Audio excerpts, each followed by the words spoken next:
You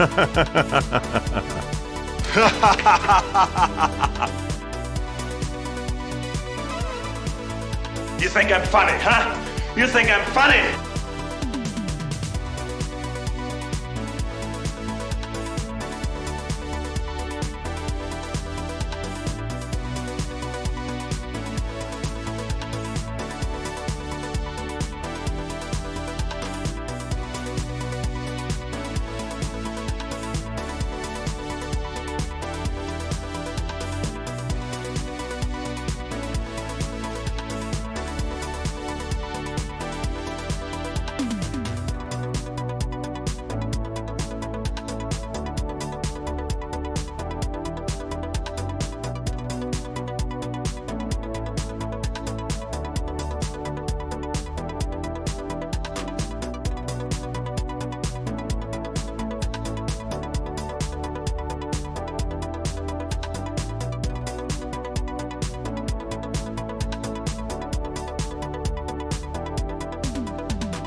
All right. This is Quadling, Josh Marpet, on day 2 of our second virtual BSides Delaware. And I really should learn to pause Twitch when I do that. So we are in our second virtual BSides Delaware, 2021. We are hoping that this again will be the last virtual BSides Delaware. I'm telling you right now it is. And next year we're going to be back in person, bigger and better than ever. We're going to be back at a university. We're going to be, hopefully, we've still got to make negotiations with that. Look, this is a weird time, but we're having a good time here. We're enjoying ourselves. We're learning. We're meeting people, and we're having a great time. We've got, oh my gosh, we've already got 5 or 10 people in the classroom today. If you are not in the class right now, where are you at? Get in here. Come on in here. Let's have fun. Because today, for the first time here at BSides Delaware, Gwydia is going to be doing Mortal Kombat with Fuzzbutts. And we're going to be running, it's a game, isn't it? And Fuzzbutt versus Fuzzbutts, red team versus blue team tabletop exercise.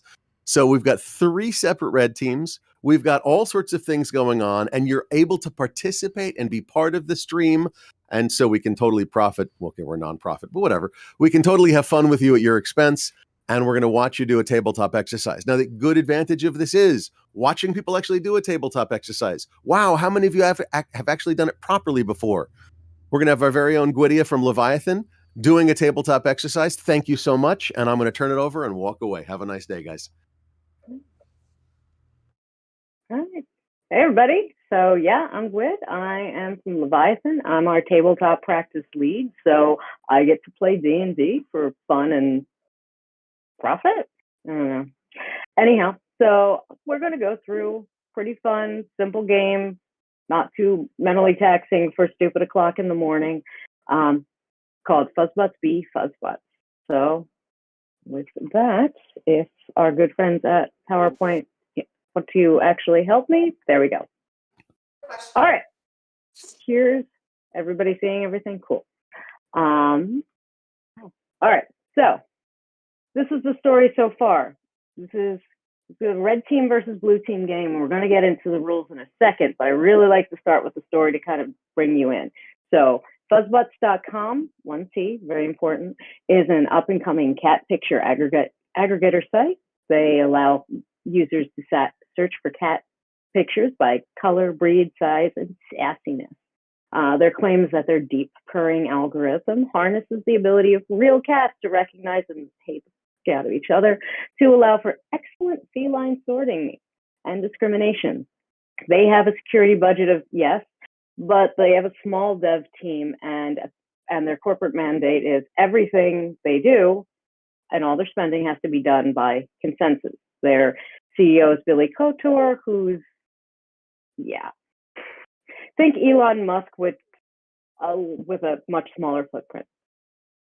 So once again, our good friends here's the other players. So Fuzzbutts is the blue team in this game.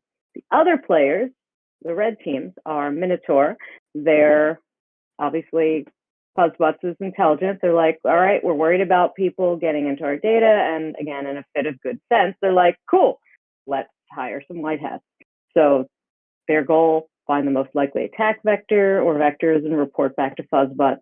Their budget is moderate, like don't go crazy, but if there's something within the realm of possibility, I'll allow it. Other second red team, power borkers, bunch of script kiddies. You see what I did there. They have just, they're trying to make money. They'll do whatever they can. They kind of just want to start trouble. Fuzzbutts is coming up, getting a lot of buzz for being, cat memes. And they think they might be a good target. They have no money, but they don't give a crap about the law. Finally, there's fuzzbutts.com. See, the letter T.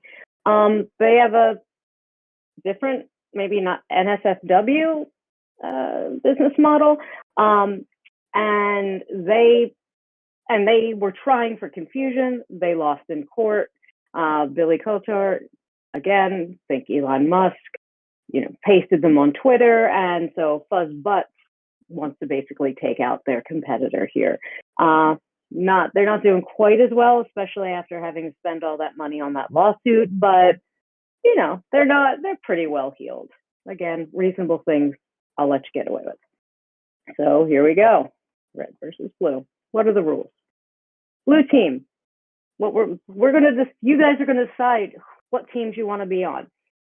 So any number of people can be on any team. That's fine. You're just going to split up and kind of do this on the honor system. Blue team gets a move. A move is a discrete step that Fuzzbots is going to take to harden their systems before an attack. We're going to play this a little fast and loose. We'll accept any reasonable suggestion. I'm going to suggest that one person speaks for the group or types for the group, either way. But they get 3 moves, and you get to do it first. So you're going to confer privately and tell me what you're going to do. Again, however, you've got to agree unanimously, and that's the problem.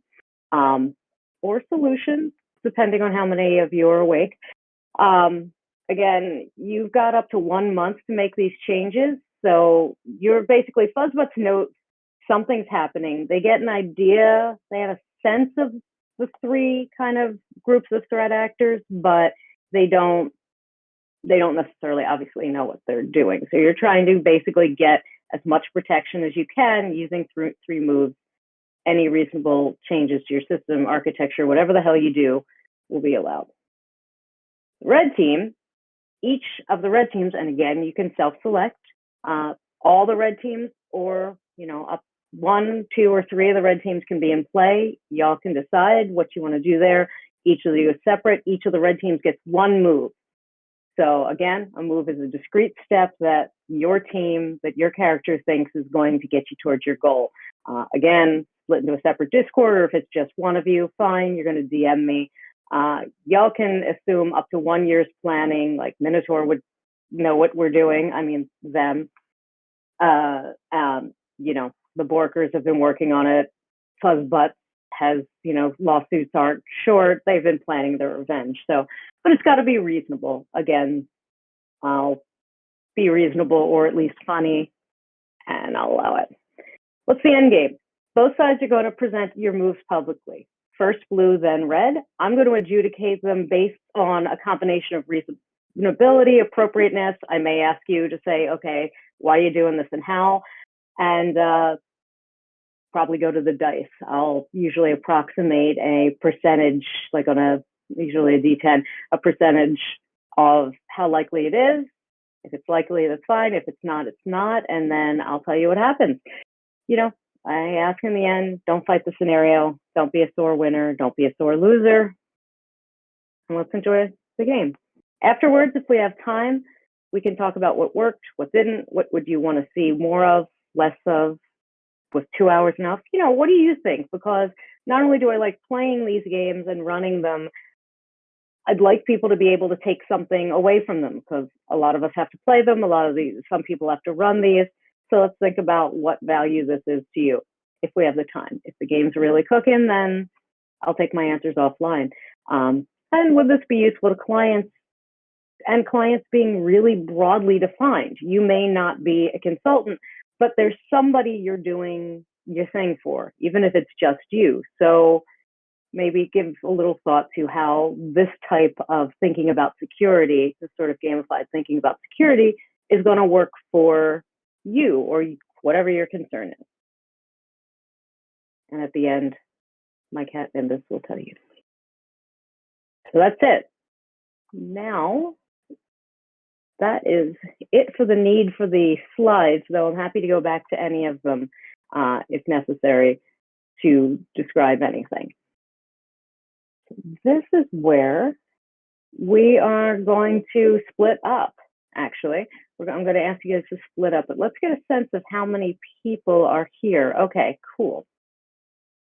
Like we have, besides me, a total of 9, so there's 8 of you.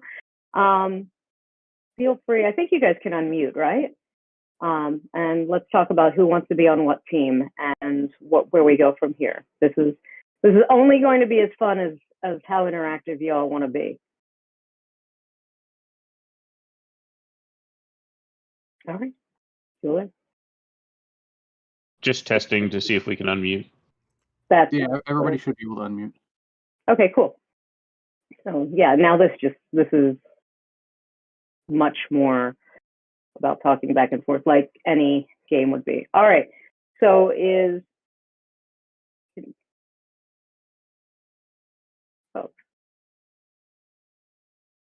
excuse me, really? We're going to do this now? We're going to do this apparently. Go back. All right. Let us go into this. Okay.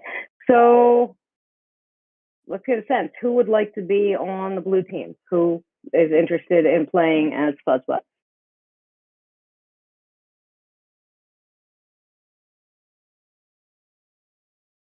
I can be blue team. Okay. Who is that? Oh, Tina there you Page. go. Cool. All right, Tina Page, you're blue team. Anybody else want to be on blue team? I mean, if you're the only one, then that's going to really make conferring really easy. Anybody else want to be on blue team? I'll also assist with blue team. Okay, cool. All right. We got one more. All right. All right, if I don't hear any blues, let's see. Who is interested, if at all, in being Minotaur? Yeah, nobody wants to be Minotaur. It's not as much fun, right? How about the Borkers?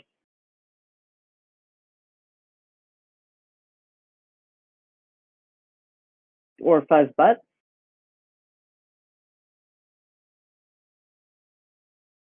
Anybody? And we have a blue team. I mean, I'll play, I'll play the other sides if we have to, but it's way more fun if you guys do. Let me know what you need. I'll play right. any player. All right,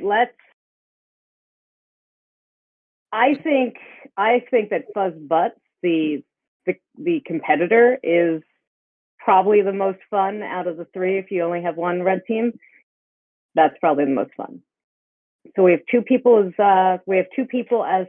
Fuzzbutts.com as the blue team. We have one red at least playing as as Fuzzbutts, their competitor. Anybody else want to jump on either the red or blue teams? I'll jump on the red team to even it out, I guess. Okay, you can either jump on the competitor or you can choose one of the other two, which would be Minotaur, which is basically the white hat group. Or how about the competitor, since I've not done one of these before, so.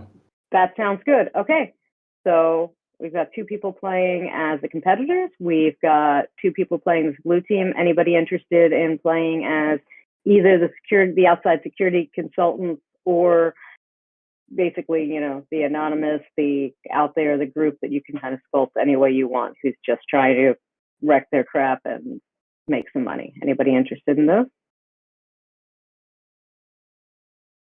Okay. What? Nobody wants to be the hack the planet people? Come on. Right, that's what I'm thinking, right? Those are the people that, let's be honest, nothing's that fun at 9:15. I think Rando should be hack the planet.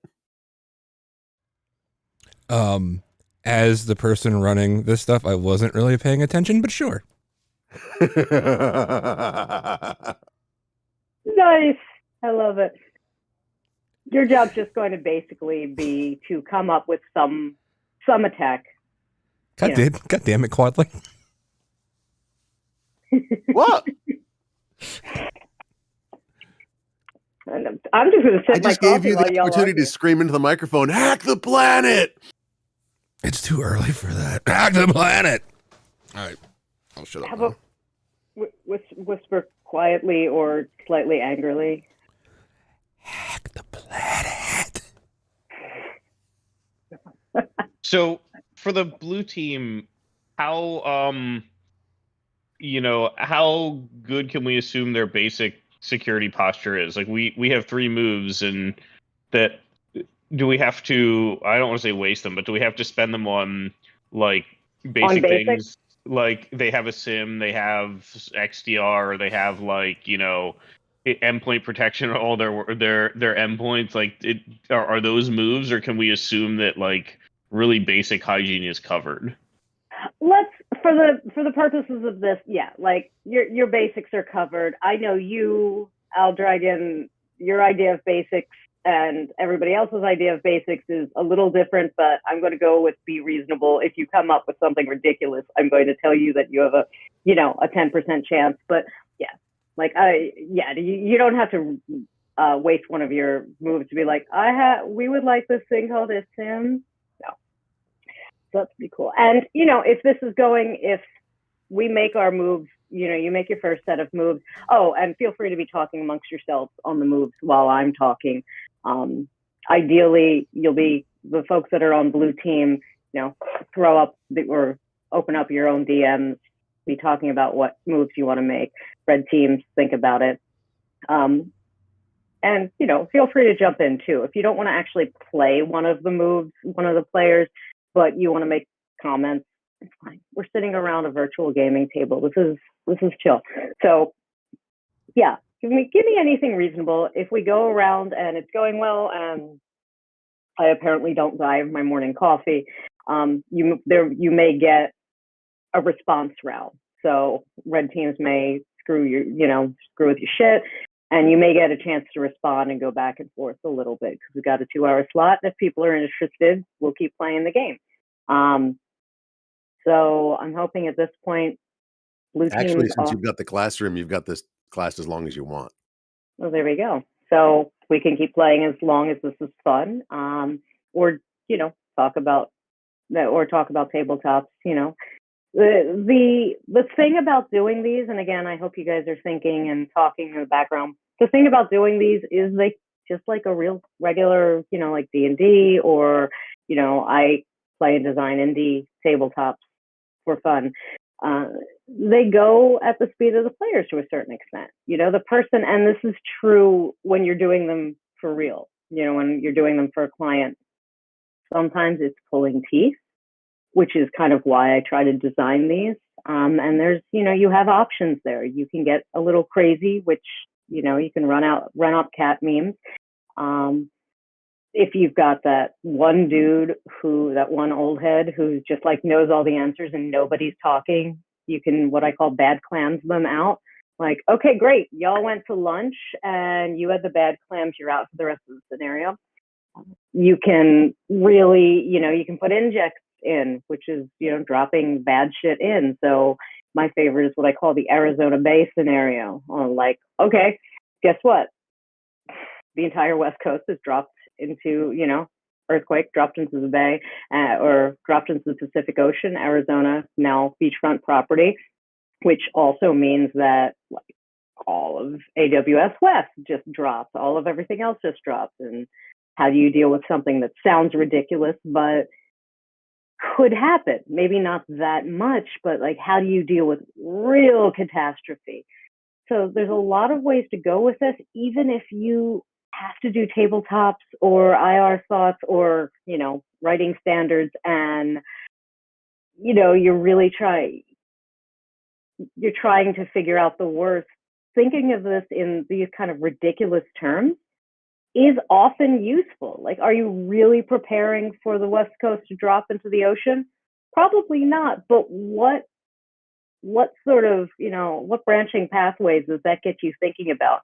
And it's a lot more fun to do it like that than it is to be like, okay, and then this backbone went down, and then this happened, and then this happened. You're going to get the same effect, but you're going to enjoy it a lot more. And, there's a lot, even if you're not doing it, formally, there's a lot of nice gamified tools you can use to be doing this stuff, like backdoors and breaches, elevation of privilege, yada, yada. All right, checking in with our actual players. Blue team, have you come up with 3 moves that you are ready to DM me, or, let me know secretly, because obviously I don't want red team's getting all sneaky and changing. We have 2 moves and a bad joke. That is perfect. Okay, so I'm going to let you do those. Given the way we're doing it here, usually I'd have you send them to me and I would do a little adjudication on it, and then Red would respond, would respond secretly.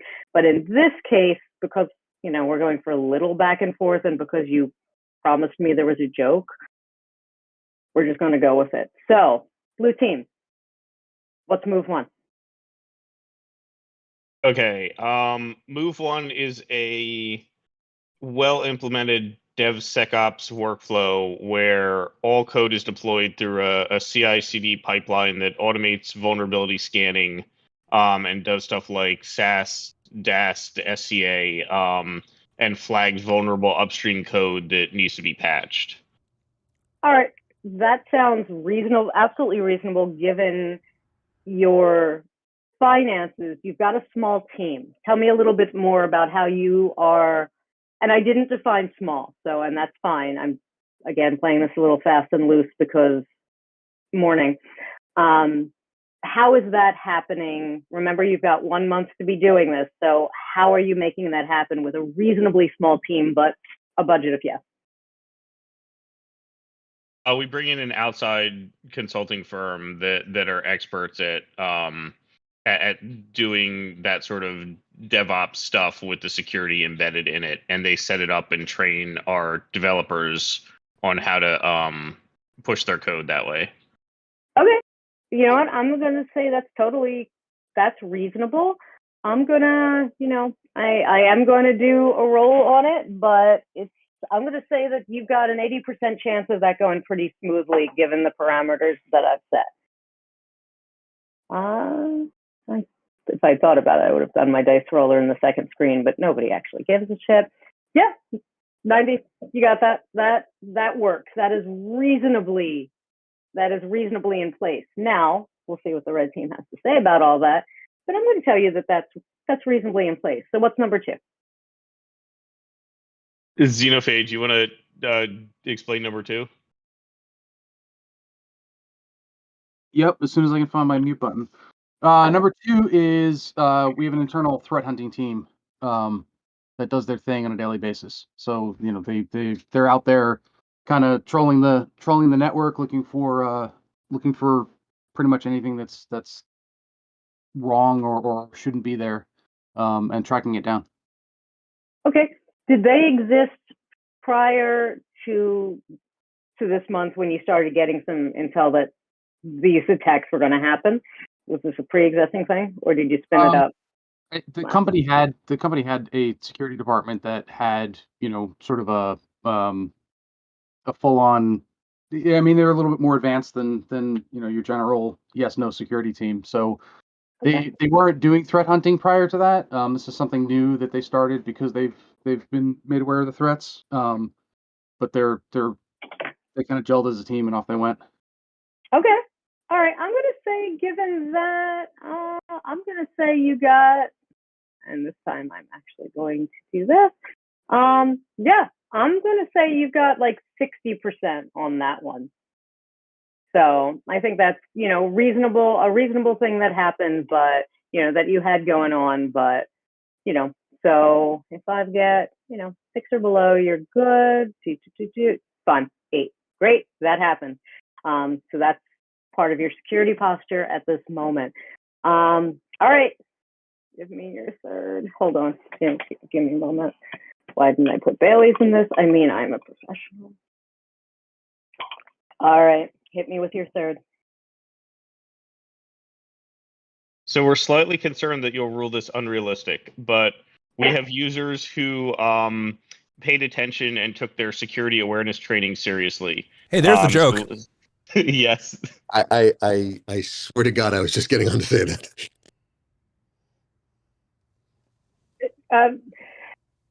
I mean, I'm going to give it a 2, so that there's actually a chance of you making this roll.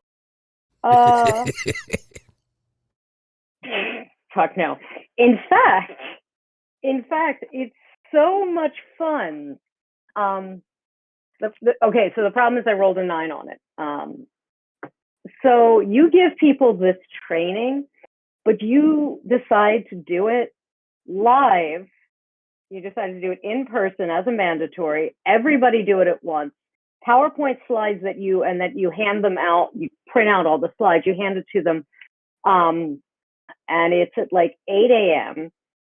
And half of your people are West Coast anyway, and you're doing it 8 Eastern, and at least a couple of your people, all they see is the shiny things and hear, ooh, click on the shiny thing if we email it to you, because you say, all right, we'll follow up on this, over the course of time. And at least two people say, get a really blatant phishing email and click on it.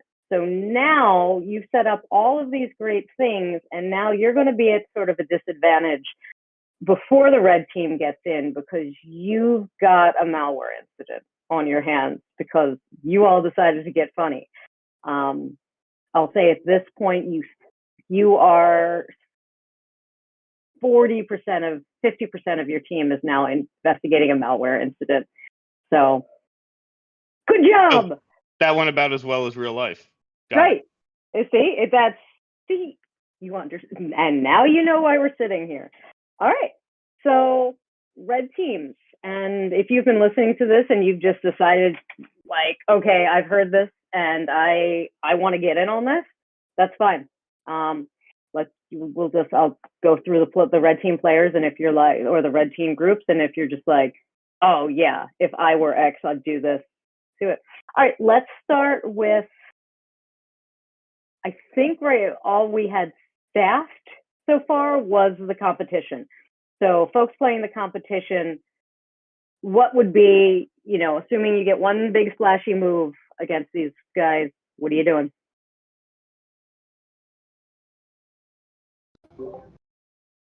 My idea was that we leverage our very similar looking domain name to do a phishing attack. And since the training went really well, maybe we'll actually get a couple hits. All right, I'm giving you an 80% chance that that's going to work because their training went horribly. Let's do it. That works. That you absolutely get it. In fact, they can, at least right now, prove it, but it seems like the malware might have come from y'all. However, that being said, the competitors, unlike the power brokers, do have to worry about the law. So I'm going to say you guys have a pretty good budget. But I'm going to say that you guys need to, I'm going to, in real life, I'd have you guys make a roll, but I'm going to say that you're going to have to survive whether or not it gets traced back to you. So I'm going to say there's let's say 40% chance. So let's see what we got here. That it gets traced back to you. It does not. So you have absolutely, through a brilliant fuzzbutts related phishing scam, hit them. They're dealing with some sort of malware. We'll figure out what that is probably in a second. Speak up, anybody. Who's to say one of our user accounts wasn't, hacked and used to attack our competitor accidentally? Just, you never know. Accidentally. Exactly. No, that's exactly right. It doesn't come back to you. Obviously, everybody thinks that it might be you, but nobody can't really prove it. And you did well enough that at least right now, I'm going to say that there's not social media blowback against you, not reputational damage. The roll went well enough. Had it been a little lower, I think people would be more suspicious. But right now, it's just in the could have happened, but didn't. Does anyone want to make an attack on behalf of the outside security company, not the ones that Fuzzbot said they hired to harden, but pen testers? Does anybody want to make an attack from the point of view of some hired pen testers?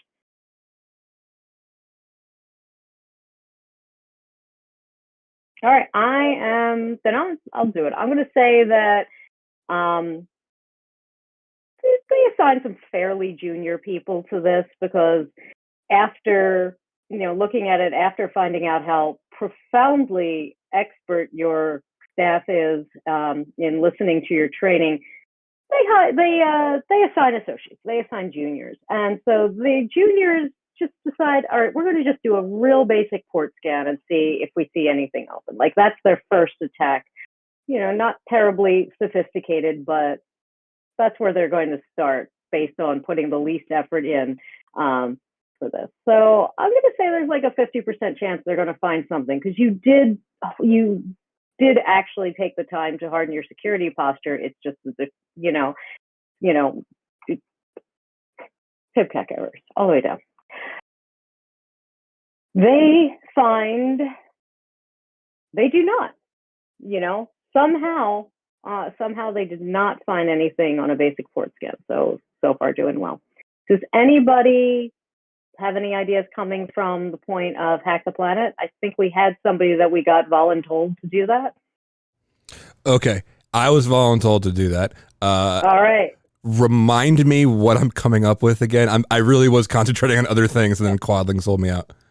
Yeah, no, you're fine. You're coming up with an attack against how would a Hack the Planet kind of group hit a like late stage startup that's decently well set up, like, and your goals are what you want them to be. Ideally, you'd like to make a little money, but you might just be going after their reputation. You're just kind of a loosely associated group who is trying to make trouble whatever way you want. Sure. One of our operatives took a stroll to get some coffee past their office and dropped a few USB keys out in their parking lot, which have some things that are going to happen when they get stuck into the machines. Okay. Given the wonderful training, I'm going to say that's like 70% likely. Let's see what happens. Roll the magical die. Oh yeah, that works. So tell me, what was on those keys? You get to tell me exactly what was, tell them what they're coming up against now. Sure. They were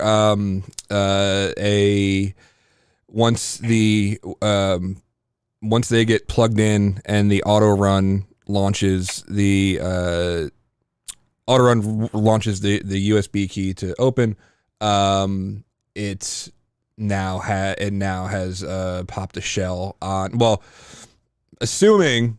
And I don't know. Well, I suck at these games because they assume a lot. I'm going to do it. Okay. You assume anything you want. If I think it's unreasonable or out there, I'll push back, or I'll let the dice decide it. So I'm going to assume a late stage startup has employees with laptops that have administrator privileges on them or that run as administrators.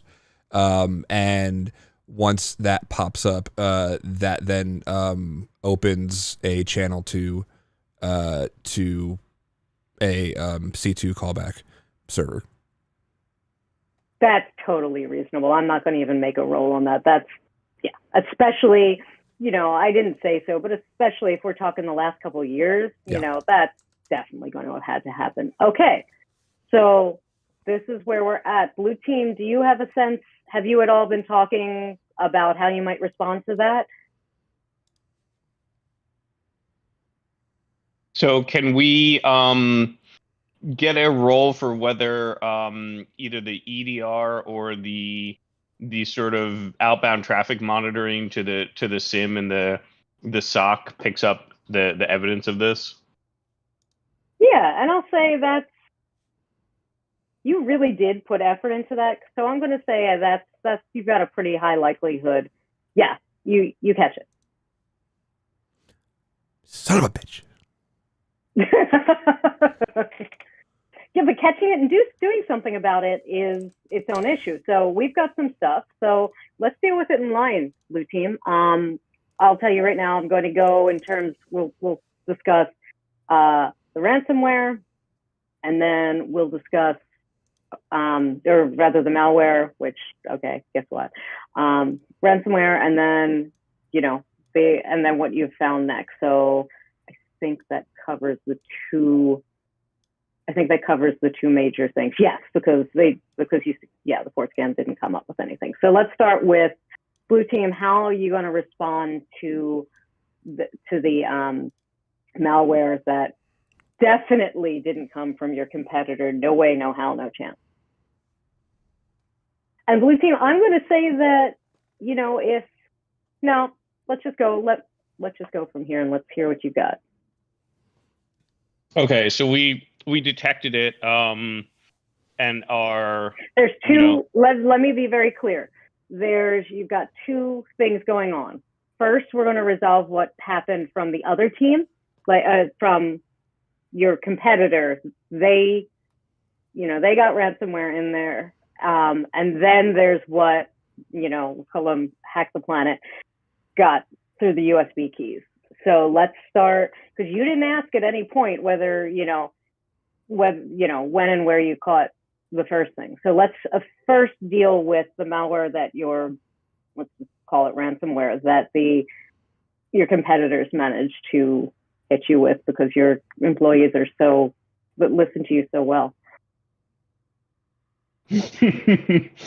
So first, so we detected the ransomware, right? I mean, we're going to say we detected both of these attacks. Yeah, well, I'm just handling them in sequence because it makes more sense there, because they're going to have different effects on you. You detected, actually, tell me how you feel like you would have detected the ransomware. How would you have found that?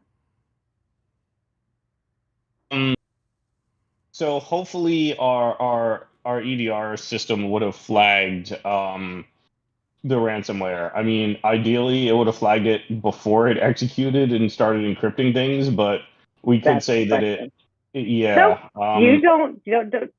That's your hope. All right, I'm going to give you a 50% on that to see at what point you found it. Ooh, yeah, not so much. I mean, you learned about it. I wouldn't say you found it, but you learned about it when somebody reported they couldn't get into the customer, like the oh my God, I'm too tired right now. The database of people who have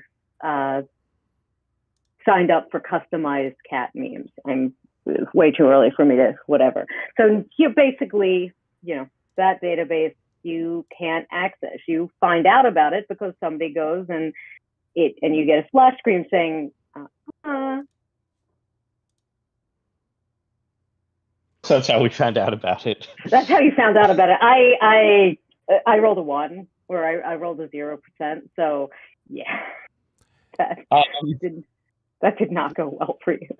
So we launch our incident response plan that we absolutely have, from it being part of the basic cyber hygiene, to assess how damaging the ransomware has been. How many of our systems are inaccessible now?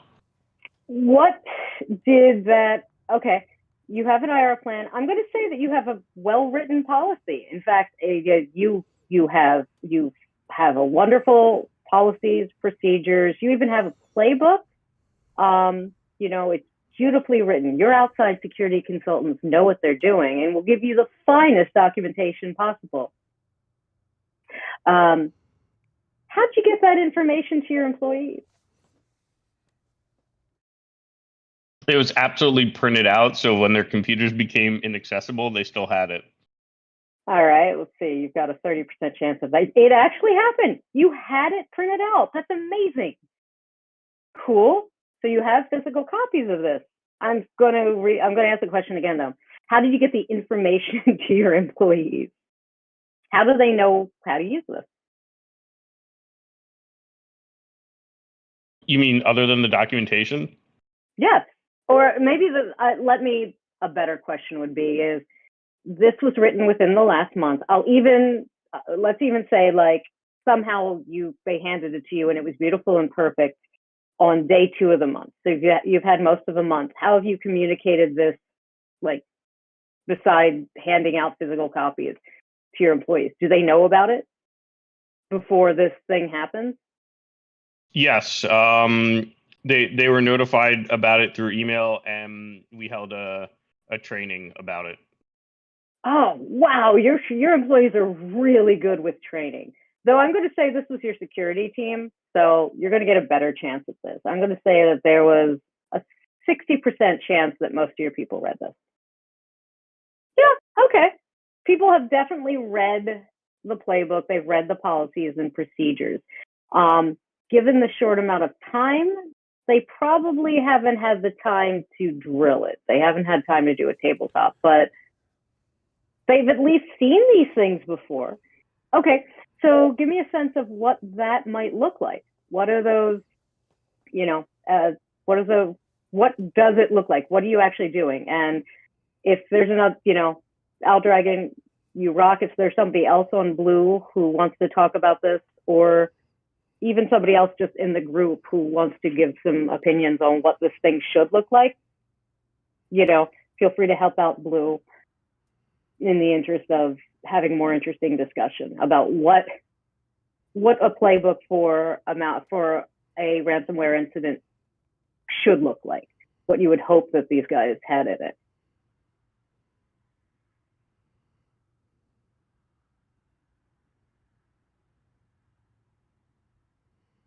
All right.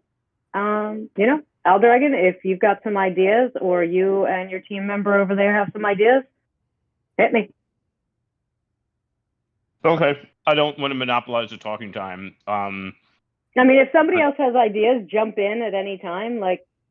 Don't worry about it. But, So I'm going to say that our IR playbook is pulling machines offline, and quarantining them, cleaning them, and investigating what's been infected, and then restoring them from backups. Okay. Who's the other member of your blue team? Is it Xenophage? Yep, that's me. Cool. All right. So you've heard what Aldragon just said about that. How long do you think it's going to take for that to happen? What's your goal?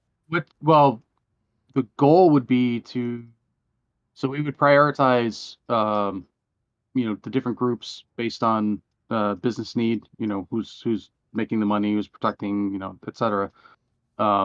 So we would sort of prioritize the different departments and then work through them. And time-wise, it's going to depend on how big the infection was. Was everybody hit, or was it just a bunch of people in marketing, or do we have that sense of that? From an IR playbook perspective, it's a prioritization of the different departments, making sure that everybody else is disconnected and bringing back online the most important bits first.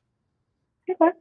And yeah, we're going to say that basically what's locked is your customer list. Everything internal is working. In fact, I'm even going to say, because the rolls were really good, that for right now, the only people who are noticing it are your customers who have signed up for your special, in your inbox. Get the finest cat memes tailored in your inbox. So those are the only people you're hearing from right now. So you're going to say that's your priority, getting that up? Yeah, and if we can, if we can leverage the existing security, like EDR and everything that we have, to make sure that there's a signature out there for what we got hit with. Okay. I'm going to say technologically, let's see. That's going to seems reasonable. You're going to do it, but it's going to take a while. So you are starting to, Blue Team, you're starting to get customer complaints. It starts as a couple of emails, but you're getting overloaded. You're doing really well. And it's not hard for people to, you've got a really great, report a bug, vulnerability disclosure thing on your privacy page. So now you're starting to get some pressure from the outside. You're starting to risk reputational damage. How are you going to handle that? The way that all good companies do, we're going to throw money at it and hire some firms. So we need some marketing firms to make sure that the right people, crisis management firms to make sure that the right message is going out there. and we'll bring in an outside security vendor to help clean up. Okay. And I'm going to say, Aldragon,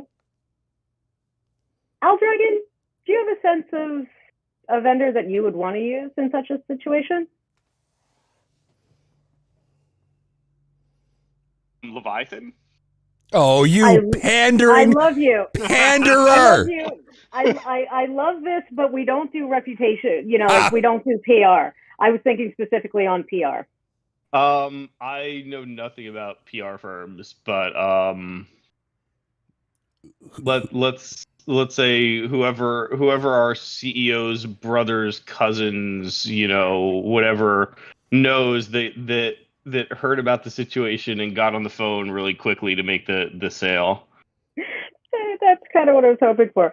All right, and you're big enough that Philly culture really does know some decent firms. So I'm going to say, there's a 60% chance that you get somebody 70, that's not, and it's completely monstrous.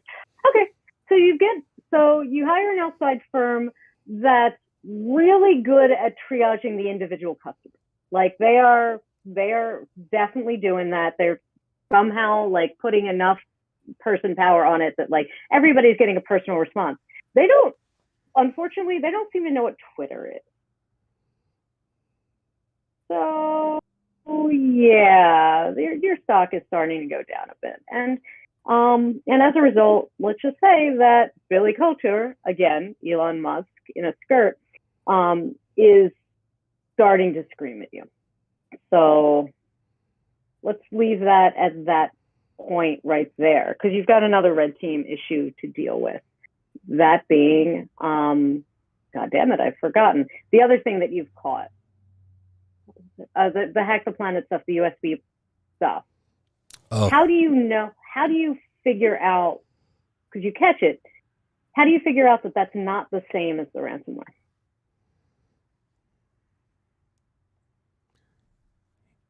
You don't.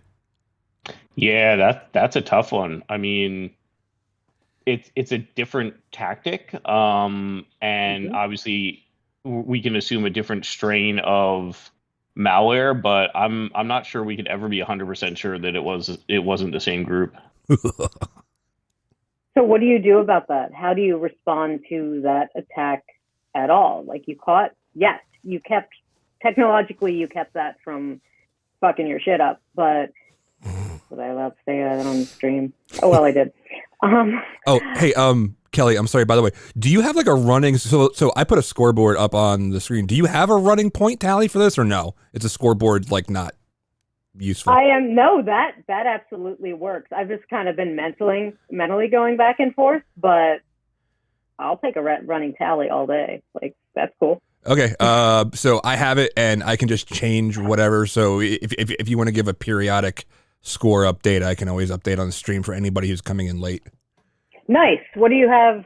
So Nothing. Far? I have the scoreboard up. That's it. Yeah, the scoreboard. Okay. At this wait, I'm gonna think.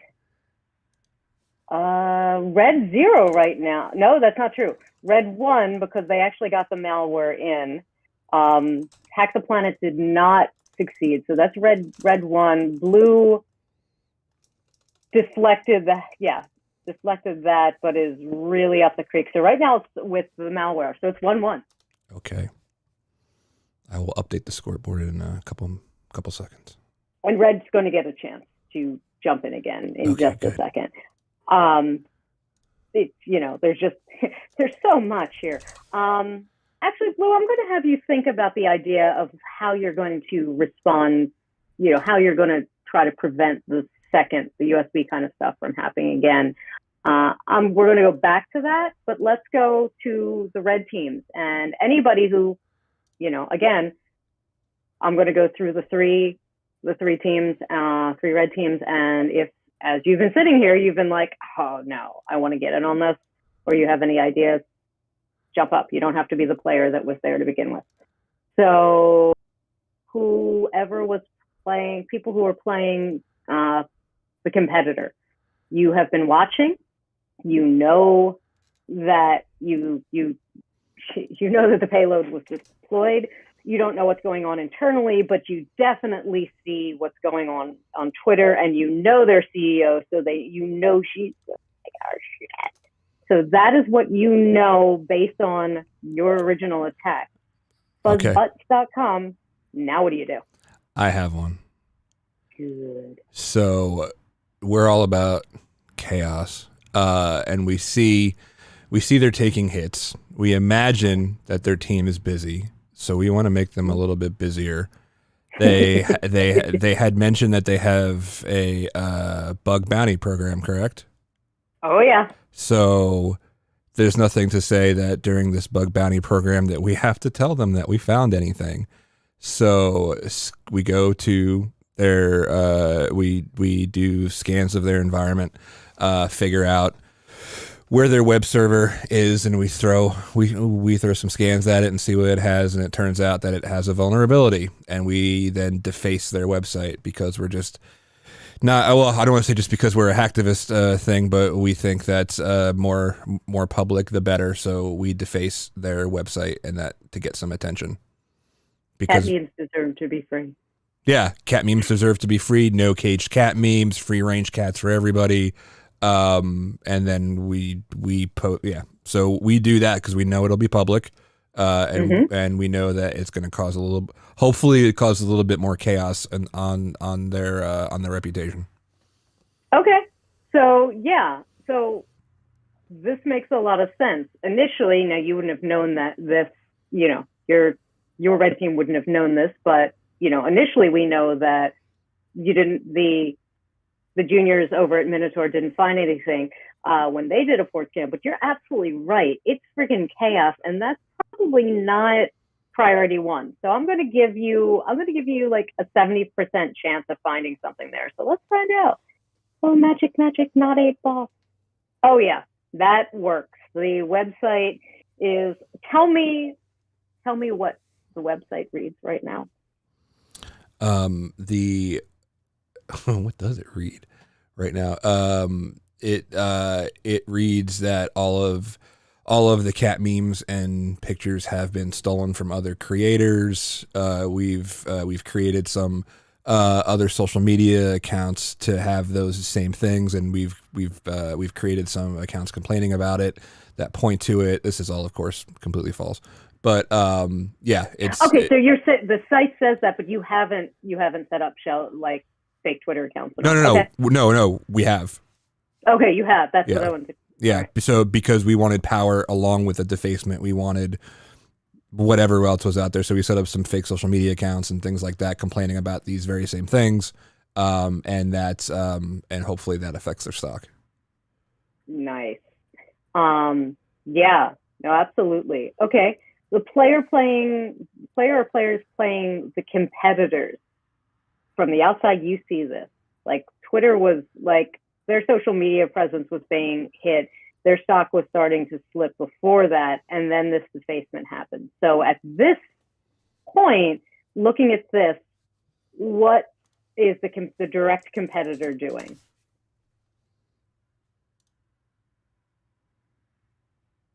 Who did we have as the direct competitor? I don't remember. I was one of them, I think. Yeah. I was the other. I'm not sure. Just a negative PR campaign to point out,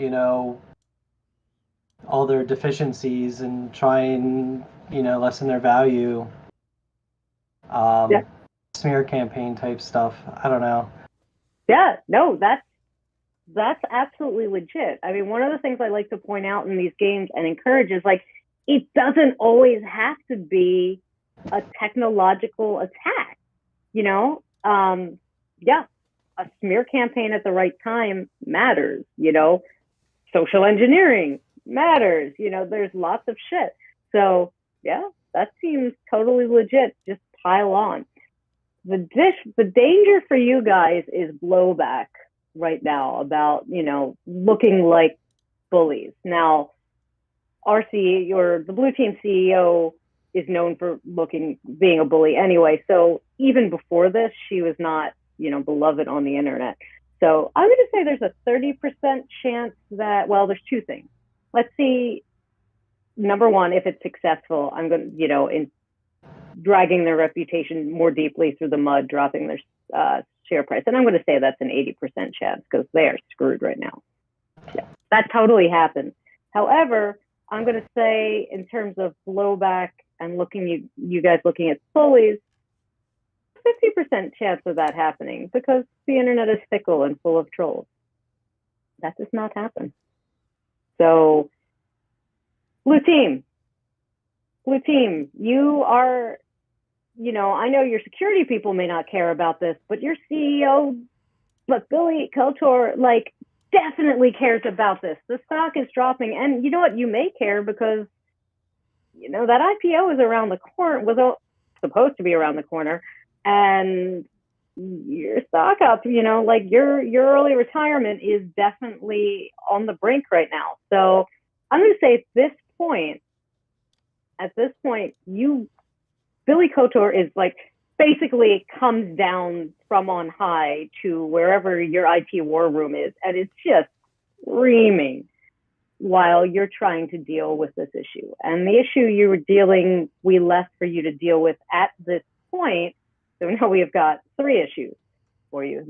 How are you preventing the USB key type attacks from happening again? What are you doing about, we still don't know exactly how you're going to resolve the ransomware, and you're getting screamed at, and your website's defaced, and you're getting screamed at. So your life sucks right now. So blue team, how are you prioritizing this? What are you going to deal with first, and why? I think we'd probably continue with the ransomware first, since that's kind of a direct revenue piece that we need to handle. Yeah.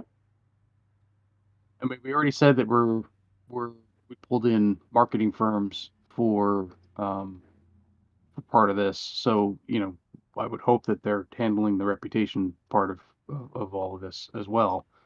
As far as the USB sticks go, that's a group policy. No more USB on the computers. That port doesn't work anymore for anybody. Okay. Well, let's resolve. Okay. So the PR firm, let's say, I'm gonna see if they're stopping the bleeding. On Twitter. It's gonna be hard, but I'm gonna say it gets better. It gets a little better, but it doesn't matter because your CEO is still losing her shit, and you've got a human element here. Everybody knows that it's getting a little better and you're communicating well, but you've still got a CEO calling for people's heads. Functionally, how do you deal with that when you've got a screaming person that can you in your offices? Al Dragon, I know that this has never happened to you, so why don't you practice how this would go? So we're a small team, but somebody is in charge of the security team, presumably. Mm-hmm. So that person has to tank the CEO and get them out of the IT area and into a conference room where they can discuss the situation. All right. That sounds reasonable. And with a group this small, she probably hired that person. So I'm going to say it's fairly likely. Yeah, this happened. However, that means your security lead is in a boardroom getting yelled at right now. So this never gets better for you, blue team, sort of. So yeah, okay. You're clear. You're absolutely clear. I'm also going to say that, yes, disabling the USB ports, absolutely key. So now you have 2 big issues. One is that you've still got an locked up data, and the other is that you have your website is defaced, which means it's a little more difficult for you to be communicating to the greater world what's going on. You do have a PR firm working that. So I'll say that part, the talking to the customers, we can at least put on the back burner. You've stop the bleeding with reputation getting screamed at. So, all right, let's go back to the elephant in the room. What are you going to do at this point in terms of the fact that in the ransomware? Rain, hard, morning. What's your next step?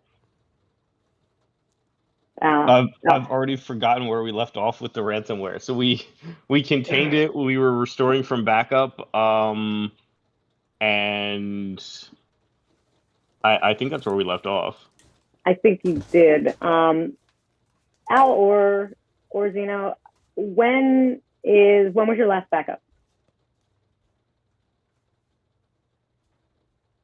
I'm going to say that we have a continuous backup system. So the point in time recovery is an hour. Let's say like an hour recovery point going back 3 days, and then like a week recovery point going back from there, and then eventually it becomes a monthly recovery point. Okay.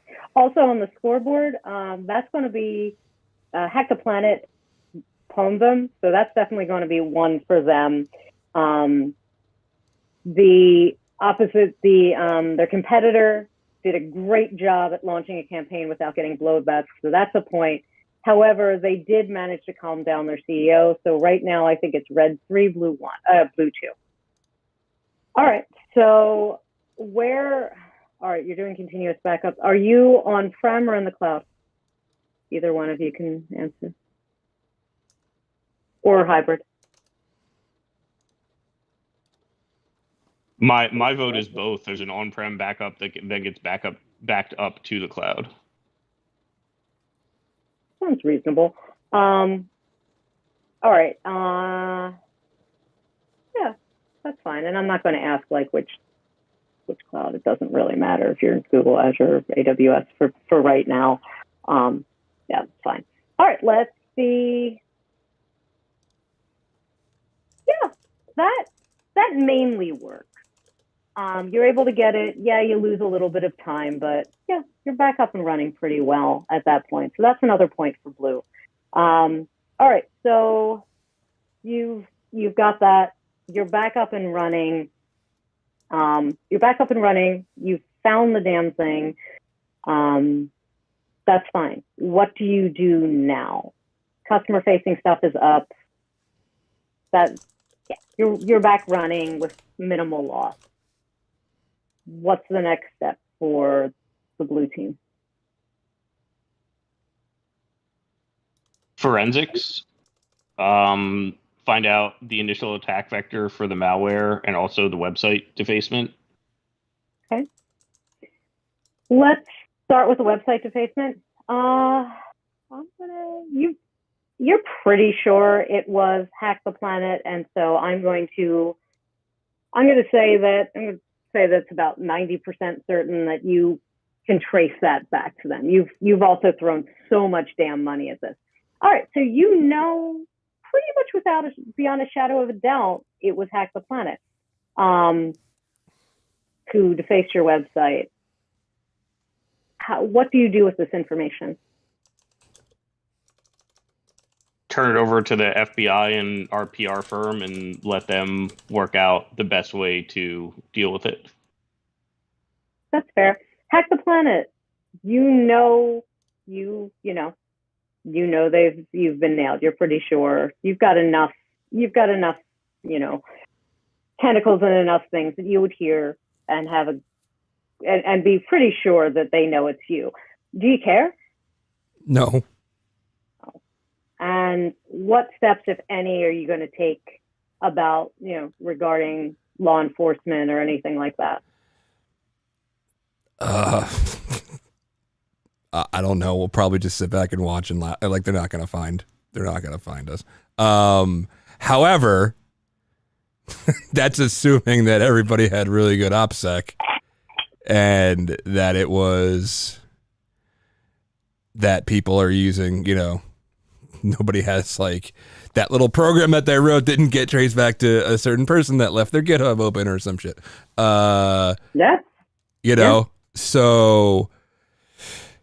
So as I sat back and laughed, I'm actively like picturing myself in this situation, going, "Oh shit!" And that's exactly why these games are important. Yeah. So I am going to begin.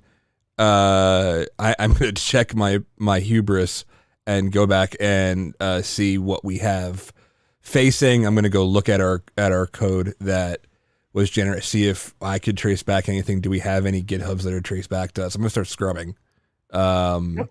Because as funny as this was, now that we know Leo is coming, we're going to start scrubbing. Yeah. And I'm going to say, like, you've got experts. You know how to do it, but you are pretty distributed. So that's going to, that's a lot of surface area to scrub. And, when something like this happens, a lot of people are going to go to ground. So I'm going to say it's a half and half that you're able to successfully do this. You are. You're fine. You somehow manage to cover your tracks. Like, Elio knows there's something, but they can't really nail anybody. They can't do much of anything. So you definitely do it. So yeah, you covered your ass and you're okay. You hit, you got out, and you're happy. You seem to have met your objective. So extra point for red team. One of the red teams absolutely met their objective. I got like actively anxious when I thought about that. I'm like, oh no. Always that one guy that got drunk and forgot to use Tor. It's that one asshole who was just like, let me use code that I've used in my public dissertation shit. Good.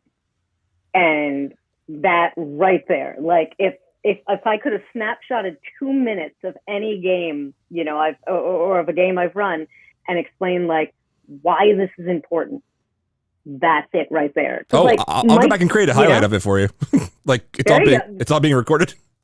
That's perfect because you go through these. If you go, if at work or whatever, you have to go through tabletops. Like those, I've noticed those moments don't happen. Like every once in a while, you're like, oh, I should have done this. But like that, oh shit moment, I've only ever had happen in the gamified one.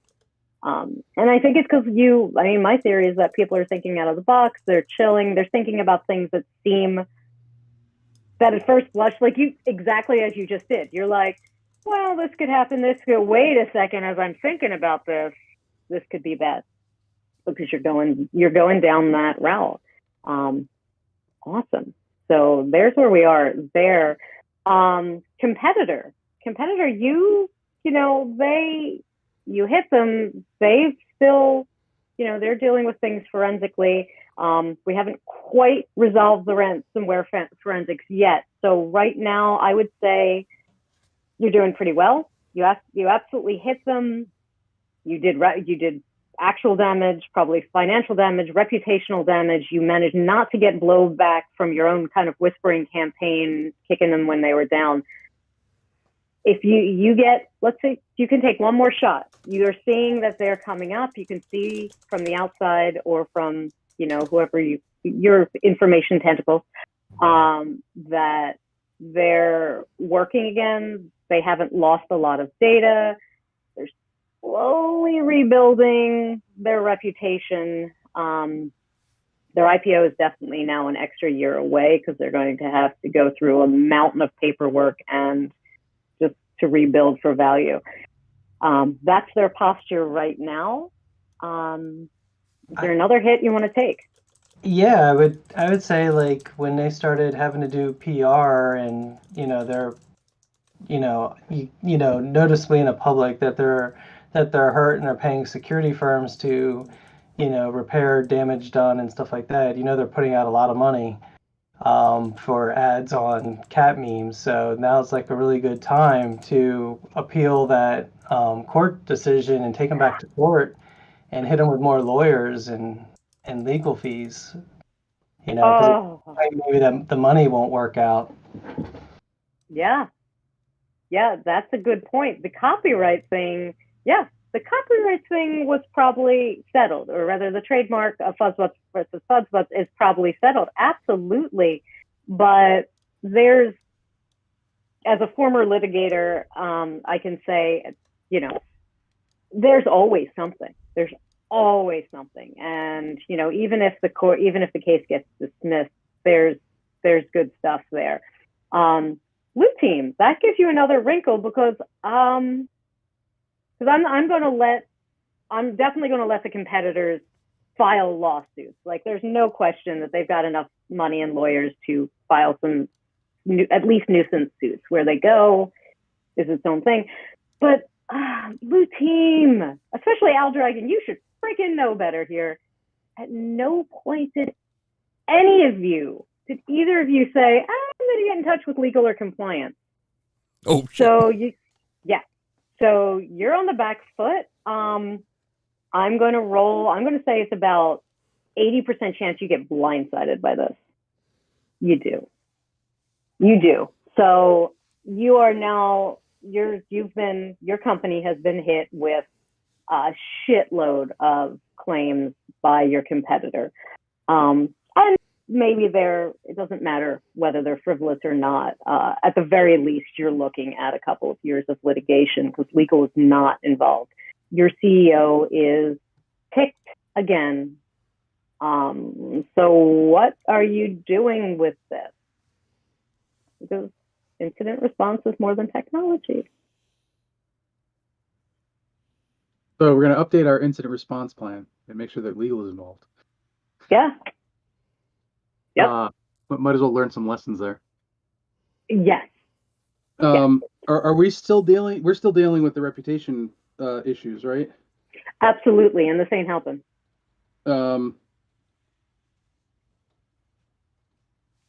This is not helping. I don't condone this at all, but it may be time to replace the CISO and start cleaning house a bit, make it look like we're doing something to kick that reputation up. Yeah. Okay. So, all right, I'm going to say that I'm going to make a roll. I'm going to say that's 70% successful. And actually, you do that, and your reputation starts to, and people, the InfoSec community at the very least loses their shit. And like, you're scapegoating this, that, and the other. Your CEO is happy because she doesn't know shit about shit. She's just like, we've made, she's out on Twitter saying, we've taken decisive action. But like, the InfoSec community is not happy. The cat meme lovers are like, seems so. So yeah, you're really taking more reputational hits while this case grinds through. Let's hop back to the forensic on the malware. So, we do know you're not going to trace it back to the other side. They did pretty well with that. Oh, red team, another point for you because you lawyered up successfully. So back to the malware forensics. You're not going to have traced it back to the other team because they cover their asses pretty well, but you still have this issue of this is a thing that happened. You might have I'm going to say you understand how it got in, combination of, vulnerabilities and your idiot employees. But what are your steps to keep this from happening again? So that was the important part, is the understanding how it got in. So now we can improve our processes, fix the vulnerability on the website. Yeah, that was the main concern of the forensics, finding out all the pathways in, and then being able to either patch them or add security controls for them or find some other way to account for them, excluding the idiot users because that's perpetual. Yeah, that's exactly it. It's never, we're always saying it's not, it's not if you have your next incident, it's when. Like, it's going to happen no matter what you do. in this case, one thing you didn't have to deal with was somebody actually, I shouldn't have even called it, well, probably shouldn't have called it ransomware because nobody was actually asking for a ransom because things went a little differently. But yeah, that's something you would have had to deal with, which hopefully would have triggered legal. All right, so I'm going to say that you've cleaned up. You're in good shape for what's coming next. You're looking. You're still, however, I think the last sort of leftover tendril here for you guys is reputational damage. The CEO is quiet, but yeah, you're still taking the reputational and legal tick damage. Is there anything that you think that you can do to help that, to soothe that? Because really what's at stake now is your early retirement. Our Those of tasty, you that are tasty still there. stock. Yeah. Those of you who are still with the company, congratulations, person who has just been promoted to CISO, whether or not they want to. What are you going to do? Like, that's the last thing. That's sort of the last loose end that's there for you guys.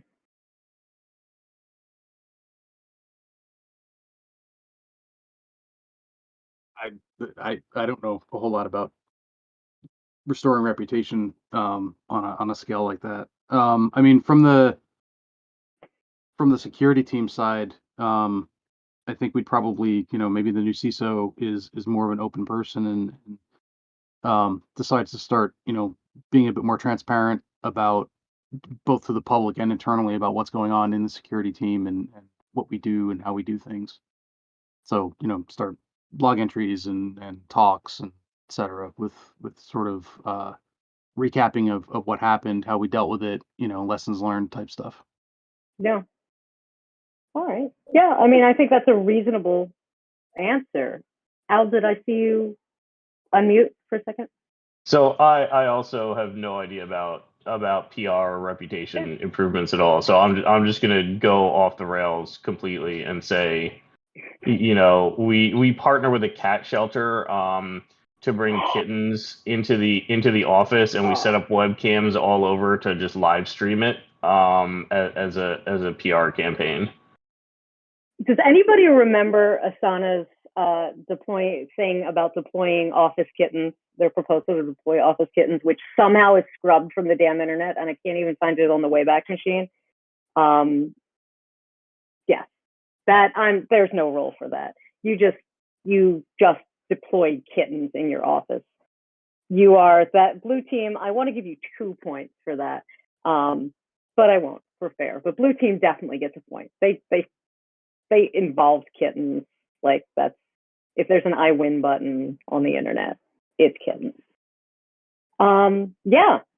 So that's a very quick run of Fuzzbutts v. Fuzzbutts. I think you can see if the game, with larger teams, with more people, how this game, I love this game because it can scale.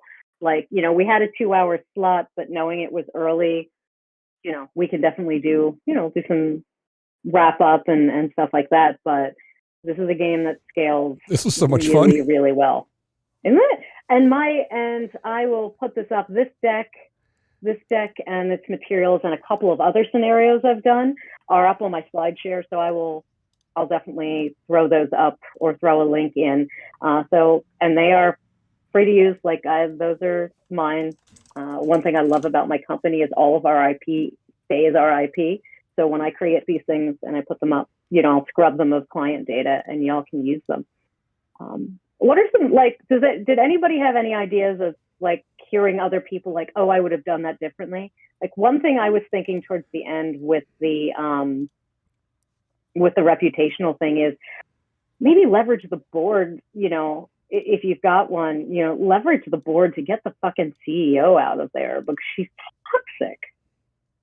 Yeah, I was kind of internally screaming about, why didn't you go to legal? Why didn't you do that? But that's me. I'm very much. Yeah. I've always been very much okay, nerds. Let's get the adults involved first and say, Like, Yep. here's what's going on.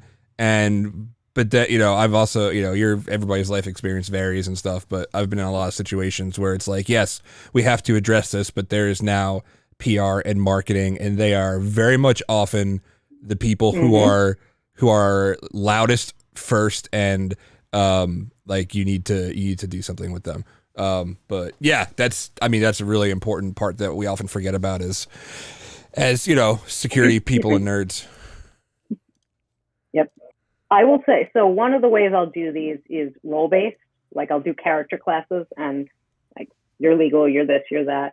And I'll usually make people play whoever is, like, make people play the thing that is farthest from what they are to get like security, to understand legal, this, that, and the other.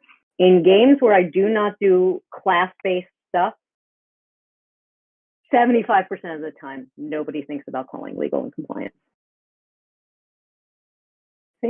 Let's see. Did I see you on mute? Yeah, I was just going to say, booting the CEO never even surfaced as an option. I mean, it's I guess it's one of those ingrained things where you're like, that person's untouchable. I didn't even think to say, like, maybe the board steps in and does something about the CEO. Yeah. I mean, yeah, because like, at least to me, like in my head, this is playing out over a very short period of time. So if that happens, like, God, the politics in that, I wouldn't have even thought of that either. Yeah.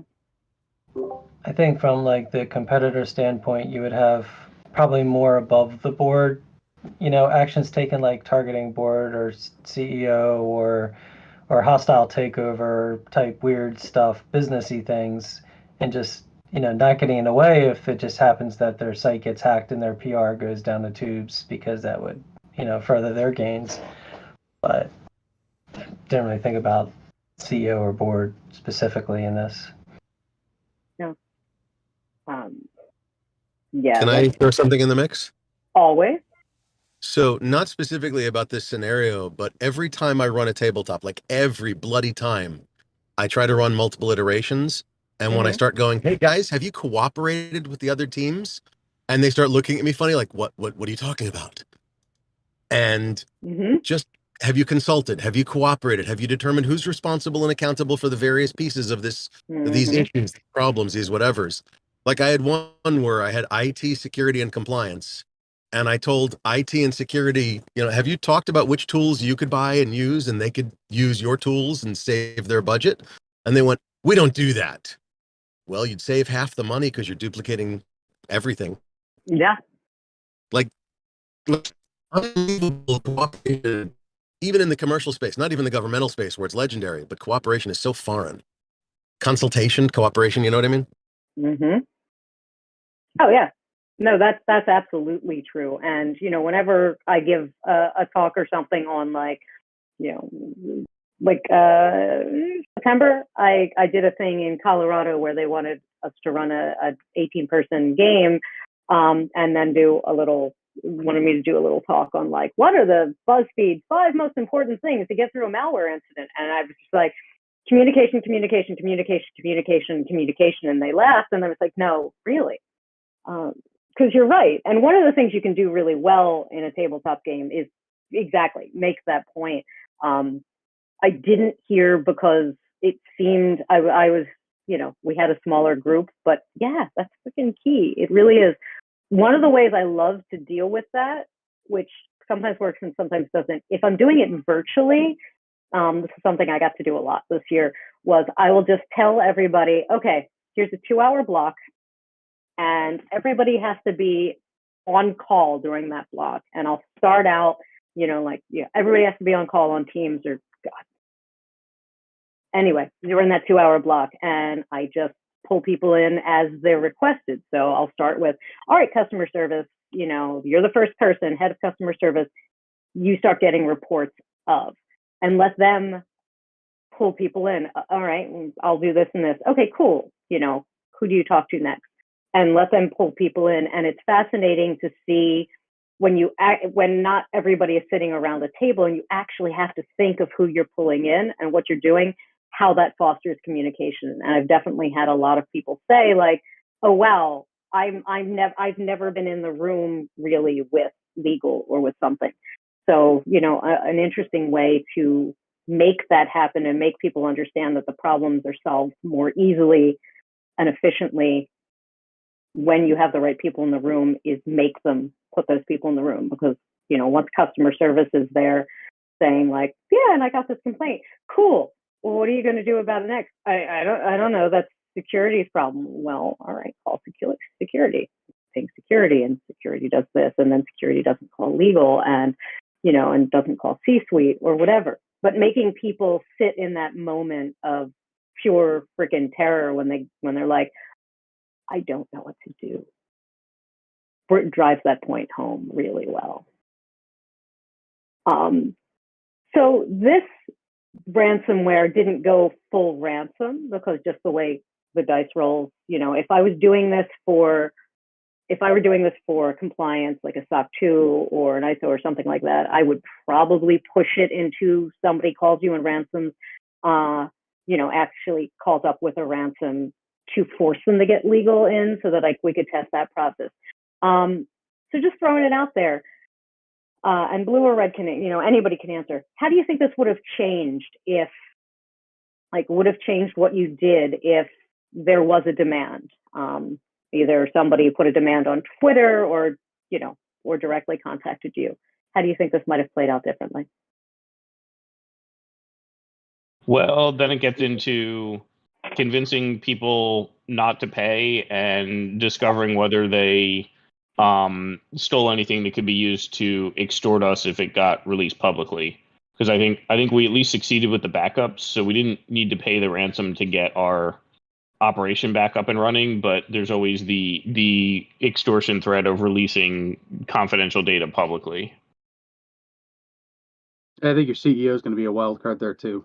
I mean, if they're based on how the CEO was, I can imagine they're just going to do whatever they can to pay that ransom to get it out of the way, throw money at it, and then probably at the same time start going crazy internally to screaming and yelling at people to make sure it never happens again. What are some good reasons not to pay the ransom? You don't negotiate with terrorists. Paying the ransom doesn't mean that the ransomware people have deleted the data. I mean, there's no way to prove that they've actually gone through and gotten rid of whatever damning evidence that they have. So I mean, for me, it's you pay and the ransomware guy goes, oh cool, they paid. Oh, we'll come back next week and do it again and just use the same data, and then or you pay and they release it anyway because it's just for the lulz. Yeah, I think that's true. And you brought up something that Blue Team y'all didn't address, and I decided you guys had taken enough hits, so I didn't go down that route. But yeah, you restored from backup, but who knows? You don't know if that data got exfiltrated. And if it did, yeah, that's its own problem. It could be released or whatever. Another direction we didn't take with this one was, this is sign up stuff. People sign up, which means you almost certainly had PII.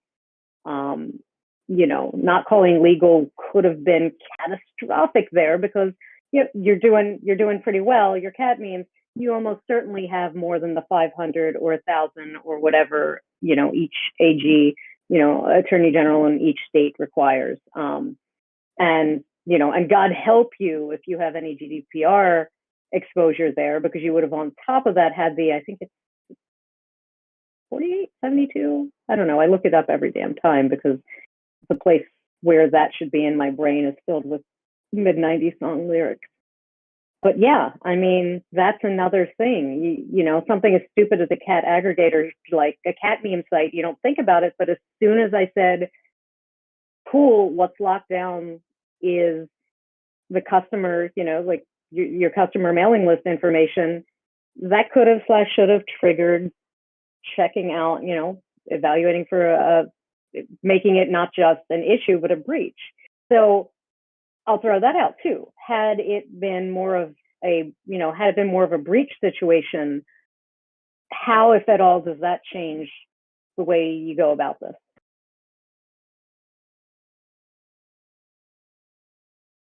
On I the, mean- I mean, on the technical side, I'm not sure that it's going to change a whole lot because Right. I mean, you still have to clean it up and restore. I mean, it's mostly going to be on the legal PR side. I mean, that happened, and we just have to own up to it. Or depending on the CEO, try to hide it. Yeah. Al Dragon, I think I saw you unmute.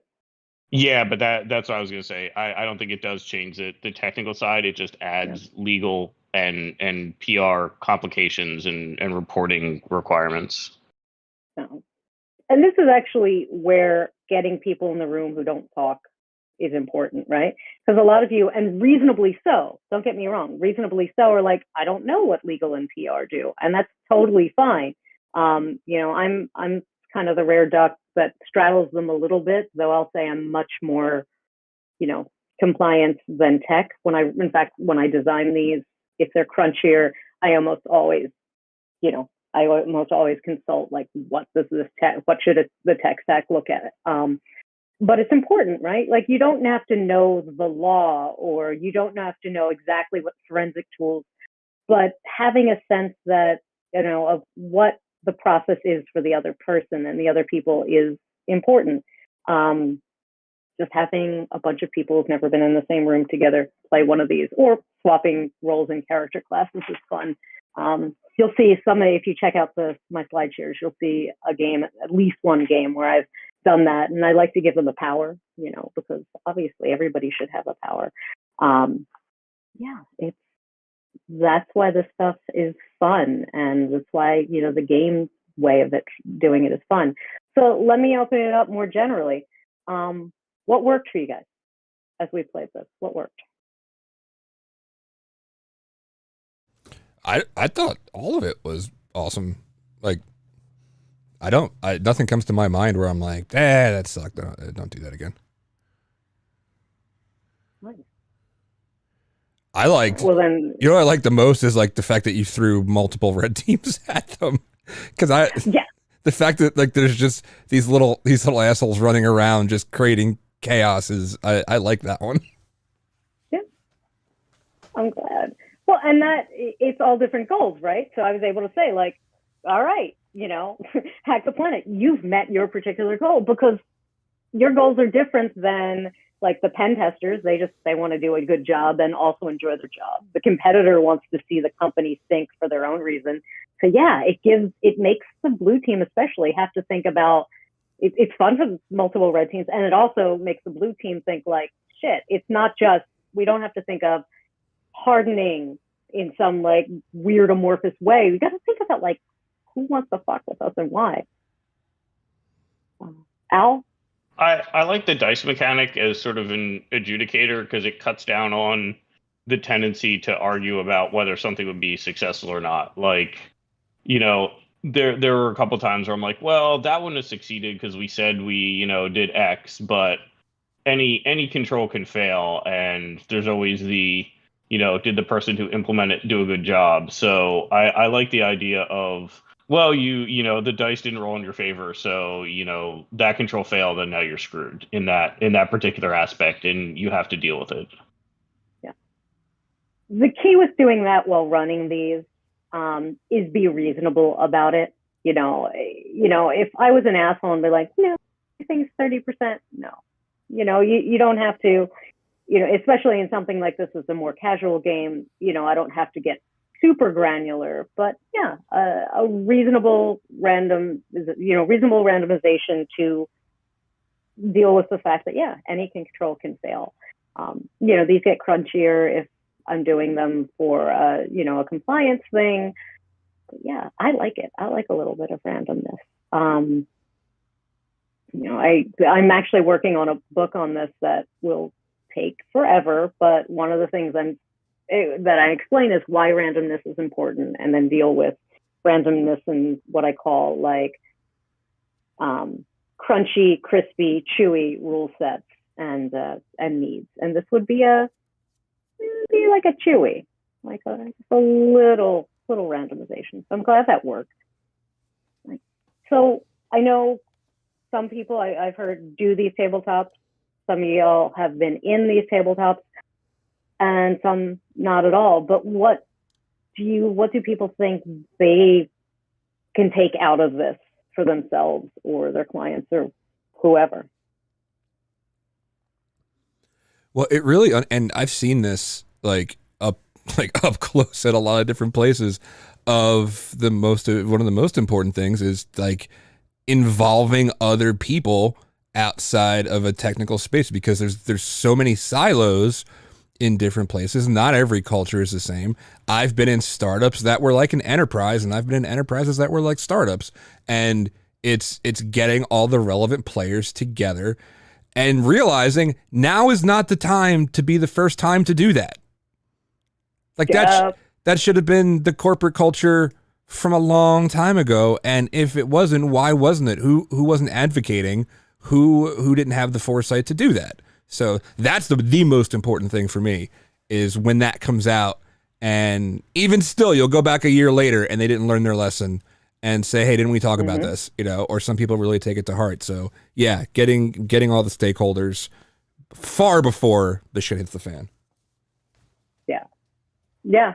This is the annual thing too, is really interesting. If you're doing it for compliance, you're doing something that's got to be on an annual cadence. It's like, we did the thing to get you ready, for your, like, we did the thing to get you ready for your audit. Here's our findings, here's the deliverable. Okay, my part of this is done. I'll see you next year, and come back. I'm like, really?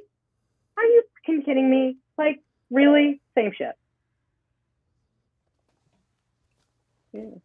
Anybody else find any particular value in doing, tabletops, or especially tabletops that are more fun than your average bear? Well, in general, it promotes just like the conversation, and if you make it fun enough, I mean, it can be part of the culture too. So, I mean, just blowing off steam and doing something like this at work, there's not necessarily any major consequences to what happens at the tabletop. Everybody kind of learns a little bit about each other, and just the overall fun of it. And does anybody feel like by doing this in a more gamey way, it takes some of the pressure off, as opposed to like a regular tabletop where you're looking around? Absolutely. And, like, yeah. 100%. This is so much better than like, here's all your binders and blah, blah, and like, no, 100%.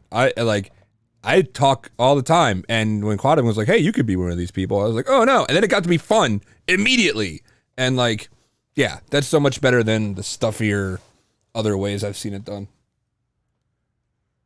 One of the things I talk about is stress versus suspense. Like, regular tabletops can be really stressful, not so much because of the scenario, but because your boss is sitting there half the time. Like, if you're on the security team and your security lead's there, like, hopefully your relationship with that person's cool. But if it's not, you're like, I don't want to be the person who looks like they never read the information, didn't, because binders suck.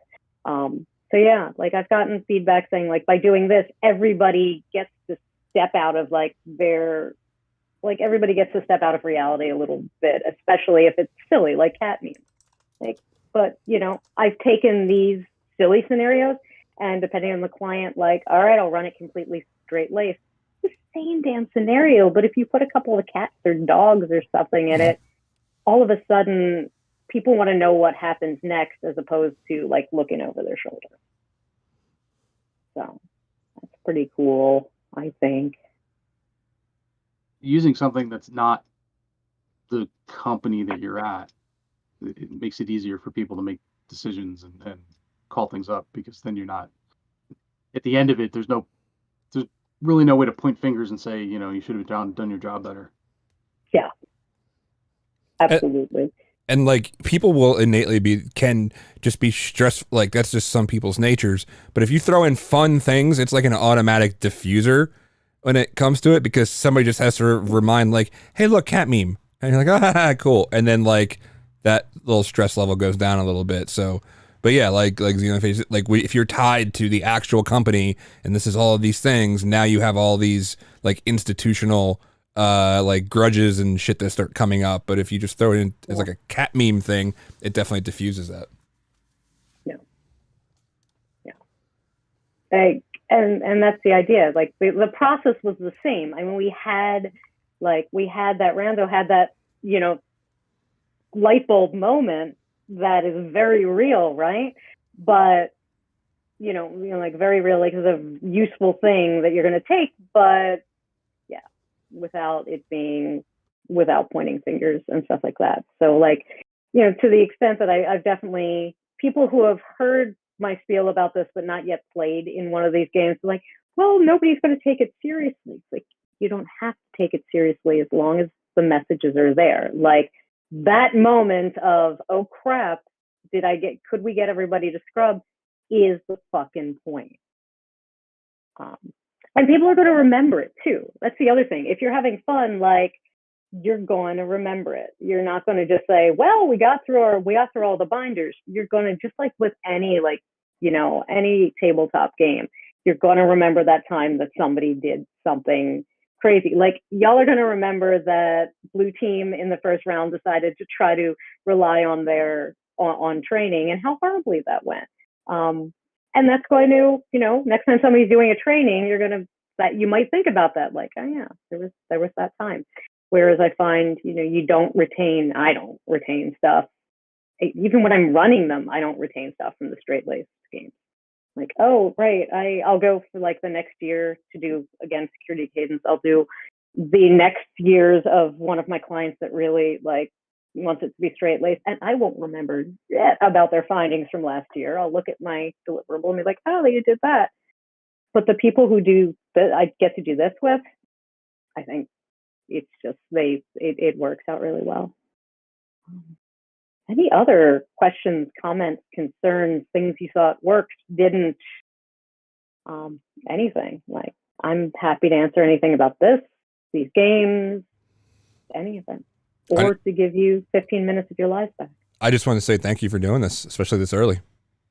Yeah, I appreciate it. I appreciate the opportunity. And I know I answered the CFP super late because this last couple of months has been insane with going around the country doing these and getting used to traveling for the first time in 2 years. So I totally spaced. What's your, you know what, that actually brings up a question. And yeah, we have a good 5 more minutes until I got to transition everything. Nice. What's been so you're playing this now with a bunch of like hackers and nerds and stuff on a actual HackerCon. What's been the reaction, the way that you do this in the actual enterprise and with companies? How do they respond? Have you gotten companies that are like, this is too fluffy and this should be more blah, blah, blah? Or do you get positive responses doing this? I have gotten, everybody who has ever played in one of these, I've gotten a positive response. I've had a couple of times when I've done, like the presentation to the client, like, okay, you want a tabletop? Yeah, okay, well, we can do it straight laced, or we could do it like this. And there's a continuum between like straight laced and all cat memes. And I've had some clients shy away from doing that. Just a couple days ago, I had the weird experience of, I was pitching the idea to a group of CISOs, like, do you want, let's run a tabletop. And they were like, and as soon as and they're like, well, what do you mean? Oh, it's like D&D. Like, they jump back as if it was like they were on fire, like, what nerds do. So, but anytime I've gotten people into a game playing it, it's so far always been a really positive experience. But sometimes it's just selling people on this idea that you can do this, get this done and have fun, which is part of the reason that I'm writing this book. Like, it's kind of like a game, going to be theoretically a game master's manual on how to do this, trying to make it make the steps of designing one of these more formal, to kind of maybe educate and have people who might shy away from it because it sounds too nerdy be more into it. But yeah, as soon as I get somebody into a game, and you saw it as we got started, like, everybody feeling out their space. Once that happens, they always sing, and it's nice. It's a lot of fun. And have you done it like across different verticals? Like, do you find like finance or retail or you know, blah blah blah. And do you find they react similarly to it?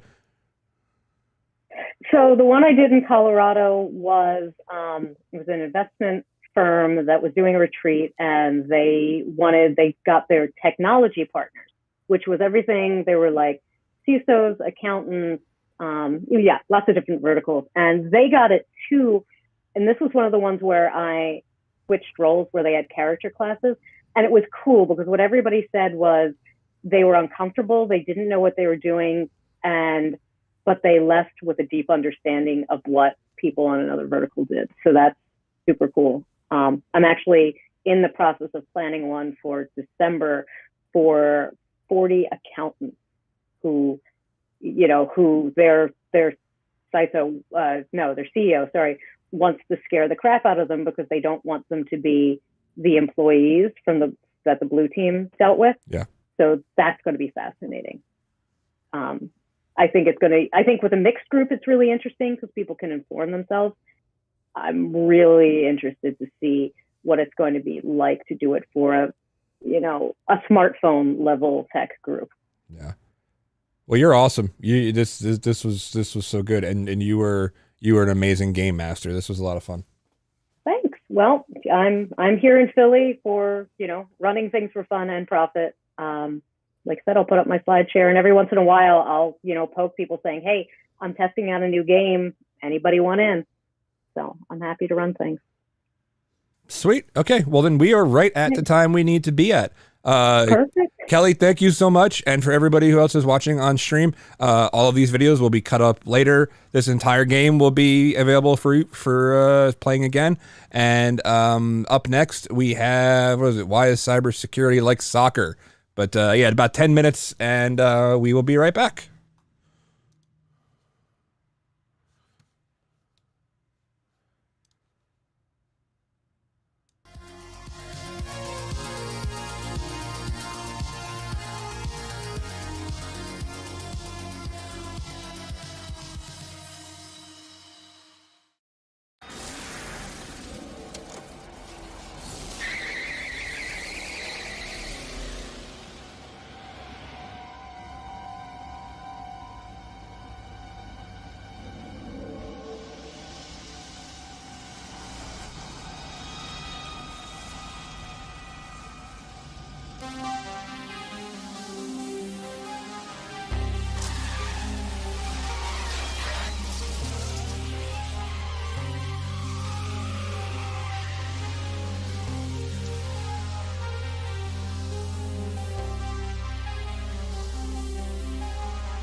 Awesome.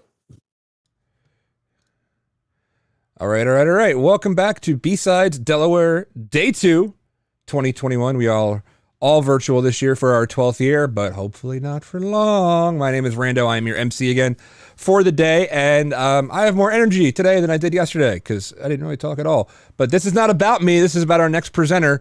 He is Mr. John Stoner. Is going to talk about cybersecurity is actually a lot like soccer. John, take it away, sir. All right. Good morning, everybody. Thanks for being here. Thanks to BSides Delaware for having me. I am super excited to present this talk. So hopefully you have some coffee or some other things to keep you going this morning, Monster energy drinks, tequila, whatever you need. I'm at one Mr. Stoner on Twitter. I'm on Twitter all the time. So I'm not going to spend a lot of time on my background. Real quick, I was in the Army for 10 years doing signals intelligence. For about 11 or so years, I've been really focused in cybersecurity, mostly in the DoD space. I've had a whole bunch of different roles. I hold a whole bunch of different certifications. But more importantly is I have 36 years of soccer experience. I know more about soccer than literally any other subject at all. I also am a US certified soccer coach. So I'm super excited to give this presentation to combine two of my passions, soccer and cybersecurity. This is mostly going to be a less technical presentation, but I think a really important one as we use all the soccer analogies to sort of explain some things in cybersecurity that I think are really important, sort of on the human training aspects. So I want to start off talking about personnel. This is one of the things I care a lot about. And if you're new to cybersecurity, you're thinking about getting in cybersecurity, this is probably a really good presentation for you. If you manage people in the cybersecurity space, this is probably an excellent presentation. And if you fall into one of those categories, you should be taking some notes. So write some things down, okay? All right. The first thing that's really important is that within cybersecurity, there's at least 50 specializations, if not more, right? So I often use a lot of medical world analogies to help describe cybersecurity as well, but we have so many different things you can do in cybersecurity that when you're starting out, it can definitely feel overwhelming. And I know that adds to the imposter syndrome that a lot of people face who are just getting into this field. And really, there's two general types of people in cybersecurity. We have people who focus on one particular area and become very deep technical or non-technical experts, but become specialists in that area. And then we have sort of these broad, all-encompassing personnel who've done a lot of different things across their career. And in soccer, we have the same thing. In soccer, we have super specialists like Adama Traore, who currently plays for the Wolves, who's like super strong and one of the fastest players in the Premier League, right? He is going to do very particular things on the soccer pitch that Milner is not going to do at Liverpool, right? But Milner can play multiple positions. He can play center defensive midfielder. He's filled in at center back for Liverpool when all of our center backs were injured last season. He can play right back. He was actually a right winger originally. I can probably put Milner in any position on the team and have him be pretty successful. But he can't do what Traore can do, right? That's a deep level of specialization as a very speedy attacking direct player that is going to do that. And I can't play Traore at center back. I can't ask him to play out of position. It's not going to work, right? There are specialists and there are generalists. And I want to talk about this a little bit more. This is a big part of this presentation. Because when I am, seeing people pop up on Twitter or I meet them at events like a BSides event and they're looking for some guidance if they're new in their career, or maybe they're not just starting out, but they're thinking about maybe their next step in their career, right? We get into these conversations about professional development and sorts of training that you ought to do. So just some examples of some really deep specialists that come to mind for me: malware analysts, reverse malware engineers, right? And then that rabbit hole goes deeper depending on where you work, right? If you work at like a Fortune 10 bank, you may have some teams that analyze malware, and maybe, you have some sophisticated threat actors who've attempted to use malware on your network. And you sort of like, you and your buddy, you just analyze whatever malware comes in that day. But in my world, you may have some like really deep technical expertise, and that person, she is the malware reverse engineer for Chinese advanced persistent threat actors, and that's what she does all day, every day. And while she might fill in if like Billy, the Russian malware engineer, is on PTO or got hit by a bus, she won't have that same deep technical level of knowledge about the Russian threat actors as she does on the Chinese threat actors, right? DFIR analyst, right? That's a very specialized field, right? It's a very specialized field. And just like Coutinho, I need to have these players in the right positions, in the right organizations. Coutinho is a free kick specialist, an offensive, creative force. He's not that big, he's not that strong, right? He's similar to Pirlo when Pirlo used to play, that attacking, creative, fluid playmaker. I have to play them on offense. They're not going to play defense. They may have heard of defense, but they really don't do that, right? So I have to ensure that I know who these specialists are, right? I don't want to have the malware person and then ask them to try to go do some red teaming, right? Those are different specializations. Those technical specialists have to work in those technical fields, right? And you can eventually change specialists. This doesn't mean you can never change specialists, which I'll talk about later. But this is just an example, specialists. Then you have generalists. I think the best example of a cybersecurity generalist is a SOC analyst.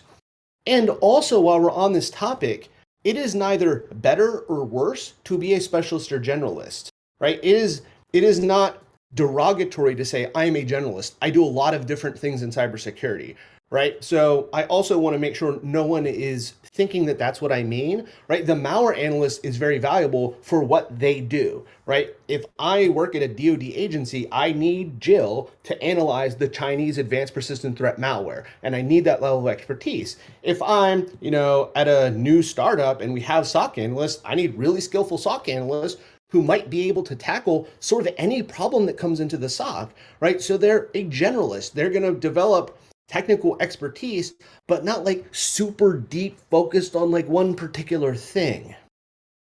You also see these job ads all the time, and I know you see them, cybersecurity analysts. We are hiring a cybersecurity analyst, right? And then the job description makes it look like it's 7 people's jobs. Well, if you are in a role like that where you're just asked to tackle lots of different things, then you're in the generalist bucket, right?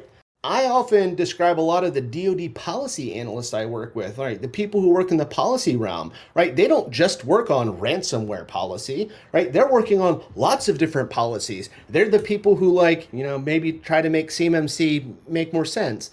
They're the people who are like working on like NIST 800-171 or NIST 853, right? They may be asked to look at interagency agreements. Does NSA have the right authorities versus what CIS is trying to do, right? So these policy analysts are generalists. They need a lot of information and knowledge and skills about probably lots of different areas of cybersecurity.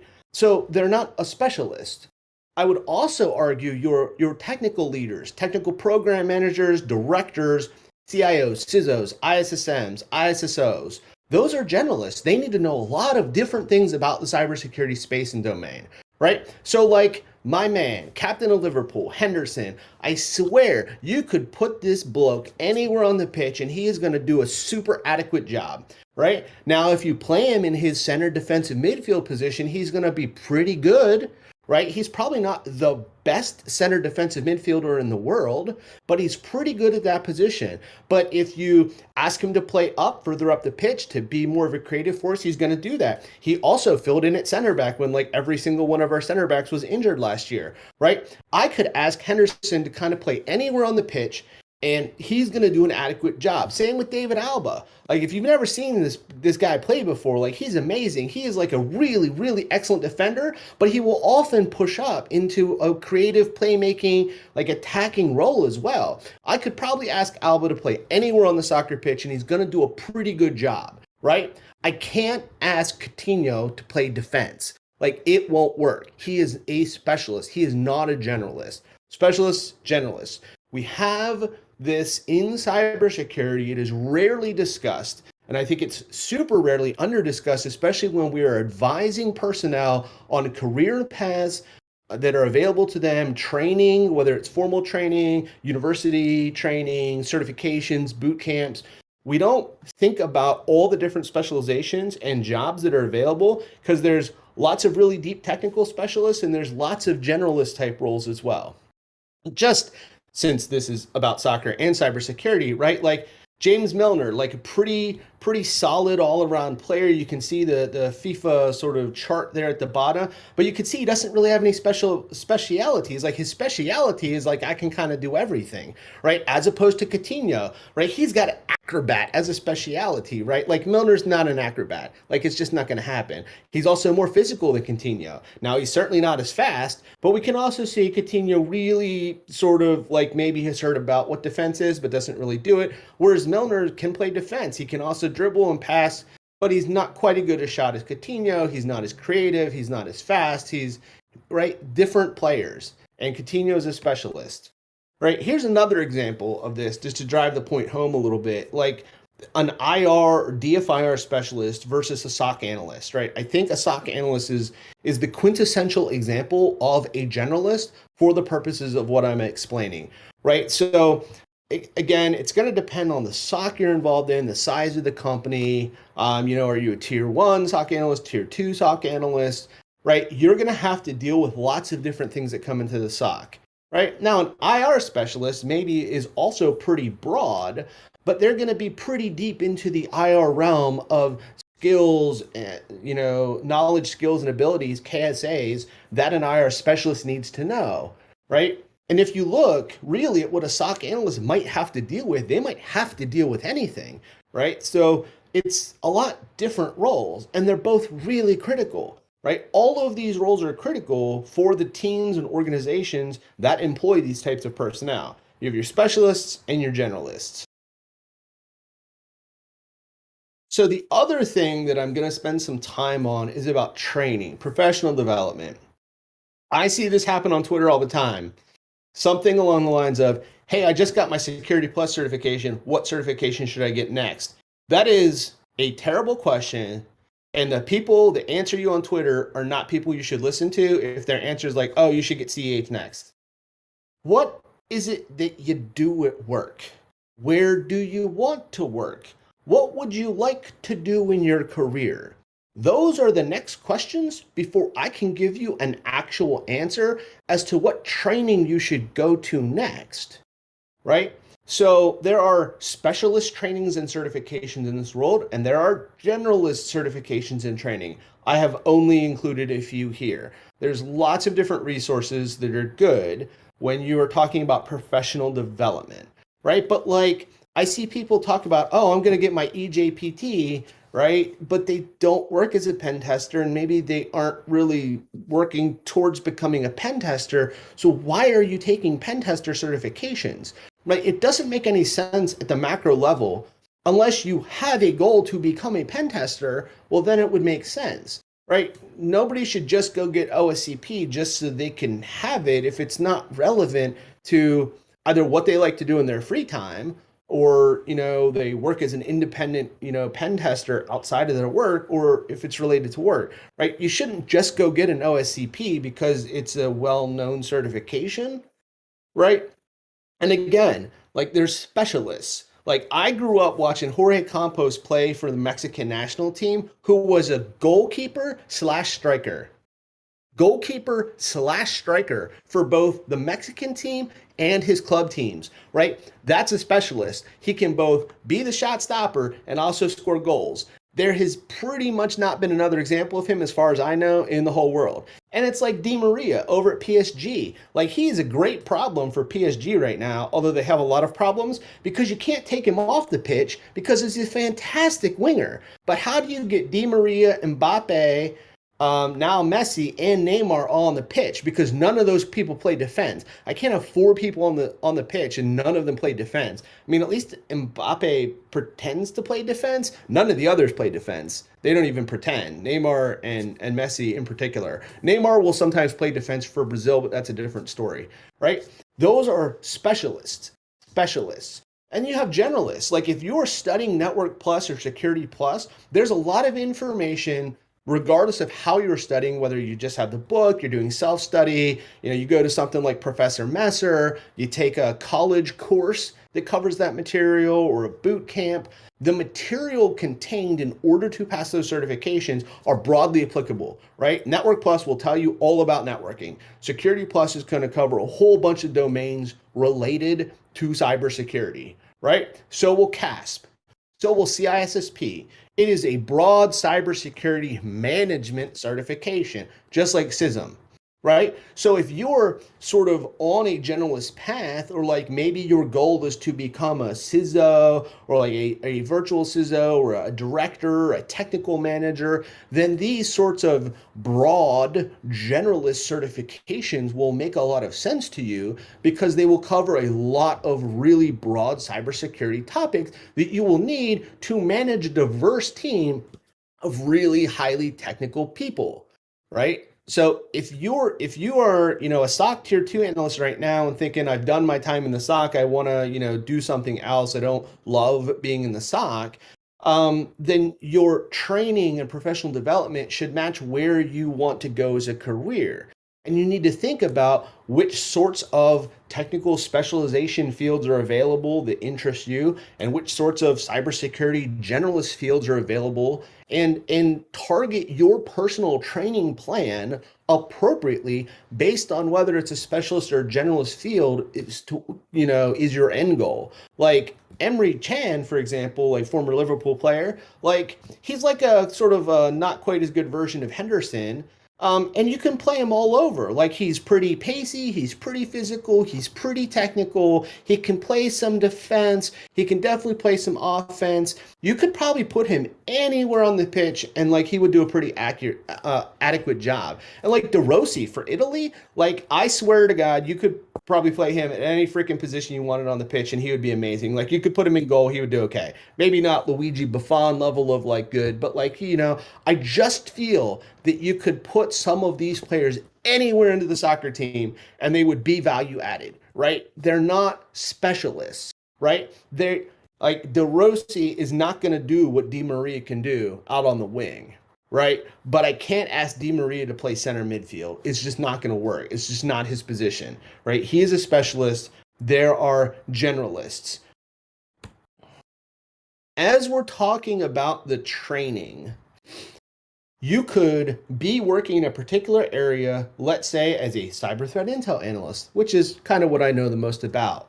And you want to continue training as a cyber threat intelligence person, like you want to increase knowledge, skills, or abilities in the same technical field, right? So we are now tweaking your focus areas in cybersecurity, right? Do I want to be more technical? Do I want to be able to do some of the initial reverse malware analysis that my job requires? Are we looking at PCAPs and I want to be better at PCAP analysis within my role as a CTI analyst? Do I want to become a better report writer? Do I want to become a better presenter? Right? Those are all sorts of skills that, depending on your particular role as a CTI analyst and your organization and team, are tweaking areas so you become better at the specialization that you're working in, right? So like, the person on the screen here from FIFA, like we do this all the time in soccer. Like I am a left wing. Do I want to slightly tweak my left wing skills and abilities, right?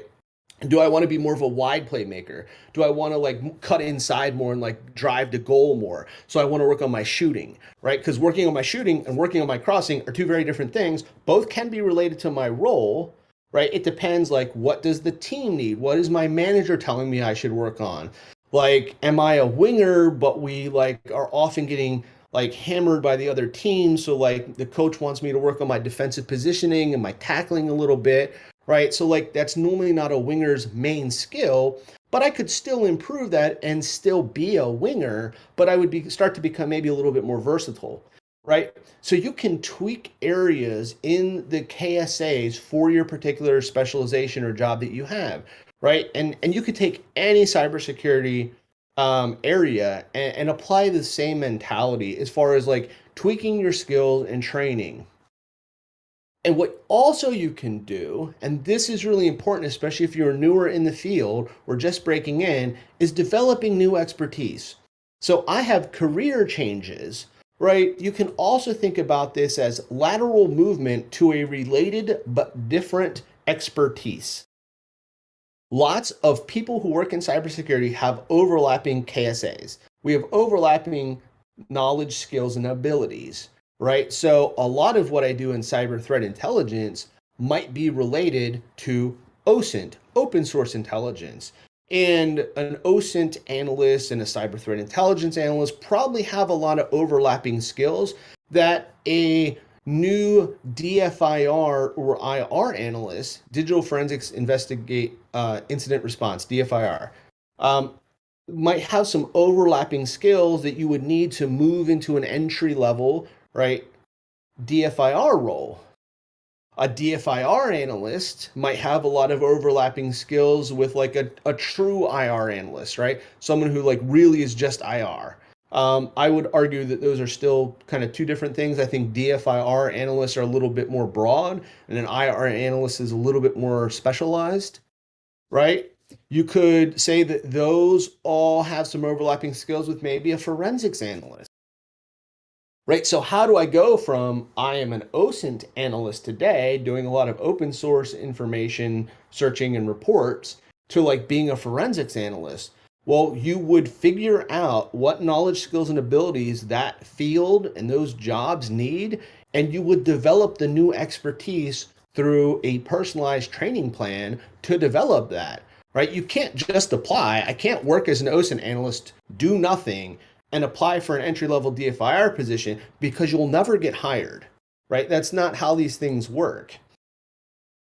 So we can do the same thing in soccer all the time, right? You might have Alexander-Arnold here who plays for Liverpool in England. He's a right back, but he kind of really seems to like the offensive side of the pitch, right? Like with his crosses, with his free kicks, like he has a lot of offensive skills to the game. So maybe at some point, you know, his coaches and he decide he should actually be a right winger, right? So that's a much more offensive focused person on the soccer field. Now he's currently behind Mohamed Salah at Liverpool, so he's probably not going to be a right winger for them right now. But like maybe he plays right winger when he's called up to the England national squad, right? Because they have a ton of right back. It's actually a huge problem with the England team, how many left and right backs they have. So maybe he plays more as a right winger with them, right? I mean, that's possible, but then he's going to have to develop the skills to become a right winger. He's going to have to improve his shooting, his one-on-one ability to dribble past a defender, right? He doesn't really have that, right? He's very speedy. So if there's an open lane on the outside of the pitch, you know, like he'll go down it, but he's not like beating defenders one-on-one most of the time. He's not a Jack Grealish or a Phil Foden sort of character or Pulisic. Go USA, by the way, with that important win over Mexico last night. So like you can do this throughout your career. So like you might be an OSINT analyst and then you take some training, go to some conferences, like do some training at the conferences, maybe you get a certification, maybe you go back to school and you develop some skills that are necessary to get an entry-level forensics job. Right. And then you tweak your resume, which is a whole nother topic we're not getting into right now. You tweak the resume, explain what it is and why you're applying for a forensics position, and you can have career changes across specializations. And I've known people who have done this, who like every couple of years, like reinvent themselves through focused training and development to change specializations. And those people will make the best sorts of CISOs you've ever worked for because they will have worked a variety of different jobs as well, right? So that's another way to think about your development as you think about your 10 or 15 or 20-year plan for where you want your career to maybe sort of peak, so to speak, right? If I've worked as an OSINT analyst and then I've worked as a DFIR analyst and then I've done some forensics and then I was a cybersecurity analyst sort of tackling anything and then I did some policy because that was sort of really needed at the time. And then I'm 15 years into my career, you know, maybe then I start to look at technical manager roles with the goal of eventually becoming like a CISO or something, right? You're never going to be able to work all 50 or 70 specializations in cybersecurity. I also know people who have done one very focused thing for the majority of their career, right? Some people are penetration testers. That is the thing that they love to do, and they will be a penetration tester pretty much for their whole lives, right? There are people who are forensics analysts, and even within the forensics analysts, there are certain, focus areas. And I've known people who have like been a very sort of focused forensics analyst, but maybe as IoT becomes a new thing, they develop some more technical skills around forensics analysis of IoT devices, right? But they're still in the forensics world, and they always will be. There's no right or wrong way to shape your career in cybersecurity, but it does need to be thought of and shaped in 3 to 5 year stints and with an end goal in mind, so that you're on the appropriate glide path for where you want your career to go. Are we, sort of, oops, I clicked off my slide. Are we tweaking focus areas for the job we have, or are we developing new expertise for sort of, linear moves across specializations? That's the level of information that you and your mentor should be talking to. So don't go on Twitter and say, hey, what certification should I get next? That's a terrible question. Don't ask that question. Find mentors, have this level of conversation with your mentors so that your training plan and career can go in the right direction. Right. So again, we can talk about individual analysis as well. My buddy Andy Piazza actually has given some talks about doing some individual analysis on yourself as you set out on this, of like, sort of rating yourself of like, I'm really good at these technical things. Maybe I'm weaker in this area. So that can help you to figure out a training plan for both the job you're in now and perhaps for where you want to go if you want to change specializations. Right. So again, this is what happens in soccer all the time. I might have a player who, wants to play striker, because a lot of players want to play up front and try to score goals.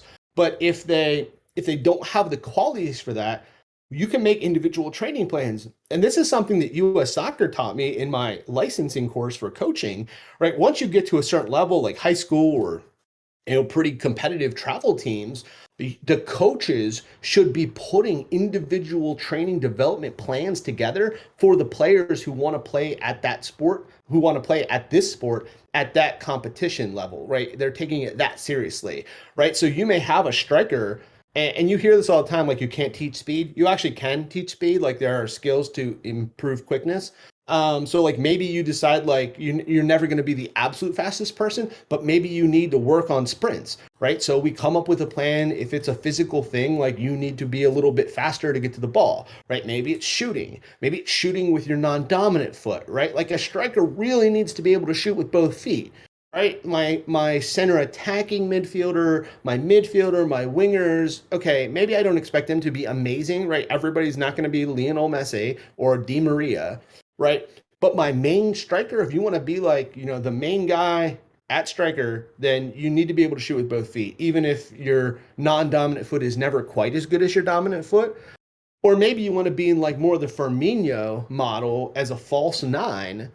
Well, then it's about link up play. Then you got to like really improve like your ability to see the field and anticipate what's going to happen, do the quick little touches. That's all that creativity. That's Coutinho. That's Pirlo. That's Firmino. Right? That's a different type of a striker. What is it that you want to improve? And then you can rate yourself and improve those particular things for your career or, your soccer skills. And then there's the whole team analysis. So this is sort of the next level, right? So we have teams. This is going to depend a lot on what industry you're in, what size of an organization, what level of cybersecurity maturity they're at. Is it a startup in Los Angeles? Is it, a Fortune 10 company, a Fortune 500 company, a department within the federal government, a state department? All of these things play into the team. What is the team responsible for? What are our strengths and weaknesses? What individual people on my team can I bring to different problem sets, right? As a leader, then, you should be thinking about this. Even if your team does one thing, Let's say I'm only in charge of cyber threat intelligence analysts. Let's say I have 10 cyber threat intelligence analysts at a large, Fortune 20 financial institution, right? Well, I still may have people that are better at different things, even though we're all doing cyber threat intelligence, right? I might have some really technical people that are like super good when we have to analyze some stuff coming in from Linux systems, right? I might have somebody who like just kills it when it comes to like smartphones, Android, iOS, right? That might just be the thing, and they're like really good at that. I might know someone who knows like everything about Fin7 for whatever reason. So like if anything comes in about one of the financial organized crime groups, like we give it to Jeff, because Jeff just has followed them for a long time. Maybe we have someone else who's more of a generalist on the cyber threat intel team. And I know Amy really likes new challenges. So when we get something and we don't really know who to give it to, we give it to Amy first, because she really likes having to work on new stuff all the time, because I'm a good leader and I've actually talked to her. And maybe her plan is to like move off the cyber threat intel team to do some other things. So she wants to try to get exposed to as many different sorts of things we deal with as possible. But I would need to actually have some team analysis and not be a shitty manager, so I can actually manage the team properly. Man management. We all hear this in sports all the time. Man management. Do you know your team? Do you know what they want to do? Do you know where they want to go? Do you know what their training path is? If you're not a good manager, you won't know. And then people will just quit and everybody's unhappy and you don't know why, because you're not spending the cycles to actually have effective man management for the people you're in charge of. And let me tell you, in my personal experience, most managers aren't good at this. And there's a reason there's a lot of turnover in our field. When most people leave a job, they primarily say it's because of their immediate supervisors that they left the job. This is another huge problem, not just in this field, but since I work in cybersecurity, I will apply it specifically to this field. We need a lot better management training as well, so that we can manage the teams better, so that we are helping the people on our team get the professional training and ensure they're on the career path that's helpful to them. It won't stop turnover. There's still going to be poaching. I mean, if Amy has been with the team for 18 months and seems to be enjoying it, but another competing firm comes in and offers her 30% more salary, if we don't match that, she should go. And that's the reality of the world we work in. What's our strategy for the team? Like, what strategy overall, right? This kind of ties all in together. What's our strategy for our cybersecurity team, right?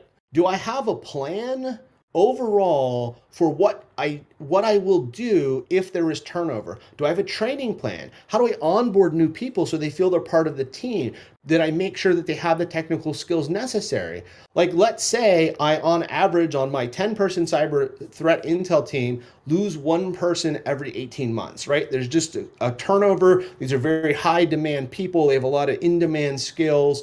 And I just tend to have a turnover of at least one. Maybe some of that's internal, right? Maybe some of it's internal if we're a really large organization, but every 18 months, I'm sort of bringing on a new person.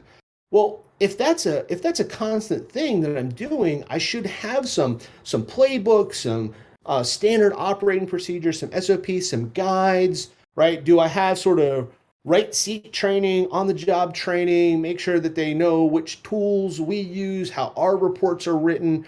If I don't have this level of plan, that turnover is a lot more burdensome, because I haven't effectively onboarded the new person to be part of the team. Both being part of the team and welcoming them and making sure they feel integrated, especially if we're virtual right now, but also technically integrating them into the team, into our processes, how we do things, what tools we have access to. Do they have the right accounts? Do they have a computer? Did it get shipped to them? Can they log into email? Do they need access badges? All that kind of stuff. Team strategy. Excuse me.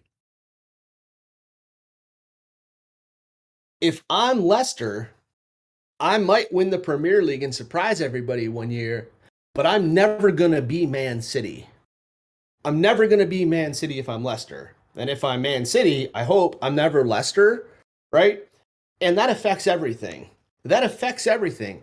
If I'm PSG, I can just buy the best players and put them on the field. If I'm Benfica, I can't do that, right? And most companies and organizations that you work with are a lot more like Benefica than PSG, right? PSG is basically like Fortune 5, right? PSG, Man City, Barcelona, Real, Bayern, right? Maybe it used to be Man U. There's very few teams that can operate at that model. Very few that can operate at that model. There's a whole lot of teams that operate on whole smaller budgets.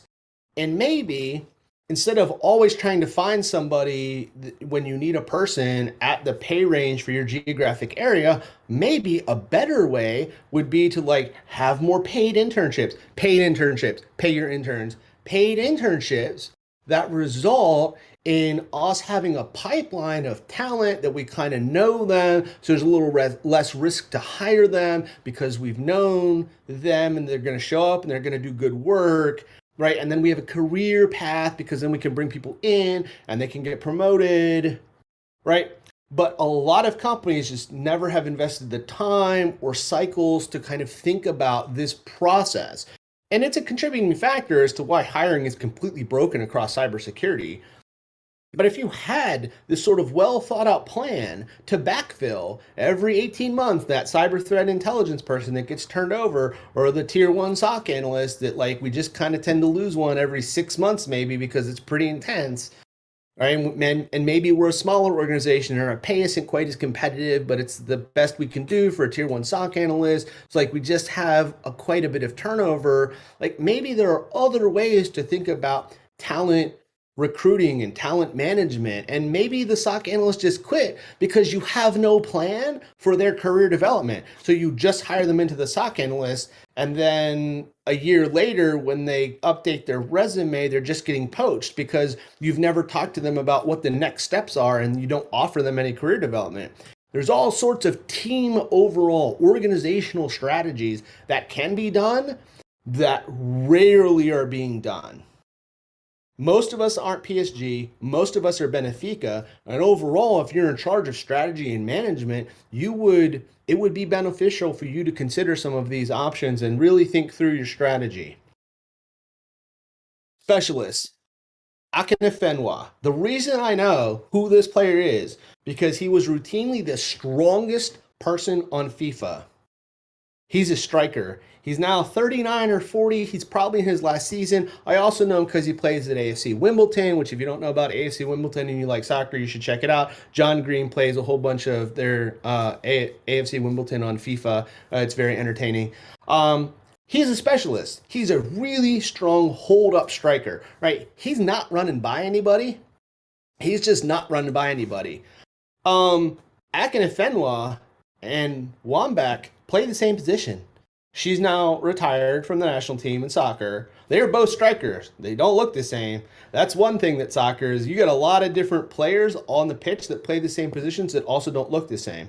But she's a specialist, right? She was the person you brought on if you needed to score a goal late in the game. She was good in the air. She has a big physical presence, but she's not going to like run by people. You're not going to play over the top. She's not Jamie Vardy.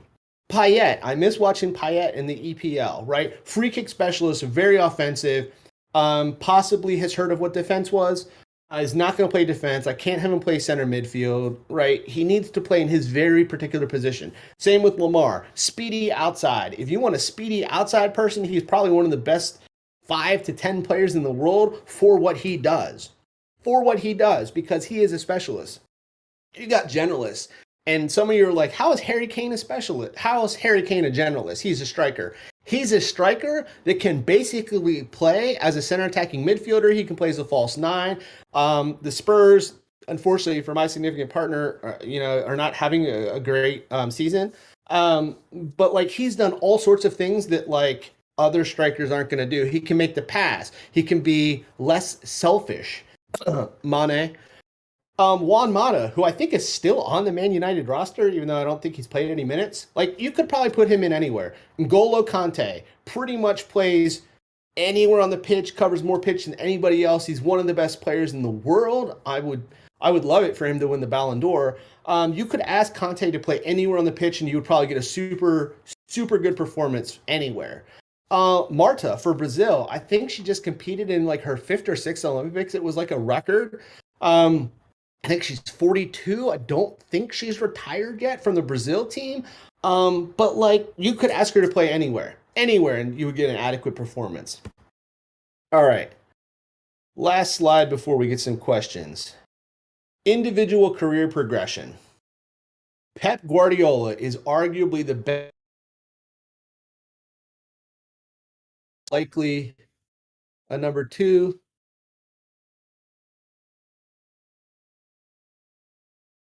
I hope I'm on. My Discord just did some crazy stuff. Yeah, your stream. No, your stream ended. Can you share again? Yeah. Bear with us, BSides Delaware, while we hammer out some. Hey, there we go. Yeah, it was weird. My And we're Discord back. just like crashed. That's fine. Are we good? Yeah, we're good. Go ahead. All right. So last slide, and then we'll see if there's any questions. So Pep Guardiola, arguably the world's best manager. I think Klopp maybe is number 2. Greg Berhalter is not in the top 50. I can't believe the U.S. team keeps hiring these trash coaches. Guardiola was a center defensive midfielder, but he played as a playmaker, right? So he would take the ball out of the back, out of defense, and then look to progress the ball down the field as that first part of the attack, right? So he was a very technically skilled ball playing, attacking player who also had a lot of technical qualities as a defender, right? And then he became a manager, right? And we know that a lot of players, Michael Jordan, who become managers aren't good managers, right? It just doesn't work most of the time. But Aaron Robin, who's one of the world's best soccer players ever, says Guardiola was the best coach, right? He coached Messi, he coached Iniesta. He's now coaching Phil Foden, Sterling, like all of these great players. And he's making really technical players better. I thought like Jesus and Sterling's career were sort of plateauing as offensive players. So like, as you think about your career, what is your individual career progression? Like, do I want to continue to be a technical expert, right? And like, I am Payet, I am Akinfenwa, I am Traore.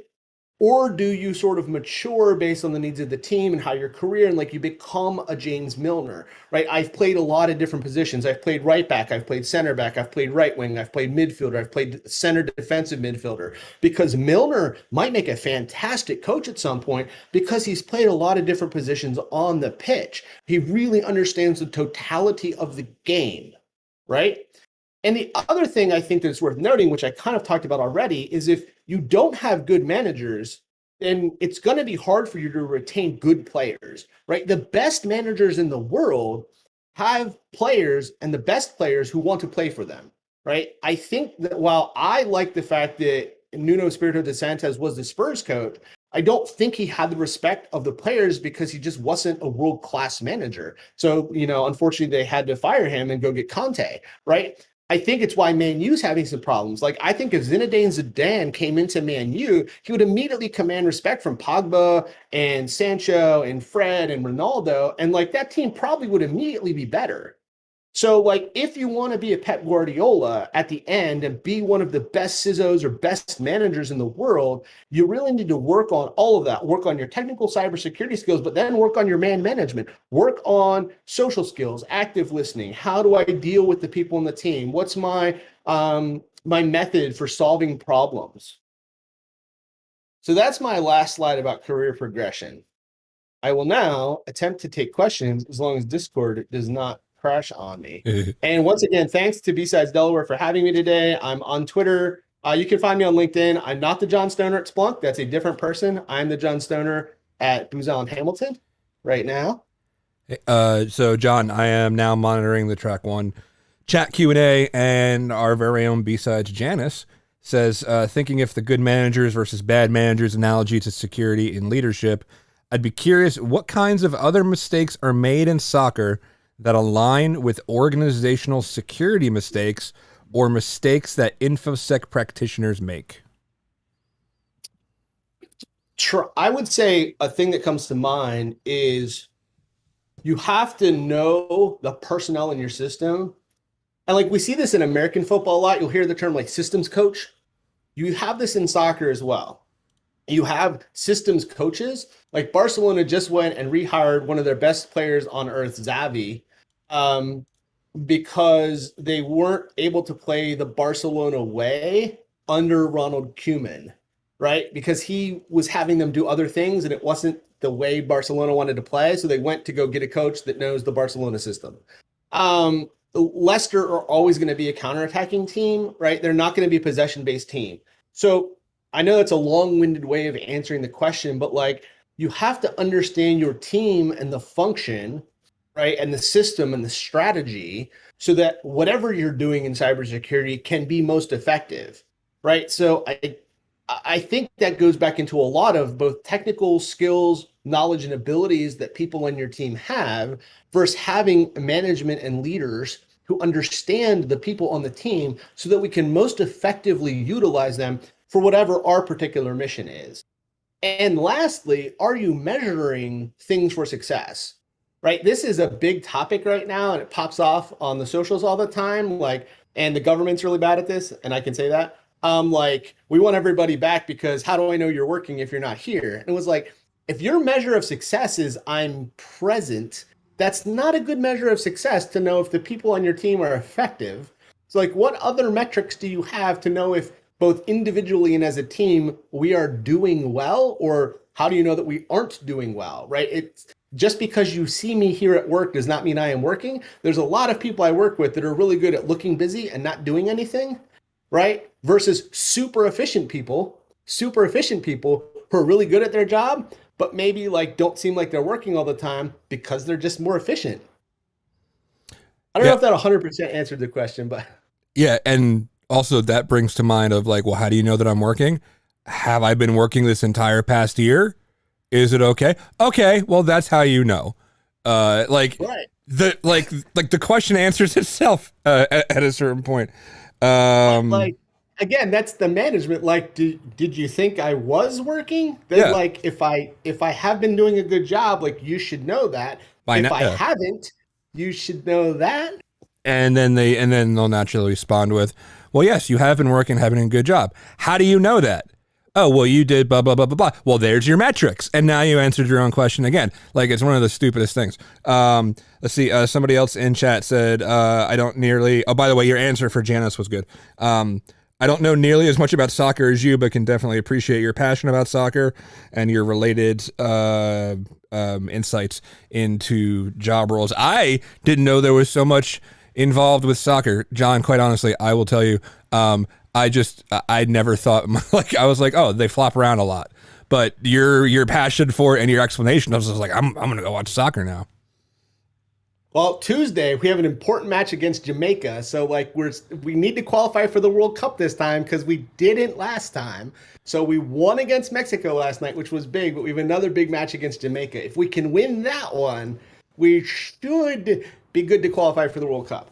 What do you think? So I was having a conversation, and real quick, we got about 3 minutes. I was having a conversation with Mike Murray from Scope Security, and we were chatting about how, and I'm not sure if you watch, like, do you watch Ted Lasso? I have not. We're going to binge it when I have my daughter for Thanksgiving. Okay. So I've seen some clips. I know about it. Okay. I mean, naturally, because, hey, soccer. But also what Mike was saying is, like, not only is it interesting because of that and it's written well, but it's a really great show about management and management techniques. So my wife watched the whole thing. I only seen a couple episodes. It's really good. But I thought, because soccer. So yeah, countries are in this country. Yeah. So yeah. Other than that, no, we don't. I don't see any more questions in the Q&A. There is the track one post Q&A where you can go in on a voice channel if anybody wants to hang out in there. And we are going to be breaking for lunch now until 1 p.m. I believe.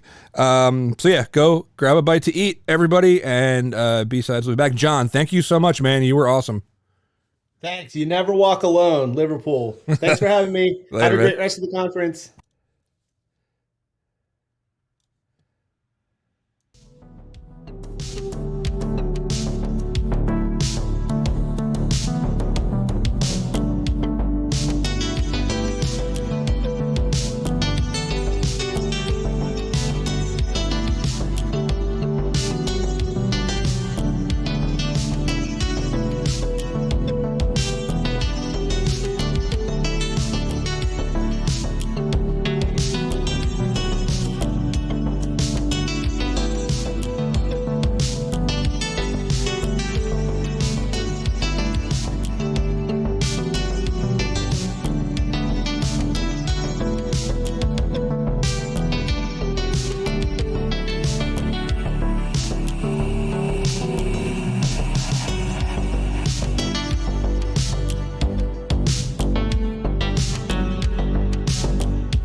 Savannah songs, they're here and gone. I'll keep it rocking.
Second, the Russian government is known to be trying to change human behavior by external electronic influence.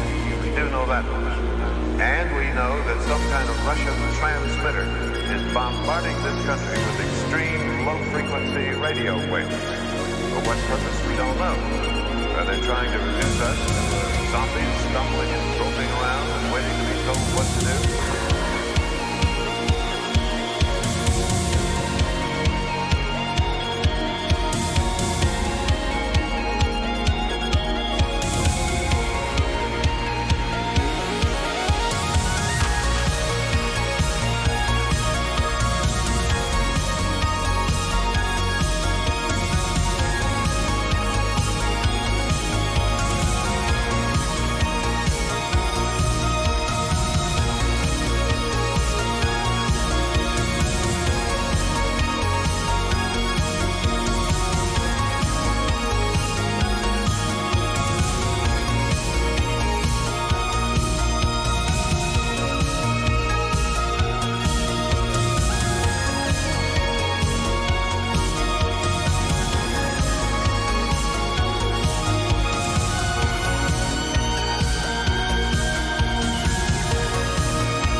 still the same. You're still the same. There's something inside you. Something inside you. It's hard to explain. It's hard to explain. They're talking about you. Talking about you.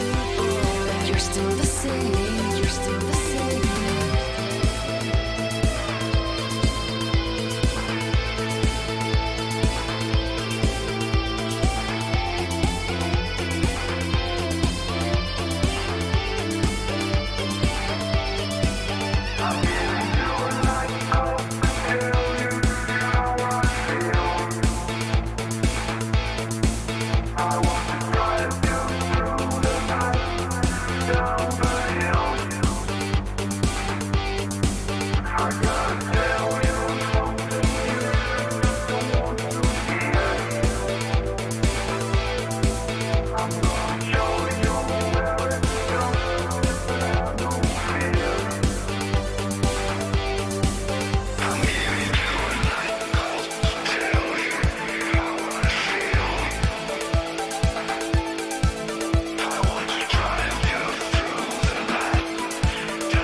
Welcome back, BSides Delaware. My name is Rando, your MC for this afternoon. We are back from lunch, and I hope you got your lunching and food comas settling in nicely. We return with Mr. Rob Slade on security lessons from COVID-19. Take it away, Rob. Thank you very much. It's not just after lunch for me. I haven't even had my breakfast yet. I'm out here on the wet coast of Canada, so I'm an untrustworthy alien from your perspective. Anyways, and bearing that in mind, there's the QR code that you can get all the information about me quite safely, bearing in mind that I got my start in security doing malware research, so I know every way to trick people to installing bad things on their computers. Now, it's listed in the slides as BCP and privacy lessons from COVID-19. You'll see the title here is Security Lessons from COVID-19. This is normally actually the third of 3 parts of security lessons from COVID-19. But it's a bit of a catch-all, but yes, we are going to be talking about business continuity planning, privacy, a little bit about application security, and we'll see what else has dropped into the slide deck while I wasn't looking. Okay, just to refresh your memory, everybody else said the pandemic started March 11th, 2020, because that was the first day the World Health Organization was willing to use the word pandemic, and there was the infamous basketball game that ended sports as we know it, although we seem to have started that up again. It's important to do the important things in life, yes. But for me, it all started on March the 10th, and that particular morning here in Vancouver, March is a big month for security. We have CanSec West, we have normally BSides, sometimes we have BC Aware, and the Vancouver Security Special Interest Group always has their monthly meetings. So I was slated to go to 2 conferences. I had 2 speaking engagement, 3 conferences actually. Yes, I remember talking about it at coffee that morning with somebody, and by dinner time, bang, it was all gone. So life can change rather drastically in a very short space of time, and it's important to bear that in mind when you're thinking about business continuity planning and how it's going to work. It's not everything, not every event affects everybody equally, and this is actually an old illustration, but it was sort of case numbers for basically pretty much everywhere. Over 5 million population at the time, and the numbers involved there. And I'm in a bit of a privileged position because that little blue dot right at the bottom, that's British Columbia. So anyways, I will make a suggestion, particularly for those of you who are interested in security awareness training, or really any kind of communication of a complex and difficult subject. I really recommend the Dr. Bonnie Show, which is not called the Dr. Bonnie Show on this YouTube channel. This particular YouTube channel is the BC government YouTube channel, so you may have to set up a VPN and say you're from Canada in order to get at it. But it's if you will look up the COVID-19 updates on that channel, we have a secret weapon here in BC, and that is Dr. Bonnie Henry. And she has provided an absolute masterclass in effective communication of difficult topics and situations. So just throw that in there as a benefit to you, those of you who are dealing with communications or education in any way. It's really, really exemplar material there. And seeing as how we're talking about privacy partly, by the way, you're being recorded, as I understand here, so that will be something to consider as you participate or not. Again, in terms of privacy here, some really interesting things that we have. Contact tracing is something that is important in terms of public health in a pandemic or any kind of epidemic, really. But of course, there's always the privacy concerns and the confidentiality concerns there. The issues of vaccine administration and vaccine passports. Really interesting that the term vaccine passport has changed from the beginning of the pandemic, when people were actually talking about passports being able to get into another country. But now, when we say vaccine passports, what we're talking about is generally the little either slips of paper or QR codes that your local health authority, whether it's state or regional, whatever it may be, gives you to say that you have in fact been vaccinated, so that you can get into restaurants and gyms and stuff like that. So it's interesting that the differences in the importance and the privacy protections that go into it, whether you're talking about something just to get you into a restaurant or something to get you into another country, and so interesting variations in the discussion of what is a vaccine passport, what does it need, and how it needs to be protected. So lots and lots of that. Here you may have noticed we're going through the CIA triad: confidentiality, now integrity. Mis and disinformation has been huge in the pandemic. During the pandemic, there have been all kinds of problems with misinformation. On the one hand, people taking ivermectin and things like that, poisoning themselves in many cases. There have been many more cases of ivermectin poisoning than people who will say that they have been protected by this stuff. And there's been a significant drop in the use of news media sources during the pandemic. People have instead been turning to friends, neighbors, and just random strangers on the internet to pick up their information, and very often it's wrong. There again, as I say, there's a significant increase in the use of social media as news sources during the pandemic, and all kinds of really interesting factors here.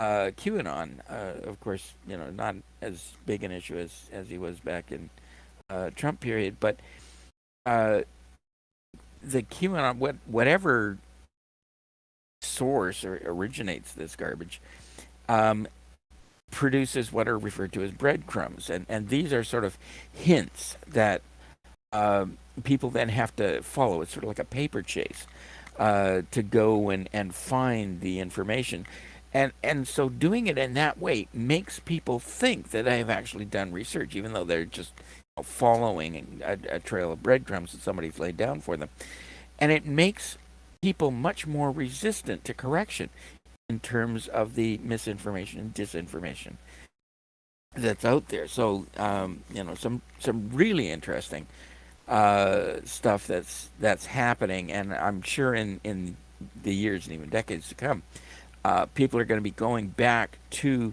this period of the pandemic in terms of research into mis and disinformation and how to deal with it. Availability, and here of course we get closer to our BCP stuff. Toilet paper, really? I mean, honest to goodness, I defer to nobody in my admiration for toilet paper. I think it's the two greatest inventions of the 20th century were toilet paper and the internet. But really, there is nothing magical about it, and the fact that you could not buy toilet paper for months, it's just so bizarre that people were rushing out and buying toilet paper. The pandemic certainly was an issue in terms of supply chains, and certainly there's been an issues in shortage of various things, but toilet paper is it's got no medical properties. it's really kind of weird that was what everybody went out and bought. But of course, the supply chains we've seen the problems with that stuff, the issues around the supply chains. We're seeing that everywhere in terms of production, chip shortages, raw material shortages. Christmas coming up and retail stock not being available. The lack of choice in all areas of retail availabilities and that sort of thing. But in addition, we've seen other problems with the supply chains, such as, for example, at solar winds, people relying on solar winds as a means of managing their IT infrastructure, and yet at the same time, that makes it a single point of failure, and somebody managed to get in there, drop something into that supply chain, as it were, and got into the systems of all kinds of people all over the world. We have to think of supply chains not just in terms of, can I get this particular product? Is this going to be available to me? But in addition, is this particular point in the supply chain secure in and of itself? Is it going to affect me in some negative way by it being compromised itself? And that's, SolarWinds, of course, we're dealing with IT infrastructure all the time. But there's issues in terms of physical supply as well. Going back to pandemic issues, the supplies of medical equipment and personal protective equipment. And all of a sudden, people were seeing shipments of gloves, masks, scans, whatever it may be, that did not meet the standards that they were supposed to cover. Lots and lots of issues to look at in those areas. It's, and again, as I say, the issues of supply chains lead us nicely into business continuity. But a few things to address in other areas of security. Risk management, of course, is big area in security. And of course, always the cost benefit analysis. Really interesting to look at the issues of isolation, quarantine, lockdown mandates of various types versus reopening the economy. And of course, when we are talking about issues, security serves business. It's, we're not doing this by ourselves. We are there to support the business. But at the same time, life safety is the number one priority. So how do we balance those in terms of that kind of cost benefit analysis? And emergency management, so many issues around this. We've had disasters, a number of disasters during the pandemic. Which is problems piled on top of problems, and it's tragic and that sort of thing. But then you get these people, going on TV and saying, well, they put us up in a hotel, but it's not a very good hotel. Well, for crying out loud, emergency management is for emergencies. This is not a time to complain that things are not perfect, because this is a vast imperfection, and it's always more important to have the actual, even if it is not perfect, than to strive for perfection and not deliver anything at all. So a number of things. Again, in terms of emergency management. And again, this is something that you would unfortunately have to go to, set up a VPN until you're from Canada. But if you can get it attached to knowledge.ca, do a search for a program, 5-part documentary there called Search and Rescue North Shore. It's shot in my backyard, so absolutely gorgeous scenery around all of it, but an amazing piece of filmmaking as well. They, have cameras mounted on people's helmets, cameras on helicopters, cameras on teams on the ground, people going in with the teams. But in addition, they put cameras on ropes that were hanging gear and flying into areas. So, and the editing to put it all together is quite astounding. But anyways, an impressive piece of material there. Again, one of the things that the pandemic has pointed out is that people do not understand risk overall, and the fact that it's not a binary issue. There's always statistics involved and probability, but particularly the concept of defense in depth and layered defense that we in security know and use and have to rely on all the time. Staying home isn't perfect. Distancing isn't perfect. Hand washing isn't perfect. Masks aren't perfect. Vaccines aren't perfect. I'm sorry, it just doesn't happen. But we have to look at it in terms of layered defense and defense in depth. In terms of physical distance, this was rather amusing. This is an asphalt grinder. That was near my house while I was preparing this stuff, and here's a sticker on it that says, that you have to maintain 2 meters of social distance. And, I just kind of wondered, I know that it's for the workers in operating around the machine and just, general instructions to everybody in the workplace. Now we have to do physical distance, but for crying out loud, who is going to need a warning to stay 2 meters away from an asphalt grinder? Anyways, just amusing. And again, in terms of masks, this mask won't protect you from COVID-19, but it'll sure help with the social distancing. So lots of issues there. And again, in terms of physical distancing, social distancing during the virus crisis, if you must go out, note that you might get coughed on or sneezed on, and since disinfecting fabric is much more difficult than cleaning flat surfaces, you should wear older clothing that can be discarded if necessary. If you have old, torn clothing that will not be missed, this is probably best. Since face masks are in short supply, a scarf worn over the nose, mouth, and lower part of the face may offer some protection. If you are infected and must go out for some reason, take a staff to aid you in walking should you be overcome with respiratory distress and need something to lean on. Best to have bells hanging from the top to summon aid if needed. As you go, it is best to give some verbal warning to others not to come into close contact. Since you may encounter some people who may not be proficient in English, it's probably best to constantly call out something simple such as unclean, unclean.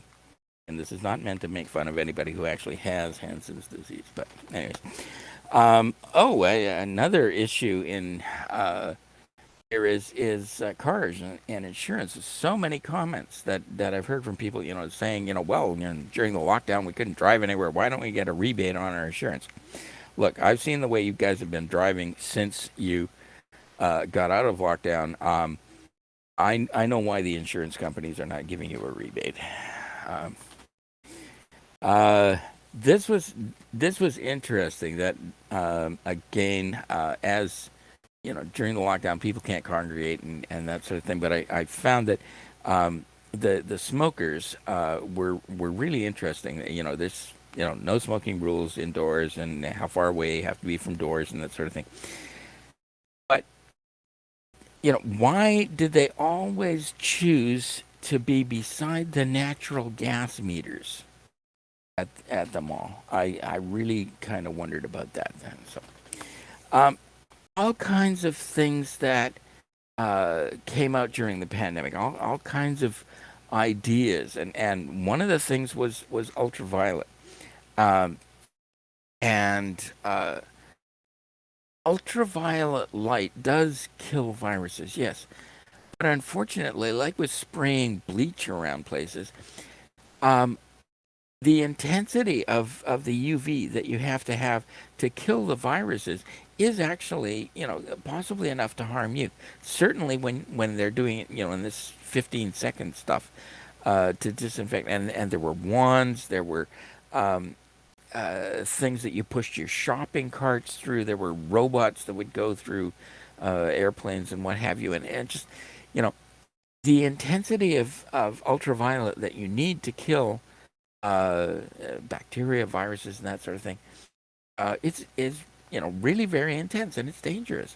I know because I worked in a hospital, and we had UV devices for debriding infected wounds. We were not allowed to use it. Only the specialists were allowed to use it, because if you didn't use it properly, if you weren't careful it was enough to strip the skin off your arms.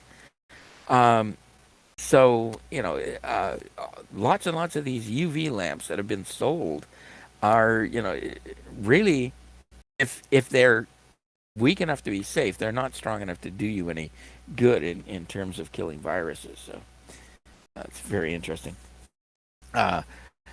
One of the things that suddenly struck me, as we're getting nervous about, actually meeting people, and then I was, looking. We watch a lot of old movies and that sort of thing, and so parties and that sort of thing that go on in the movies are. The older movies are just, oh no, can't, that's dangerous. You're too close together. And it was really kind of funny when I was thinking about this in the mall. I'm walking down the middle of the mall and going around corners wide so that I'm not going to actually bump into anybody by accident. And so these, movies where somebody suddenly jumps out of a dark corner, it's sort of like, what are you doing walking that close to a dark corner? But the other ones, the gangster movies where they're, a whole bunch of armed guys, with paranoia ratcheted up to 11, are all meeting in a huge warehouse, and that, spread out. You sort of look at that and, hey, you guys have got it, so whatever. Yeah, probably. Don't need a break, but the German government is advising people to stock up on sausage and cheese. It may be a worst case scenario. So, business continuity planning. Now, in business continuity planning, we are always after management, senior management, to actually do it, to build the budget, to address these issues. And as this guy from Dow Chemical has said, the best way to get management excited about a disaster plan is to burn down the building across the street. Well, for crying out loud, for the past couple of years, an awful lot of buildings have been burning down across an awful lot of streets, figuratively speaking anyway. So use this as a reason for business continuity planning. Use the fact that all these changes have happened to provide a reason to management to address this issue, to help out, to to make sure that you are addressing the dangers properly. It's it is not too much of a stretch to be able to say, we're in the midst of a disaster. We have to continue to think about disasters, because if we get hit by another one some other way, this is not the time to have an unintended impact on our business. It may seem like this is not the time to do any extra work, but really, this is the primary time to do the extra work, to prepare. The pandemic doesn't mean that everybody else has, every other disaster has finished. I mean, California burned down, my province burned down. there have been hurricanes, there have been floods, there have been disasters. The disasters will not wait. And in fact, because of the pressures from the pandemic, it is more important to do business continuity planning here rather than less. A number of lessons that the pandemic has taught us, which really we should have been addressing already, but the a lot of the stuff in terms of risk management, a lot of our literature in security does come from the financial industry, and it's really interesting when you go into it in depth and look at it. You will find that what financial industry is talking about when they talk about risk is capital risk, financial margin. Do you have enough money to weather some change in the commercial environment? Do you have enough in reserve to weather a financial storm that may come along? Everything that we think about, or we tend to think about mostly, in terms of our risk management and risk assessment, they tend to lump in one small corner, which they call operational risk. So they're concentrating on the capital risk, and we unfortunately have not. And we probably should be looking at that more. And certainly a number of companies have experienced during the pandemic that there have been sudden changes in the market and massive changes. Now, some people, this was great. They, made out like bandits. They, Amazon, for example, everybody's ordering everything online, so Amazon is, doing great guns, except for the fact that Amazon can't find enough employees to actually work for them. So, that's another change in the market. The labor market has changed, and all kinds of industry sectors have found that themselves. Restaurants during reopening situations, there's a lot of demand for the restaurants, but they can't find the people. So, different kinds of market changes. And that issue of not being able to find employees also sort of leads to succession planning. And we've seen this. We've had a pandemic. A lot of people have died or got sick. Some people will get COVID and they don't actually die, but about 30% of people who get COVID get long COVID. And so if you've got your senior management people now with long COVID and, afflicted by fatigue and brain fog and that sort of thing, they still can't do what you need them to do. Certainly somebody who's got brain fog is not somebody that you want making the major decisions about policy and ongoing long-term stuff. So having succession planning is very important. It always has been important in all kinds of disasters. But the pandemic has pointed out a number of areas that need to be addressed in succession planning there. And again, the issue of supply chains, we've talked about that briefly, but certainly major issue and a number of things there, including the issue of hoarding. And hoarding is sort of one of the dirty little secrets of capitalist society, that everybody is individually responsible for their own provisions, and so you get a lot of people. That's why you couldn't get toilet paper, was everybody was hoarding toilet paper. That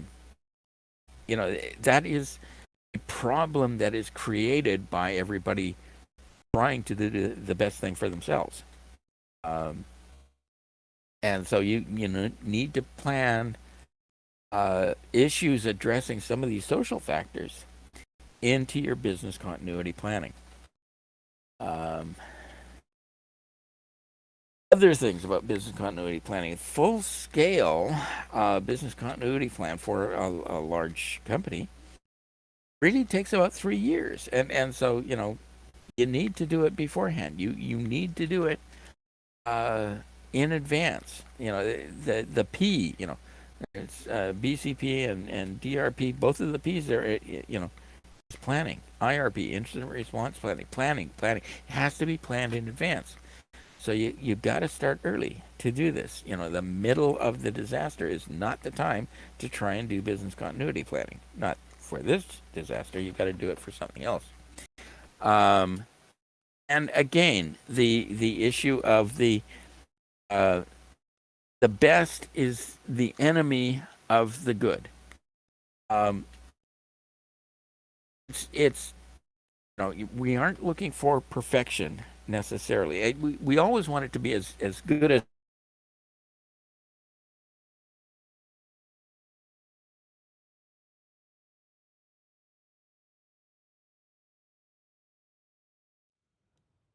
Apologize, BSides Delaware. I think we're having some voice technical issues. Let's see if Rob is still there. Hey, Rob, I don't have any audio from you right now. Hopefully he can hear me.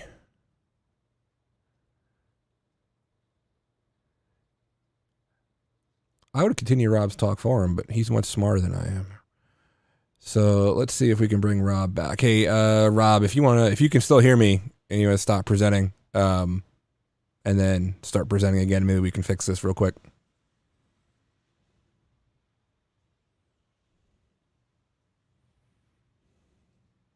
Nope, nothing. Rob. All right, we're going to hit to an intermission just a little bit early. I think we lost Rob, and maybe we can get him back a little bit later. Apologize for the technical glitch. BSides, we will be right back.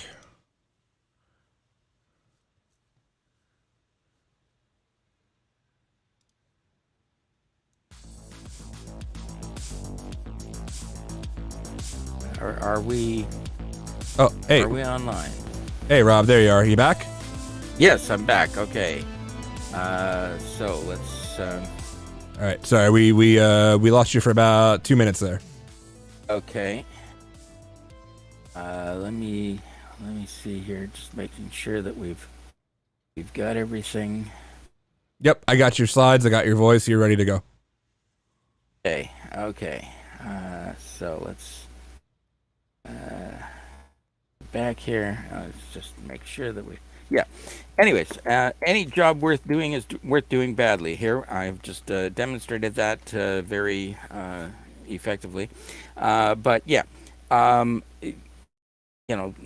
this is emergency management. This is trying to do the best in a bad situation. So again, the actual is better than the perfect. In business continuity planning, leadership is very, very important, and the leadership we have seen a number of issues of leadership during the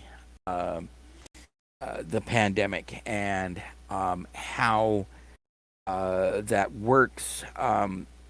And one of the things that has been important that in a number of those examples is consistency.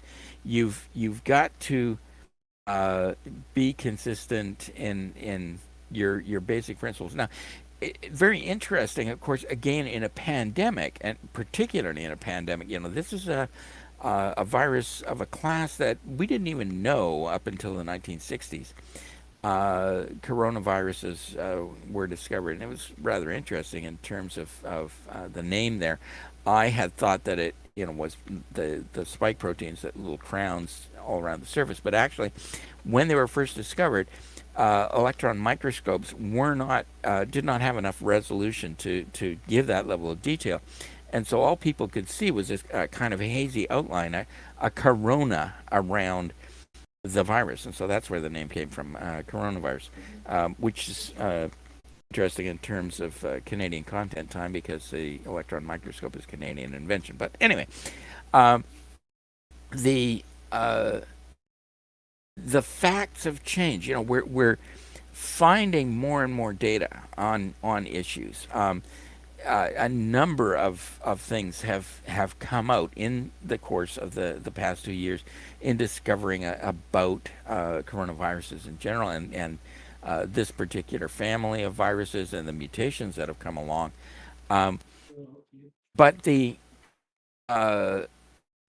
consistency of background principles has been vitally important, and people who have not had those background principles driving what they do, their leadership has not been very effective during this whole crisis, and so that is an area to be addressed. Again, looking at the Dr. Bonnie show, the consistency that Bonnie Henry has shown over the course of the pandemic is impressive, and she's saved a lot of lives, kept a lot of people safe. I'm a really big fan. In terms of business continuity, this is something that we have seen. In terms of technical stuff, when you recover, you can go into recovery when a disaster has happened. You recover the most important items first, and this has been an example, or the pandemic has sort of been a special case of this. You can do lockdown, you can stop fast, and you want to do this early. And we've seen this over and over again, that places that did not go into lockdown early have taken much, much longer to get their recovery going.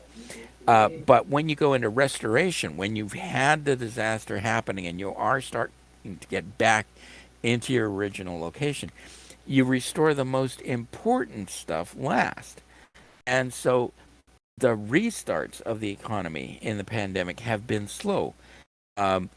So, stop fast, restart slow is sort of important principles in business continuity planning.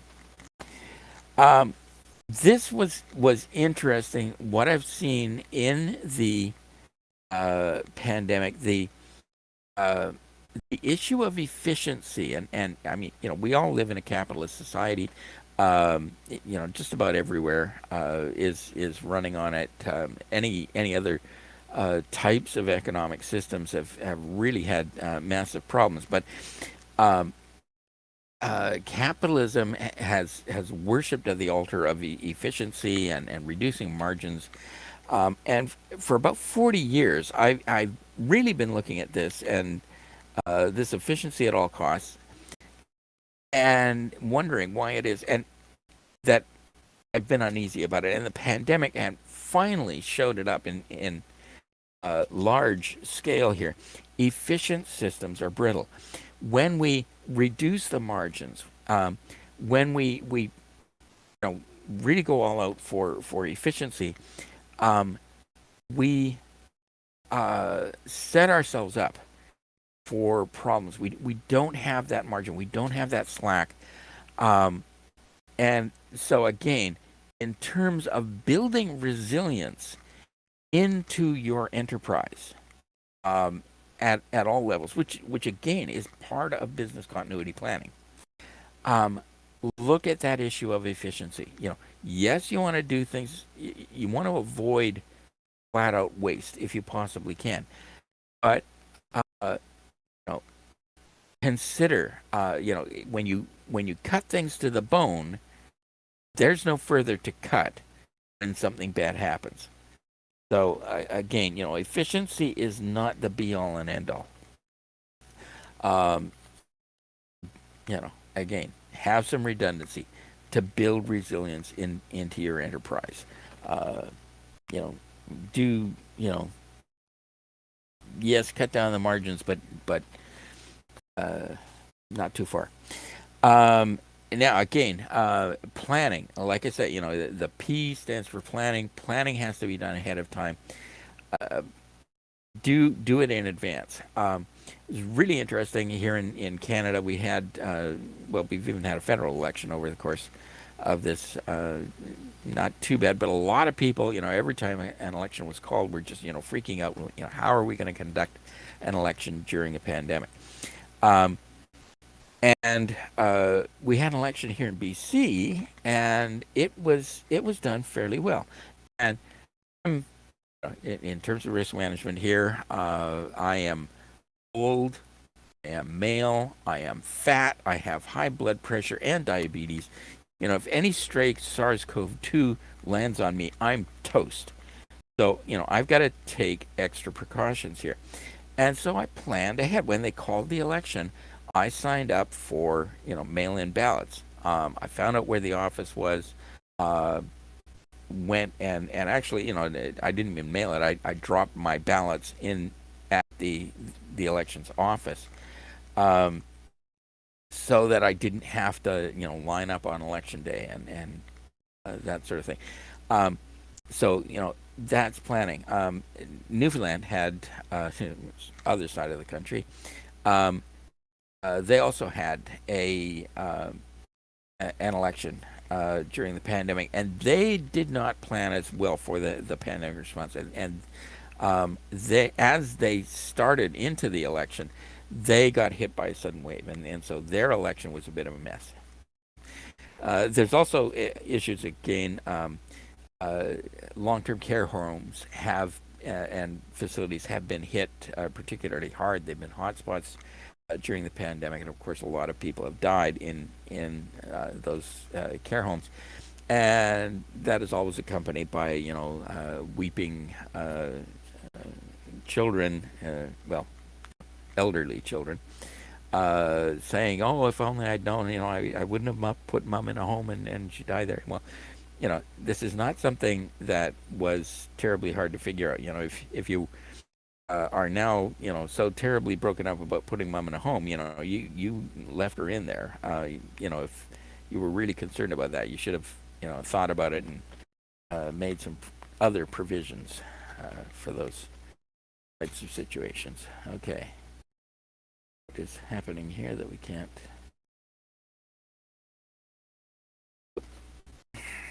Oh dear. Okay. Let's get the slideshow back up and running.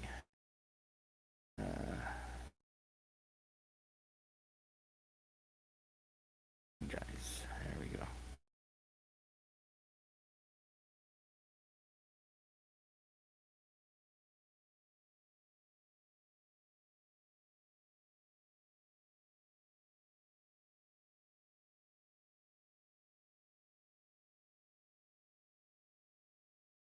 Sorry about this. It's a business continuity. Okay, Anyways, we're restarting here. We will be back with you shortly and get the slides back up.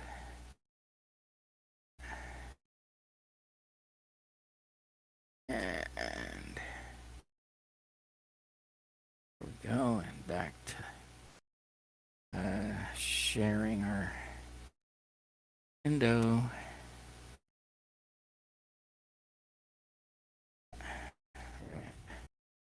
Get through a few slides before we get to where we were. Where were we here? Okay, this is all revision. We can just say that this is a review of the material. Okay, so oh yes, good old raw toilet paper for sale, $20. Some assembly required there, as I mentioned. Toilet paper support. Cryptography. I actually wrote a book, Cybersecurity Lessons from COVID-19 during the pandemic. It's an interesting exercise. I went through the domains of security, and I thought, okay, cryptography is not an area that the pandemic will, have an impact on or any lessons from. Wrong. So the contact tracing here is really interesting, that the DP3T protocol here just uses pure random numbers. So we're not providing any personally identifiable information. So there's no issues of privacy here. as long as it's really interesting, as long as we're only dealing with the random numbers, it's okay. But as soon as we start collecting and associating, say, location data or even time data with those random numbers, we start to get possibilities of losing private information and breaking confidentiality. So really, really interesting. Again, a little bit of a point of addressing cryptography. Not an awful lot, but some. Application security testing. The different types of testing. Right now, there's issues of if you don't have if you aren't fully vaccinated, you've got to get a test, or if you're traveling to certain locations, like coming to Canada, sorry, it's not my fault. The government decides these things. That you've got to have a PCR test. And people are saying, well, why don't you do the rapid testing? Well, the thing is, the rapid tests give different types of information. For example, the rapid tests very often will indicate whether you have ever had COVID, not just whether you have it right now. So, if you've ever had COVID, you may, get a positive there. Also, the PCR tests are much, much more accurate. The rapid testing things, some of their accuracy levels, or rather their error rates, are around 30%. And that's just, when people are saying, we want the rapid tests because they're easier and quicker and that sort of thing. But they, what happens when you get a false positive? How do you like the rapid test now? Everything. And then, this is, again, a little bit amusing. During the pandemic, a paper plant that was was infected with malware, and so I'm telling everybody who stockpiled toilet paper should safely dispose of it, because it may have been infected by a virus. And then, of course, I have to explain that's a joke. It does, biological viruses and computer viruses do not have anything in common, and no, you can't catch, your computer can't catch a virus from COVID, and you can't get COVID from a virus on your computer. One of the things that I have known for a long time, like I said, I came from the virus, originally just viruses, but more generally malware research community. And when I got more formally into security, one of the things that I learned very quickly was the Bastion model was, everybody else's model in security, and the Bastion model is wrong. The Bastion model says that, we have, we build walls around ourselves. We're the good guys. We're on the inside. Everybody on the outside is bad. They're attacking us, and as long as, we have that wall, we're okay. Under the Bastion model, if a hacker, an intruder of whatever kind is attacking you, that's not my problem. As a matter of fact, maybe that's good, because if the intruder is attacking you, he's not attacking me. But when you come from malware research, and particularly virus research, if you get infected with a virus, that's a problem for me, because all of a sudden, you are starting to spread the viruses and that sort of thing.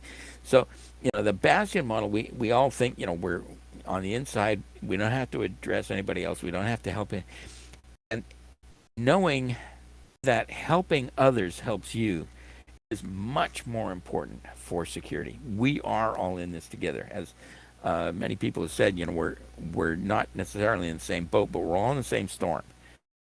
And that, again, is something to address in your business continuity planning, in security in general. Oh, I have, I am rather famously don't like Slack, and I thought I hated Slack until I was forced to use Microsoft Teams. And then I thought I hated Teams until I was forced to use Discord. But we won't say anything about that. I found a bug in Microsoft Teams. The agenda view disappears after you scheduled meetings. And Gloria, my wife, says that this is proof that Teams was created by kids who never learned to plan and do everything on an ad hoc basis. And I don't have any evidence to indicate that she is incorrect. Ransomware and new virus strains. Now, first of all, I got to say about ransomware, everybody talks about ransomware, and half of them are wrong, because there are two things that are both being called ransomware incorrectly. Ransomware is about software that gets into your system, it encrypts your stuff, and then, it's of a ransom demand. But there's also breach extortion, which is when somebody gets in, takes your information, and then threatens you, and it says that you got to pay us a ransom, or we're going to release this to the world. That is not ransomware. That wasn't dealt with by malware, by software, and it's a different thing. Ransomware. We know how to fix ransomware. Make a backup. I mean, we've been telling people for years to make a backup. That's all you need to do. You make a backup. You don't have to worry about ransomware. Whirlpool has been hit by ransomware. And at the same time, we've seen during the pandemic new, more infectious, more transmissible strains of the coronavirus discovered in various places. Right now, I think Delta is the big one, but I know that they're keeping an eye on things called AY26 and AY27, and they're trying to figure out if they're going to be important. And in both cases, my response is, so what? We know how to fix this. If it's ransomware, we make a backup. You're fixed. In terms of new strains of the virus, yes, maybe it's more transmissible, but we know how to fix this. There's the 5 heroic acts of the World Health Organization. Stay apart from people, wash your hands, so on and so forth. The thing is, this is not a difference in kind. This is just, maybe this new strain is more transmissible. Maybe this new strain is more infectious. Maybe it's more deadly in terms of mortality. But it's not a game changer. It just means that you have to double down on what we were already doing. And the same thing is happening. We know how to fix this. Do not panic. Okay, law investigation and ethics. Again, this privacy gets into here a bit. And a lot of people have been freaking out over, mandates, lockdowns, that sort of thing, and quoting Benjamin Franklin, they that give up essential liberty to attain a little temporary safety deserve neither liberty nor safety. Well, look, I mean, when people are dying, then that's not an issue of liberty there. They say my body, my choice. Yeah, do you want casket or urn? This is important. Contact tracing and privacy. We've talked about forensics. The evidence, the testing, the data that we're getting, all of that is important in forensics, and we're seeing the importance of relying on specific data, specific evidence, real data, rather than people's theories during the pandemic here. Really interesting, the privacy issues here. Doctor's appointments have mostly by phone during the pandemic, which is really interesting. During a pandemic, we're dealing with issues of health, but here the doctors decided that they needed a consent form to deal with issues of privacy, and so you go to a website, you would sign this consent form, which you had to pay for. It was really interesting. Pay to sign a form, rather bizarre, but anyways. Interesting, though, on this forum, they had no means of correction. So, there we're violating one of the EU directives right off the top. And there was, there were several violations of accuracy and the right of correction principles in this forum. So this forum, which was meant to address issues of privacy, itself violated privacy protection principles. So interesting stuff. Again, in terms of privacy and the vaccine passports, early on when we were thinking that the passports were going to be actual passports, a lot of information was going to have to be carried on those things. Details of the vaccine, which version did you get, what date, multi-shot, did you need a booster, did you have a booster? Were we going to keep that information on the card, on a central database? What would happen with jurisdictions accessing health information from another jurisdiction? They may not have been too terribly friendly to.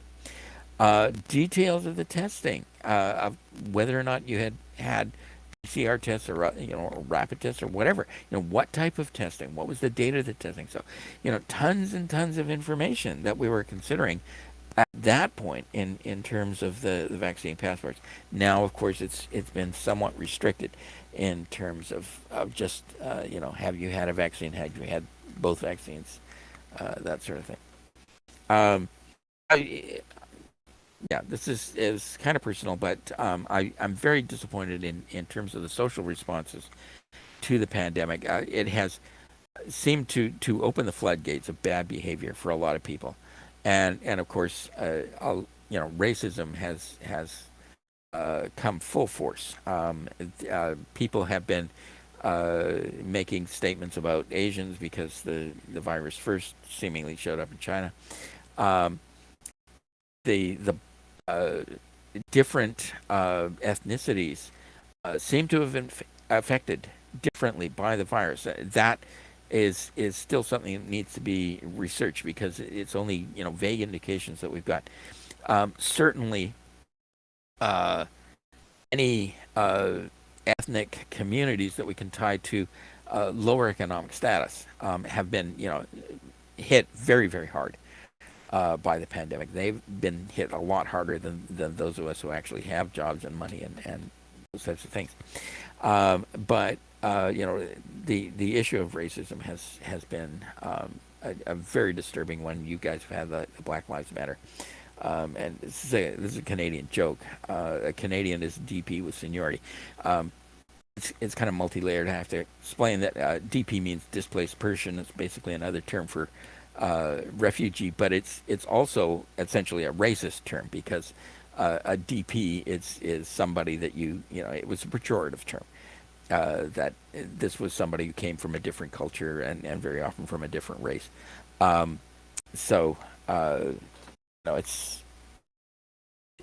Racism shows up in all kinds of things. We have to fight it in many, many different ways. This is Dr. Bonnie, who I've talked about a number of times, and she's saved a lot of lives, and I'm running out of time, so that's all I'll say about that. Any questions? Hey, Rob, we do have questions in the Q&A, but we are running right up against Quadling's next talk, so if you would be so kind as to hop in the Track 1 post Q&A channel, you can answer some. I believe Janice had a few for you. Okay. All right. I am on there. Sweet. Well, thank you so much, Rob, for your second talk, right? You've given 2 talks so far this weekend, yeah? Yeah, a lot more material in the second one than the one yesterday, but yeah. Well, that's awesome. Thank you for that. And we are going to hop right over to Quadling. Thank you, Rob. Okay. Let's see if I can do this on the fly. Hello? Hello? Hey. Oh my God, did I do it? I did it! What'd you do? I said I was like, I'm gonna see if I can hop over to this as streamlessly as I can. We are live right now, by the way, Josh.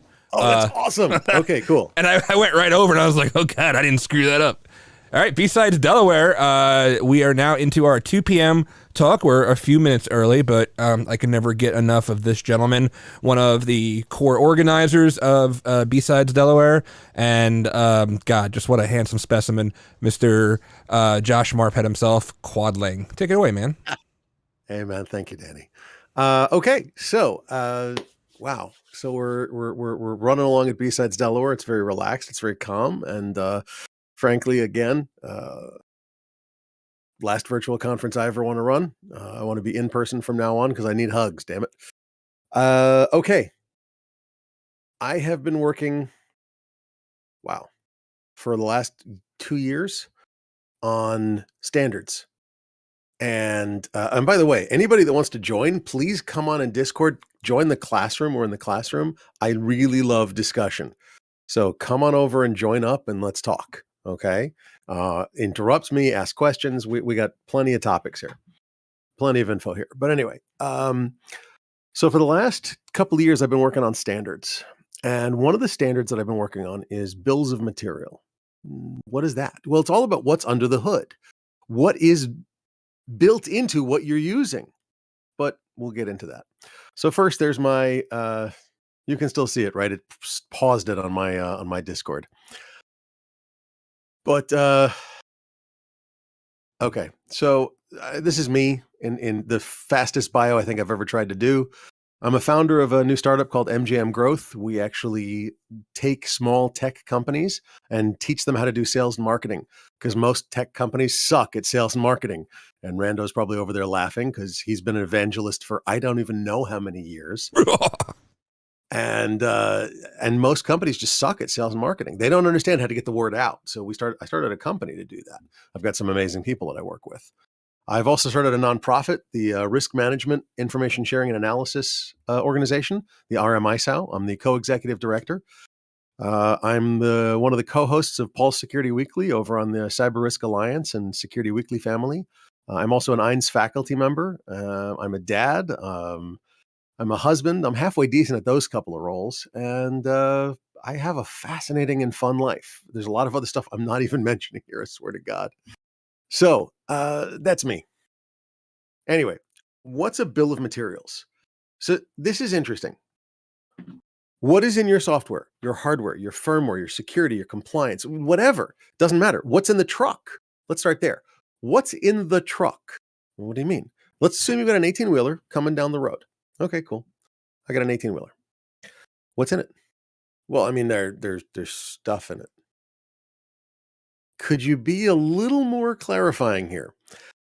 And the idea is that every truck driver has a manifest, okay? And he hands over the manifest, and the person at the weigh station goes, okay, you've got 10,000 toilets or whatever the hell it is, 40,000 widgets, and you're a little overweight, so we're going to have to ask you to offload something.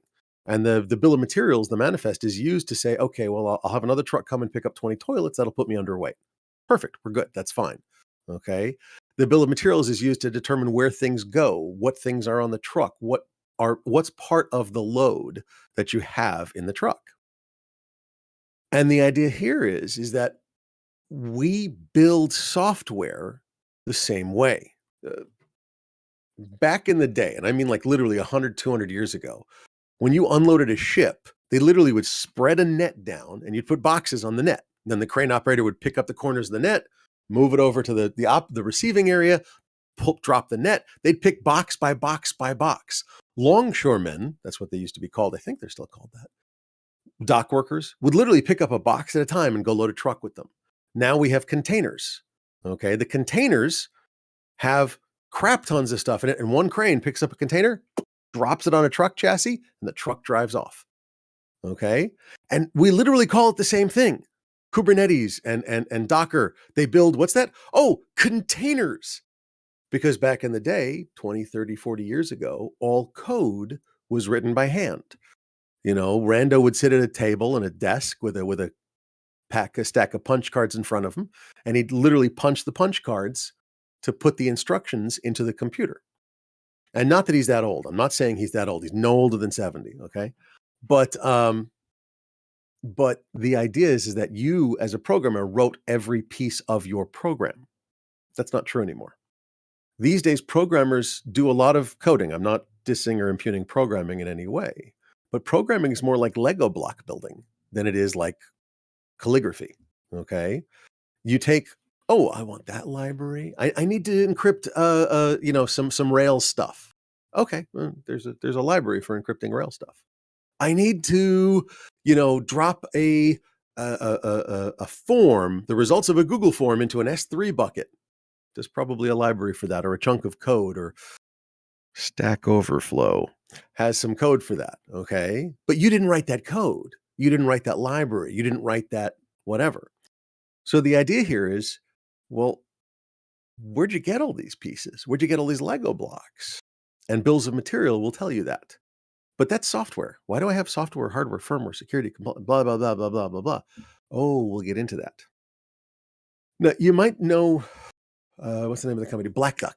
They're fairly famous. They keep track of open source software. So if you have open source software in your systems, then they will keep track of it and tell you, hey, there's a new vulnerability. Hey, there's a problem. You're doing great. You're up to date. Are you using version blah, blah, blah? Yes. Okay, then you're fine. Are you using version blah, blah, blah -2? Well, yeah, that actually is critical vulnerability. Here you go. Here's your patch. Okay. So there's entire companies that are massive that are tracking chunks of software and making lots of money off you by doing it. Okay, that makes sense. That's cool. Yeah, but what about the things you don't know about? Josh, what do you mean? Well, when you get a piece of software, an application, whether it's a SaaS application, a shrink wrap application, whatever, do you know what's inside of it? I promise you, it's all Lego blocked. Okay. It is not that they wrote 50 million lines of custom code. There's Lego blocks in there. There's libraries, there's DLLs, there's chunks of code from Stack Overflow and 14 other places. Do you know what's in there? Because if you don't, you've just introduced potential vulnerabilities that either you don't know about, or the manufacturer doesn't know about, or both. What do you mean that the manufacturer doesn't know about? Oh, right, because every developer logs every place that they got a chunk of code from Stack Overflow and puts it in the notes. Sure, absolutely. I mean, of course, don't yours. So you've introduced vulnerabilities or potential vulnerabilities into the application that's running God knows what in your enterprise. This is a problem. So the idea here is that if I can mandate getting from the manufacturer of every application that I use as an enterprise a software bill of materials, okay, that's the software bill of materials, then I can keep track of the vulnerabilities. Well, how do I do that? Well, I mean, there's services like Black Duck, and I think there was White Force, which was a hilarious fact that they named it that, but I'm not even going there. That will keep track of software for you. So you go, hey, I've got these 70 libraries that I use. And by the way, there's thousands of libraries that you use. If you're at a company of any size, there's thousands and thousands and thousands of libraries, modules, chunks of code, whatever, that you as a company use in the software that you buy and rent and lease and subscribe to, and in the software that you build and churn out to feed to your customers. Thousands of them, guaranteed. So if you can keep track of all of those, or a third party can keep track of them for you and keep track of the vulnerabilities affiliated with those. Because again, a vulnerability scanner is great, but if it scans my application, but the vulnerability is so far deep buried inside, maybe it's a magic parameter. Maybe you get the idea. So software bills of materials actually are starting to have vulnerability bills of materials sort of plug-in, as a plug-in to them. It's really kind of cool. So that's software, and I've been harping on software, forgive me, but there's also hardware. Well, what do you mean hardware? This is really cool. I don't mean literally like computer hardware. I mean like, crap, do I have something on my table? I mean like hardware, like components, okay? And pieces of metal that you install in your house. What the hell are you talking about, Josh? We'll get into that. This is really cool. But then there's firmware. Same idea. That's kind of software of a sorts, right? Okay, IoT, firmware, the firmware on your phone, the firmware on your devices, the fact that your X-ray machine is probably running Windows 7. Don't even get me started on that. And then you've got security and compliance.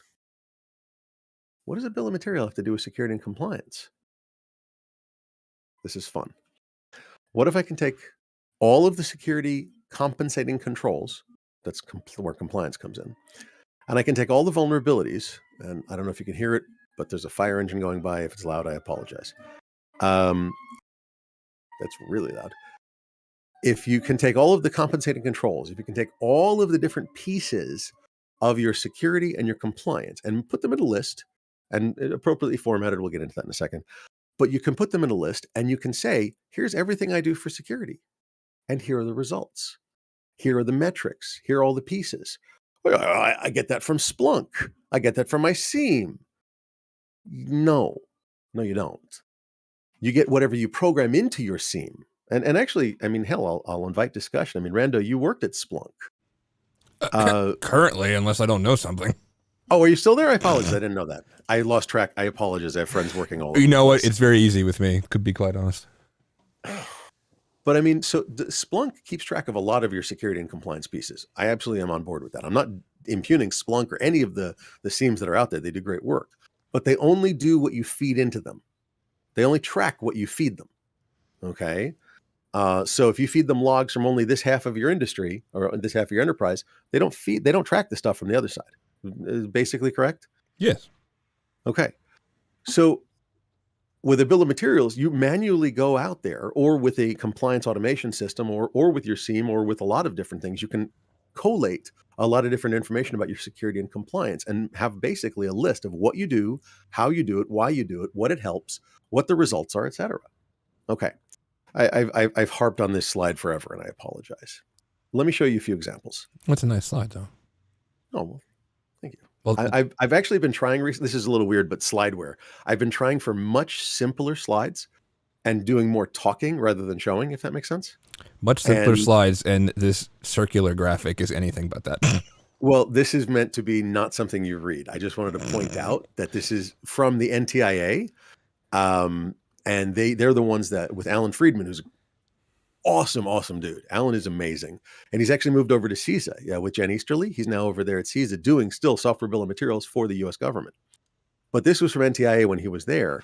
And this is where the software lifecycle goes and the bill of materials assembly line. And like, it gets crazy. And I'll send this to anybody that wants to. It's in a public report of theirs. But the idea is that you can build a software bill of materials as part of your CI/CD pipeline, as part of your build process. That's the only thing I wanted that graph to be there for. Okay, just to be clear. But I mean, when I talked about hardware, there's actually a company right now who is using bill of materials, okay, to keep track of all the lighting fixtures that they put on billboards. Because, and here's the kicker, every time they get a new batch of lighting fixtures from their supplier, they get put on 50 different billboards. They get these big, huge batches of lighting stuff because they do a lot of billboards. If they get one that falls off a billboard, it could kill somebody. It could hurt a car, kill somebody, whatever. I mean, these are big freaking lighting fixtures. They're like hundreds of pounds because they're meant to last forever, basically.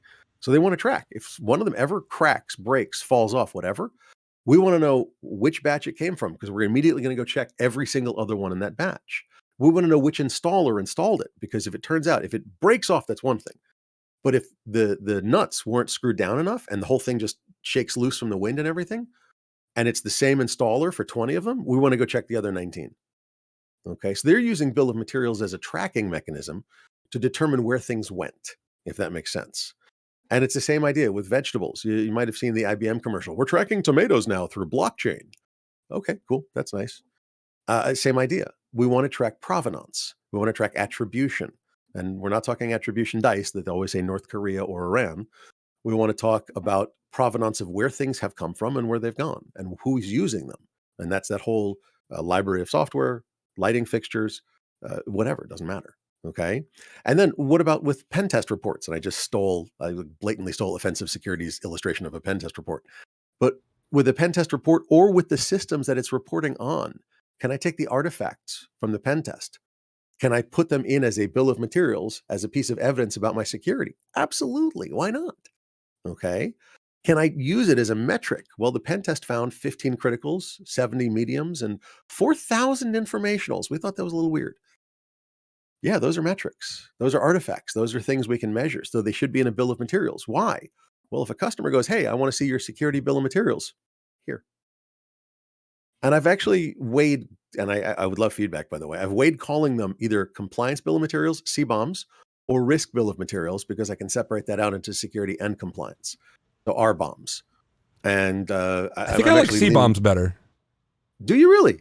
Because our bomb doesn't roll off the the tongue is easily, because C and the S, and this is just an alliteration thing for me.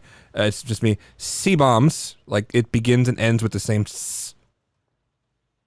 Interesting. Sort of the same sound thing. And I like that. R-bombs it just doesn't have the same ring to it. So I'm going to lean heavily towards C-bombs. Thank you. No, I like it. I like it. And it's cool. And I'm asking for feedback, by the way. I'd love feedback from people. At the end of this, I think I've got an email address on the last slide. Please email me or join us here in the classroom, and we're happy to have you here to talk about it. All right. So let's talk about how people do these things. So right now, there's a few different methods for SBOMs. And those are the first three, and it's SPDX, SWID tags, and Cyclone DX. Let me explain the differences real quick. I'm not going to go horribly deep, but I want to explain just a few differences. I'll actually start in the middle there. SWID tags are very, very simple. They're literally tags that you tag a piece of software. Think of it like an RFID tag. It's not physical, but boom, done. I've tagged it.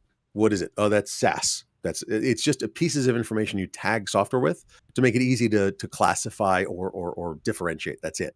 Okay. But that's what they were designed for. And that's fine. They do a great job. They're nice people, actually. Cyclone DX is a way to try to take other SBOMs and enrich it. Unfortunately, recently they've started doing some things that, as I understand it, are a little not playing well with others. We'll leave it at that. I am involved personally with the SPDX project, and the SPDX project is open source. It's part of the Linux Foundation, and it has a full ISO standard for the SPDX protocol. SPDX was Software Packet Data Exchange. It was originally designed as just a license bomb. So I could tell, of all the pieces in this piece of software and all 14 licenses that are in the 14 libraries, I can keep track of them all. Because again, that's another thing. What if I take a piece of software and embed it in something I build for commercial use? Oops, it's got a GPL license or an MIT license or whatever. We've just done very bad things to our legal team, and they hate us now. And legal teams that hate you, bad. Okay. So what we need to do is we need to keep track of all these licenses. That's actually what this was originally intended to do, just for licenses. Okay. That's where the software bill of materials started, was just licenses. Everybody's like, and if you're at a startup, you've seen this, like, okay, I need a library to do this. Here you go. And then 5 minutes later, can I use that license? Well, let's talk about licenses. And because your legal team for your startup is A, that guy you met over dinner the other night, and B, they're really expensive. Okay. So if we can keep track of the licenses, it's incredibly helpful. Now, SPDX is 2.4 right now. And I'm probably saying that wrong, but they're moving to version 3, and version 3 has plugin capabilities. So it's going to be not just what the software is, not just the license for the software, but there's also going to be things like the vulnerabilities affiliated with that software, associated with that piece of software, that library, that whatever. It's going to be compliance. We're actually, the working group that I'm starting is actually working with SPDX 3.0 project to build out a bill of materials for compliance for CBOMs. And it's fascinating that is the case. So SPDX is an ISO standard. It's a Linux Foundation project. There's hundreds of people working on it, and it's effectively a system of tuples. So if you're familiar with data name value pairs, that's all it really is. And I'll show you how they work in a minute. There's also some companies that are working on it. DBOM is the distributed bill of materials. That's a Unisys product. And if you know Chris Blask, he was heavily affiliated with that. He left Unisys a little while ago, a few months ago, I think. But DBOM is a blockchain-based system where they have their own little sort of mini internet. And you can transfer SBOMs back and forth securely across the DBOM network. Kind of cool. Secure, who is one of the sponsors of BSides Delaware 2021, is building out a system to do federated trust, where you can allow people access to information while still controlling it. And so that's kind of the idea of transferring SBOMs back and forth. So Secure is helping with that as well. And then there's Binary Beacon. I won't talk about that right now. That's actually a company that's in stealth that I'm involved with. All right.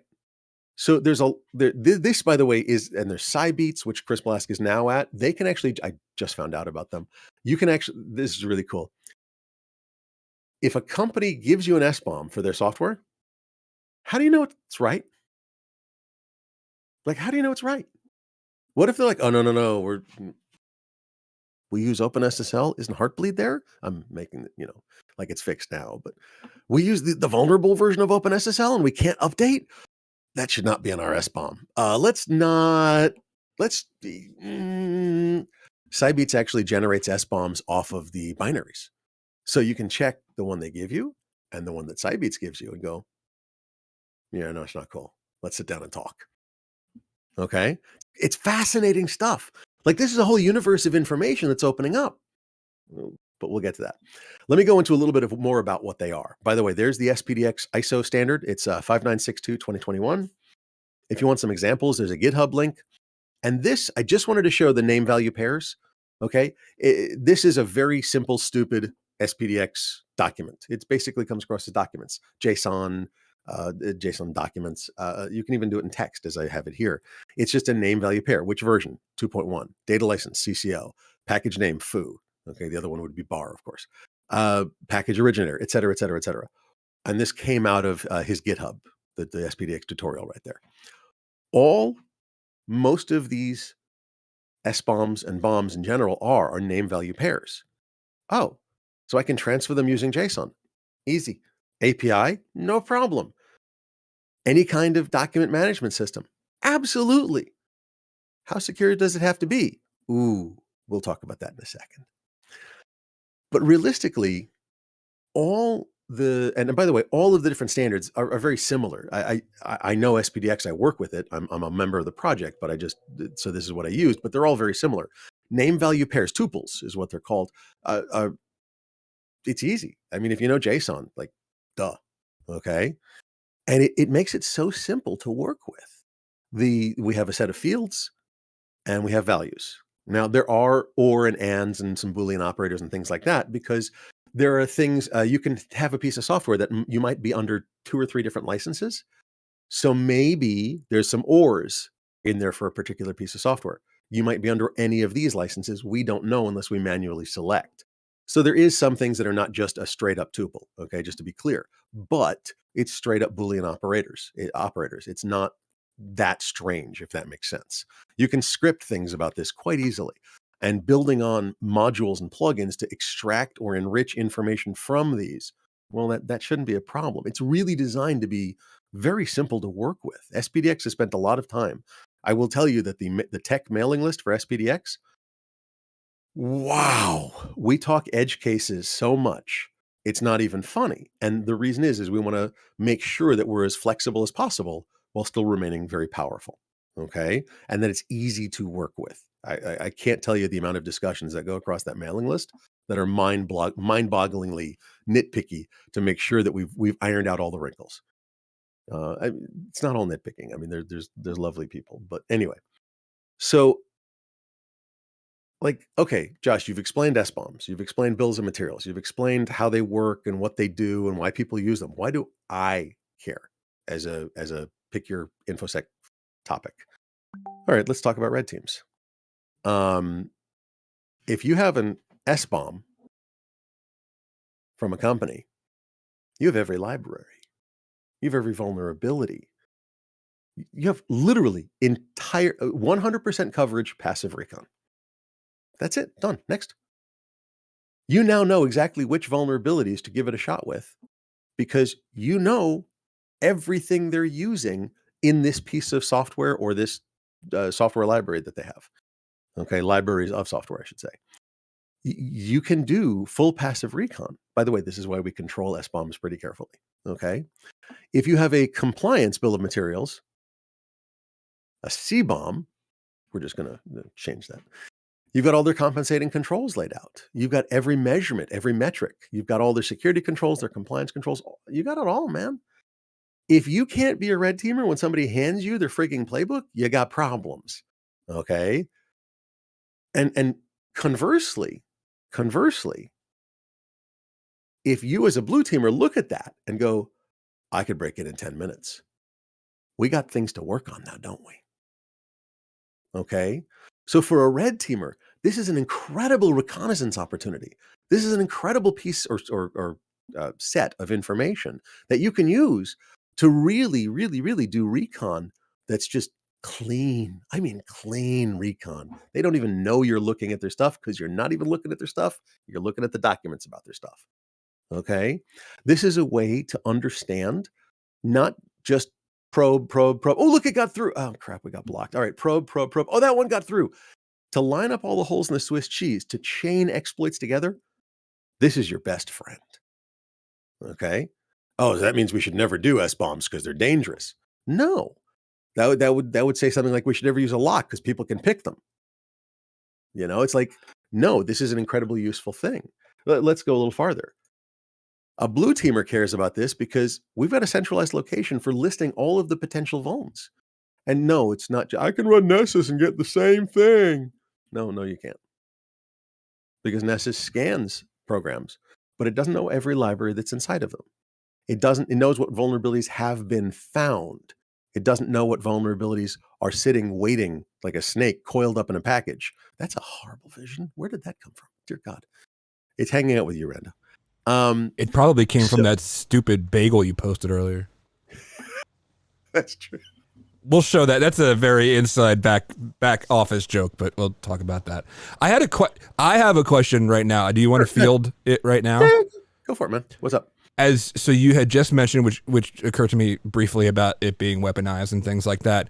Could an S-bomb or something like this also be used? So we had a great tabletop thing earlier from Kelly at Leviathan. Yeah. Well, I was trying to think of her at. It was at Gwydia. Gwydia. Yeah, Gwydia. Lawyer, right? In the law. Could you then use this in a legal sense if you say provide us with an S-bomb? And they say, here you go. But like you mentioned earlier, they intentionally left something out that they knew was in there. Something gets popped down the line and you say, listen, you SOBs, you gave us this S-bomb, but you intentionally left it out. Oh, totally. And here's the thing. It is making companies responsible and what's the word? You're holding them accountable. Accountable. Thank you. They're accountable to what. Thank you so much. They're accountable to what they're saying. You're not. They can't just go, oh, it's secure. Try again. There's nothing that is secure.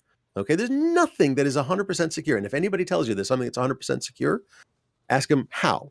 If they go, well, it's turned off, crushed, melted, hit with a blowtorch, and then at the bottom of a mine shaft. All right, we're good. Other than that, throw them out of your damn office. Okay. Because that's the truth. But if somebody tells me, here's all, I can now give you a picture of your attack surface. I can work with information. I can't work when you just give me vague assurances that have nothing behind them. Okay.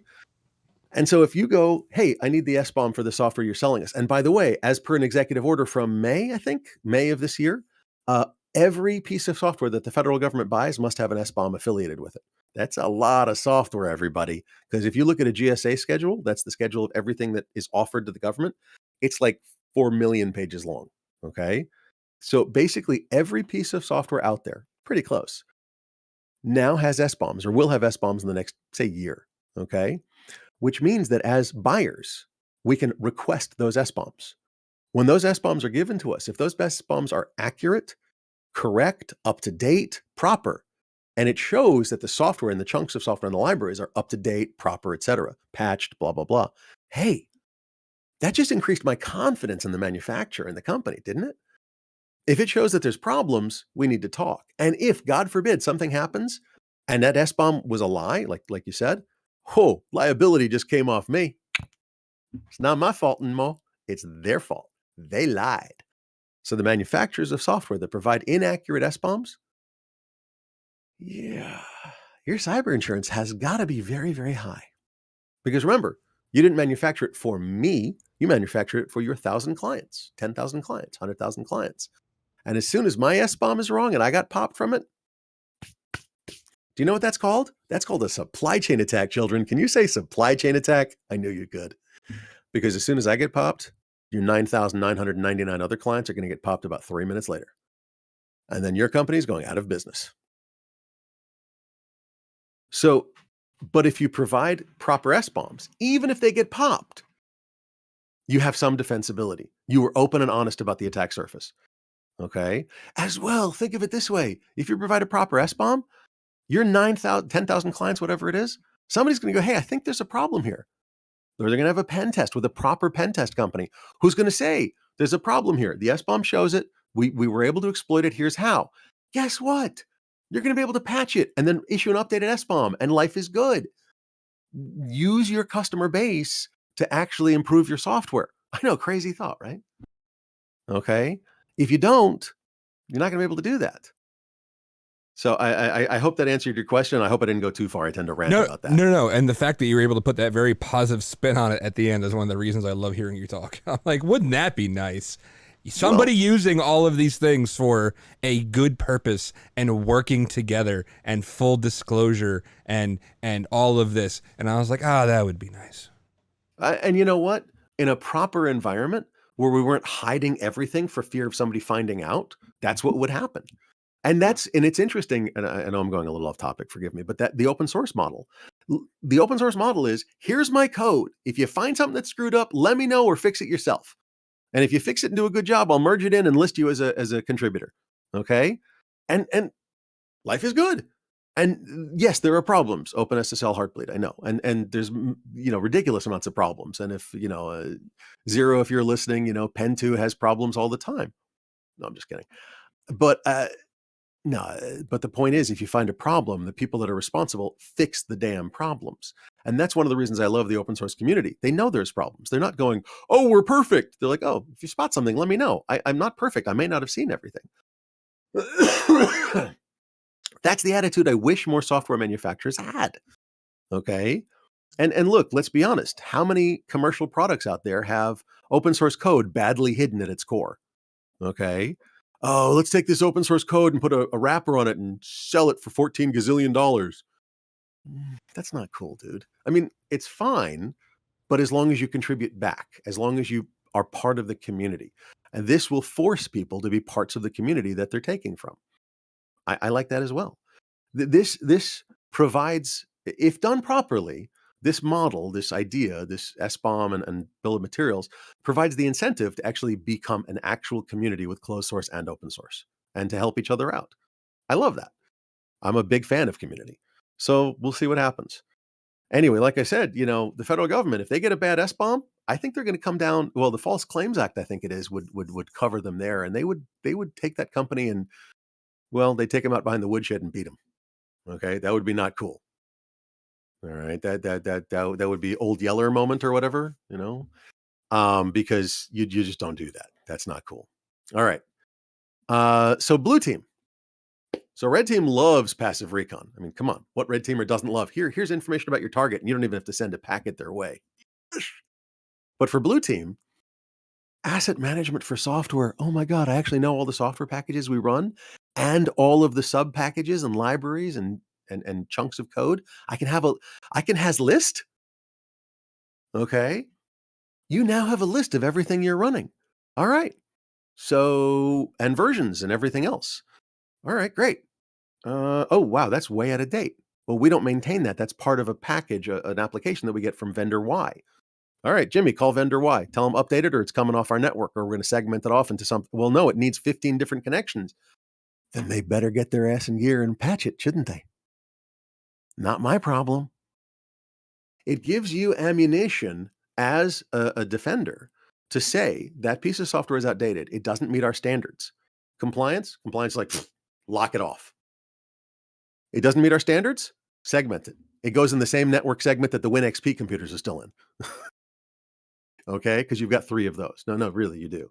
You didn't know that? Yeah, they're down in the basement. The janitors and some of the the badging systems use those. The security and facilities people. I'm joking. Please don't have Windows XP. It's not cool, but segment them off if you have them. And all of the metrics for security and compliance are in one place. Why? Well, if you have a CBOM, a compliance bill of materials, you not only have the controls, you have the results, you have the artifacts. So I can look up my pen test from 10 years ago, 5 years ago, 3 years ago, and I can see if we're getting better, or I can see if we're getting worse. I don't have to manually compare them. It's all done as part of the bills of materials and the system that they're held in. Oh, that's kind of cool. Isn't that nice? I can tell what's happening. And for executives and managers, for the procurement management, for the compliance and security. You get centralized locations to see your assets. Procurement loves that. Oh, we've already bought that. We already bought this? Yeah, it was for this other division. Oh, hey, if we expand the license, it's half the cost of buying a new license. We don't care. That sounds good to us. Okay, great. Procurement loves this idea. Compliance and security see all the scores, all the artifacts, all the metrics, all the everything in one place.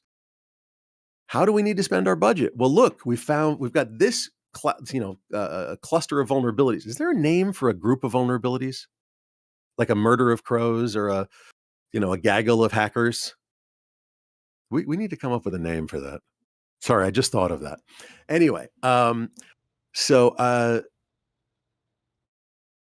we all of a sudden have this cluster of vulnerabilities for the last 6 months, and it's all roughly the same thing. It's all about these two applications that we use for manufacturing.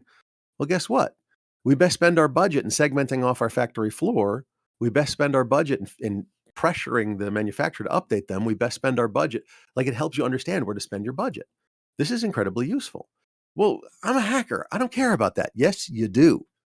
If you don't care about where the budget is spent, you're not hacking. Well, what do you mean? No, seriously.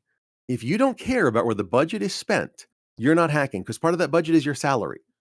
So you may be a hacker, but you're not getting paid to hack by that company if the budget goes the wrong way. Let's be clear. And if you want to pay your mortgage, you probably should care.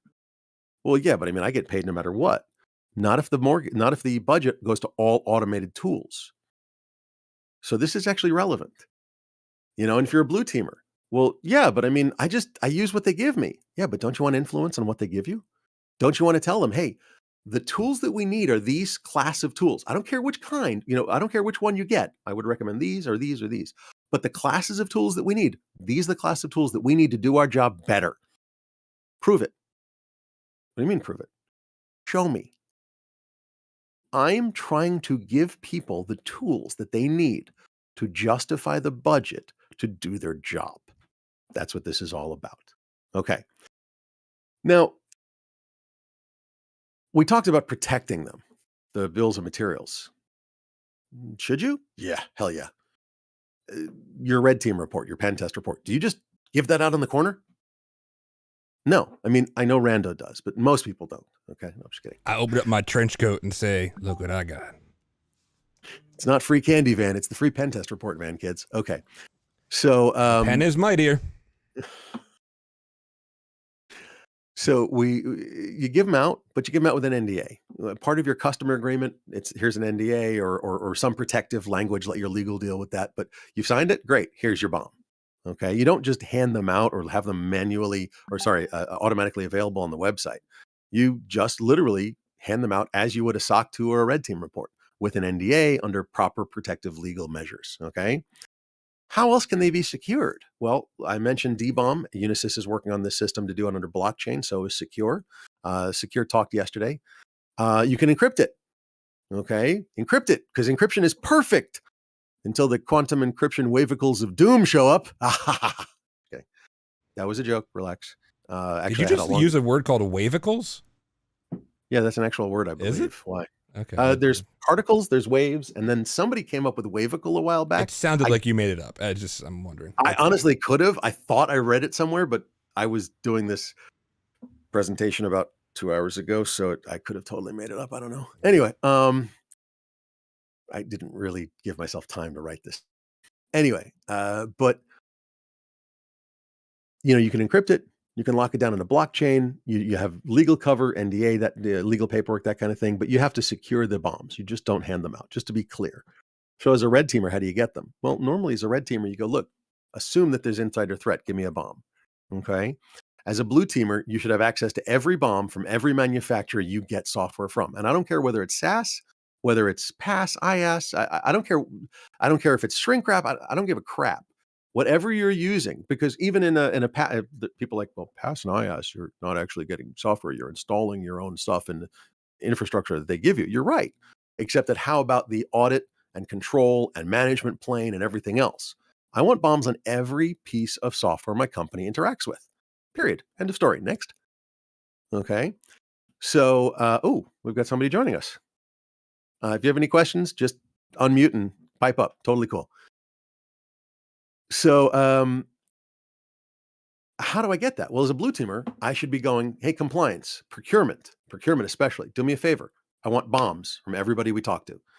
For every piece of hardware we get or install, like those lighting fixtures, for every piece of software we buy, for all of our compliance, we should be generating C-bombs, all that kind, all security, same thing, okay? And we should be locking them down. They're not right on the public website. Okay. How is this going to happen? How is this actually going to spread? Well, I mentioned the executive order. Okay, that was back in May, if I remember correctly. Every single piece of software, that was the same one as, if you remember the one that everybody got all freaked out about, Zero Trust. That's that same executive order, okay? And every piece of software that goes to the federal government is going to have an SBOM. I think it's within the next year. I'd have to check with Alan Friedman over at CISA to check. But if you've got a piece of software that the federal government also buys, which is most of them, just ask for the bomb. If they refuse to give it to you, go, wait, why? What do you mean, why? Why are you not giving it to me? Okay, so you as buyers putting pressure on manufacturers is definitely going to be a piece of how this happens. But along the way, the Linux Foundation, which runs the SPDX project, MITRE, which is building a supply chain security initiative and is on the SPDX project, Dr. Bob Martin is an awesome, awesome, awesome dude. I can't tell you how awesome he is. He's so freaking smart. Like, I love hanging out with him because I learn every time I talk to that dude. The SPDX project, the SPDX official podcast, which is something that I'm doing, and we're putting episodes in the can now. We'll be starting to put them out in another couple of weeks. Risk Aversity, which is the podcast of the RMISO, it's the nonprofit I started. We're also putting those in the can, and we're going to be putting those out in the next few weeks. Because you want to give a backlog, because otherwise having a buffer is great, because otherwise you can't do this thing called take a vacation. Right, Danny? And I'm sorry, I don't understand that word. What is that word? Time. Is it Dutch? What is that? I don't understand that. Don't even get me started. But there's a lot of groups and companies, and there's an unnamed, I actually named them earlier, Binary Beacon, but that's still in stealth mode. There's other companies. Secure is helping with some of the bomb stuff. There's a lot of groups and nonprofits and organizations out there helping and going and working very hard to make it happen for various reasons.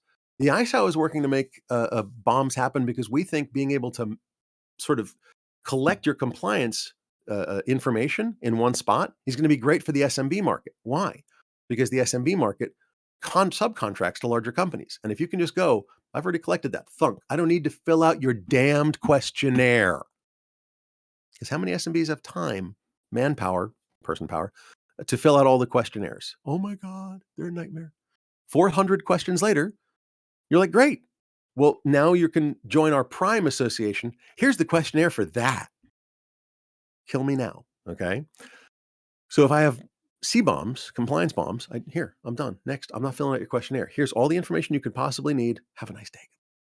Okay? So the RMISO, my nonprofit, is designed to help small and medium businesses become and successfully stay federal contractors and contractors to other larger businesses. So that's why we're involved with this. And all the rest of them, I think I've gone over those. And then, of course, there's the wonderful thing of how can you help? Join up, help, volunteer. Where? Well, there's the SPDX project. They're always looking for people to really explore the edge cases of software. And we're going to be starting a working group there for C-bombs. Because Anrando, actually, you convinced me. C-bomb is better. But we're going to be starting a working group there to work with C-bombs and building out the structure and all the fields, because we need all the fields for a C-bomb. I mentioned the name value pairs. Well, those field names, we need to come up with an entire set of those for compliance, an entire set of them for security, and a complete set. How would you build a complete set of fields for security? I'm really curious because I'm starting to do it. I'd love your help. Okay. So tell me what interests you, and I'll tell you where to go to help. Honest, not a problem. Happy to give you that information. And if you want to do that, just yell. There's my Twitter handle, and there's an email address that reaches me. And I guess we'll stop here and go questions. Hold on, I gotta change one thing real quick. So while I didn't see any questions right now, but I did take it upon myself to go on Twitter, and you had asked, do we have a name for a group of vulnerabilities? And I have answers for you. Oh, really? Oh my God, seriously? Go for it. Come on. I do. Hold on. Let's go. Oh wow, there's some really good ones. That was literally on the spur of the moment. We don't have a name for that, do we? So, we have from VikingSec a dumpster fire of vulnerabilities. We have the obvious ones, okay? Like we do have the obvious ones. Greg Young says, I believe the collective noun is a shit show of vulnerabilities. Safe Sex says, can we call it a fleet? I say fleet. A fleet of vulnerabilities. I don't know. A skid. Well, because that's a fleet enema. That's what they're talking about. A skid, as in a skid of 0 days. I like that. The collective noun for vulns is a quilt or patchwork. Ooh, that's actually really good. I like this one from a Adam Orton, an opportunity. Ancestor says opportunity. A brace, I guess, as embrace yourself. Yeah. Well, no, it's an old word for two. I shot 2 rabbits. You shot a brace of rabbits. Oh, okay. That's literally what that means. Sorry, go ahead. And I think this one might win from Barry Dorans, who's always funny. What would we call a group of vulnerabilities? An NSO group. Ooh, right? Yeah, but that's very timely, and therefore it'll age. Whereas, not if you make it a thing. It'll never age out if you institute it. So I think we should push towards an that. NSO of vulnerabilities. And of course, the go-to a cluster F is something that somebody else said. I like an opportunity and a NSO group is what I have to admit, a dumpster fire of vulnerabilities is actually not bad. But we use dumpster fire for everything, though. I know. That's the only reason I would be like, yeah, because it's so overused. But let me check in the chat. Opportunity of vulns. That is good. I do like that. Yeah. An opportunity of vulns. Xenophage, I don't know who the hell that is, said a group of vulnerabilities. Isn't that an oh shit moment? As in all one word. Oh shit moment. An OSM of vulns. An OSM of vulns. I still like opportunity. I'm really leaning towards opportunity. I think we'll have to put that out there on Twitter as a poll. You know, like pick 2 or 3 of them and then put it out there as a poll. You should do that. There we go. That's all okay. I will do that. But other than that, I don't see a whole lot of other questions. We did have somebody join us and they left. Somebody joined us in the chat. Although I do really like this version of giving virtual talks, of put it in like a classroom situation so we can have it easy. I would enjoy this much more than just the Trevor Bryant says Adobe. Can we call it a flash of vulns. A flash of vulnerability. Oh, okay. That's definitely going to be in the poll later. Dude. All right. Well, I'm going to keep running that. Like I said, I don't have any other questions, but as always, besides Quadling, of course, being one of the organizers, he knows these rules. He's going to be wandering around in the Q&A channel later if you have any questions for him. And again, give us all your ideas of what we call a group of vulnerabilities. Next up, who do we have next? Next up, we have, I gotta look at my list. I'm not usually talking right now. A software security engineering, learning from the past to fix the future. That is up next at 3 p.m. And Quadling, thank you, sir. Absolute pleasure. Thank you so much. I hope this was useful and at the very least interesting to people. I really think this is the future in a lot of ways, and I think it's going to change how we see reconnaissance to a certain extent and how we deal with manufacturers of software. And I think that's and vendors of compliance and security tools. They better be able to provide me with the chunk of CBOM that I need from them for my usage. And I think that's going to provide a lot more power back to the customers. So this is going to be fun. All right. Thank you, man. Thank you. Take care.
Okay.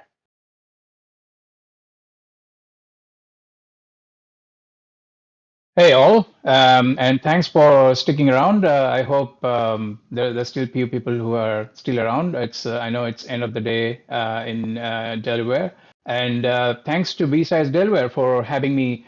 My name is Debasis Mohanty, and today I'm going to talk about software security engineering, learnings from the past to fix the future. So before I dive into the presentation, a little bit about myself and how my experience is relevant to this talk. Presently, I head the security services at Sequa Security. It's a New Zealand-based security consulting firm. I have a little over 20 years of offensive and defensive security experience. I have been working since 1997. The vast majority of my experience has been related to vulnerability research and exploit development, but I have also spent 10 plus years working with mid-sized and large technology companies. I've led their security engineering center of excellence and have worked closely with multiple engineering teams to integrate security across SDLC. Lastly, I'm a simple security guy who likes to solve complex security problems using simple methods. In case you like to touch base with me, my personal details are below. So I've kind of broken down the entire presentation into 4 main parts. I'll start with the history. I'll talk about, I'll showcase some of the historical data about some of the bugs that has been around since last 2 decades. And then I'll go over the reason why do we still continue to see these bugs for the last 2 decades. And then I'll talk about some solutions, how to tackle these bugs so that in future we don't get to continue to see these bugs forever. And then I'll clear some misconception around software security engineering lifecycle. To begin with the history, so what you're seeing here are the top 3 application specific bugs. So I assume most of you must already be familiar with these application bugs. So these are the top 3 bugs that has been around since last 2 decades. So cross-site scripting was first time reported or exploited back in the 1990s. It was only in January 2000, Microsoft gave it its name called cross-site scripting. SQL injection has got a similar history. It was for the first time mentioned in 1998 in the FRAC magazine. And deserialization bug, although it is not exactly 2 decades old, but it is pretty much around the same time that the first bug was reported, which was in the year 2002, August, right? So this is, again, not a comprehensive list. This is the top picks from some of the bugs that has been around since last 2 decades. These are application specific. I'll also showcase the top 3 class of bugs that affects operating system and OS native applications. So again, most of these bugs must already be familiar to you. I'm not going to discuss definition here. What is important to note is the timeline. So buffer overflow is a broad class. It can include things like stack overflow or heap overflow, but it's a broad class. It includes multiple different types of overflows here. So it was only in the year 1996. Buffer overflow was first time publicly documented in 1972. And in 1988, a worm called Morris worm leveraged buffer overflow to exploit systems and spread across network.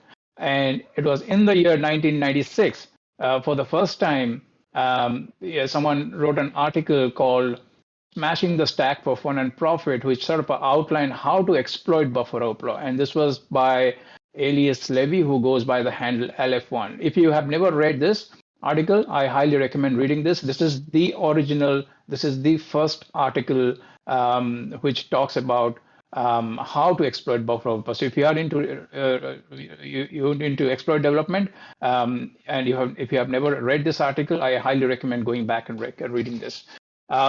Rest condition has got a similar timeline. It was in 1995. It was documented in one of the publication. And in year 2001, a bug was reported, got a CVE.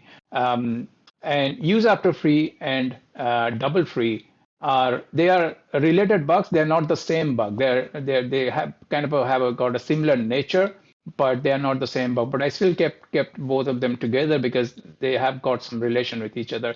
Now, use after free is also known as dangling pointer. So if you are reading an article, an old article, like a 15 years old article or 10 years, more than 10 years old article, you are more likely to see something called dangling pointer.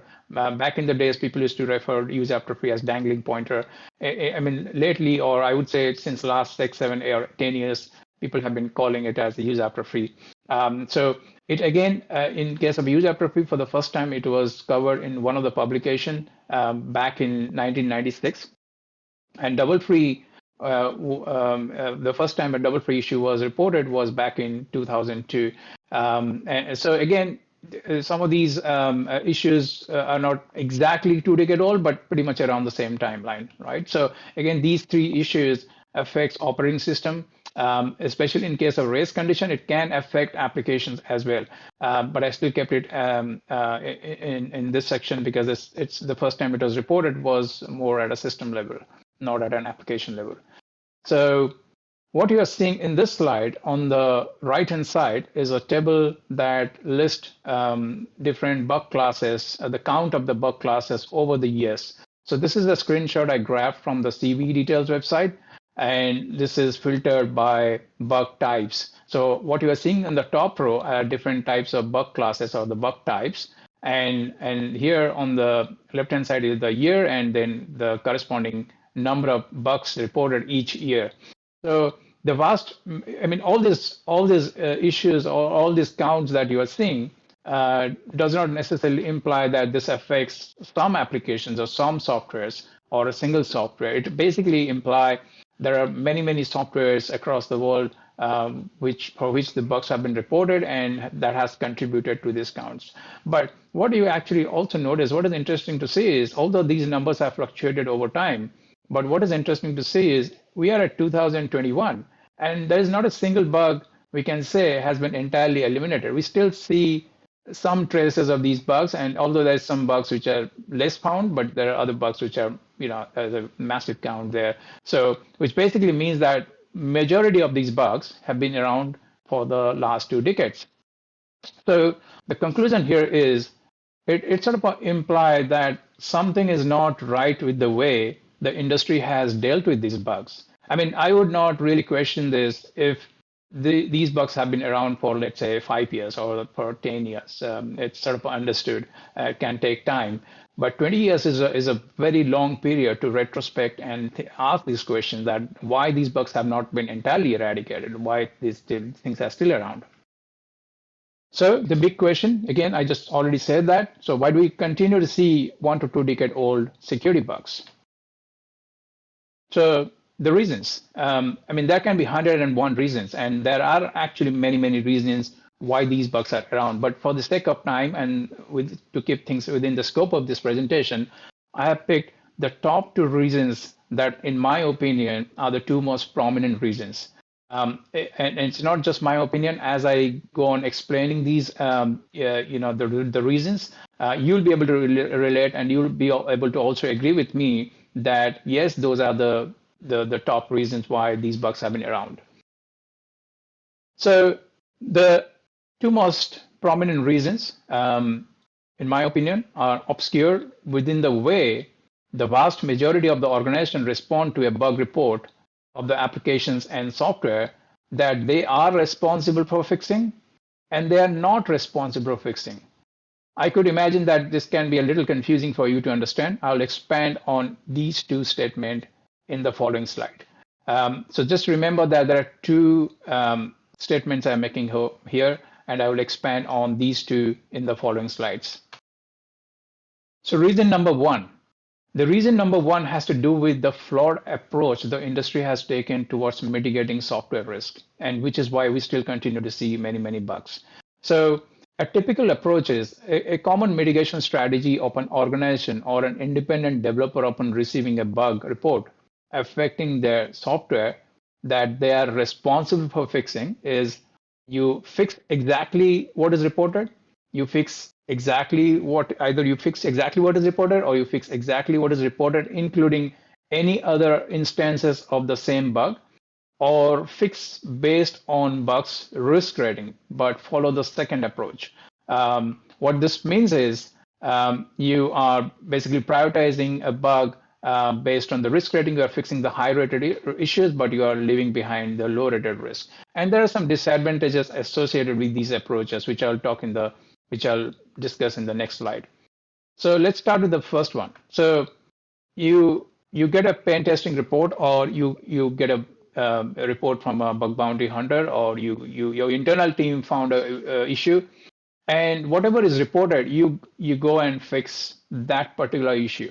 You didn't care to check any other instances of that issue. You didn't care to check any other variant of the issue in the same application. You only fixed what was reported, right? So the disadvantage here is, which is very obvious, that you are likely to miss other instances and variants of the same bug in the application if they exist. Now, the second approach I mentioned was you fix all the instances and variants of a particular bug in an application, but you do not check whether similar bug exists in other applications you support. So again, the disadvantage here is it is good that you fix all instances and variants in one application, but if you are managing other application and you didn't care to go and check if those instances could affect other applications, then you are likely to miss other instances or variants of the same bug in other applications that you're maintaining. The third one was you follow the approach of fixing based on risk ratings, and you fix critical, high, medium, but the low-hanging ones never get attention or rarely get attention. So there's only few companies who make sure that they fix pretty much all bugs regardless of the risk rating, but there are many companies which do not fix the low-hanging issues. And what we have seen historically, there are evidence that majority of these low-hanging issues can be chained together, or any trivial-looking issues can be chained together with other bugs to perform more practical attacks. So if your organization or you as an individual independent developer follow such mitigation strategy, you are far from making your application and software resilient for against any security bugs. So all these approaches, although you fix some bugs, you know essentially you are still leaving behind some bugs. And at a later stage, if you are getting your application pen tested, or your application is sort of either illegally sort of attacked, or a hacker is trying to attack your application, find some 0 days, or you get it tested through a pen testing company or an internal team tester, every single year you'll realize that similar issues you keep finding in every iteration. And that happens because you always tend to leave behind, if you have been leaving behind instances and variants, and you're not checking for those.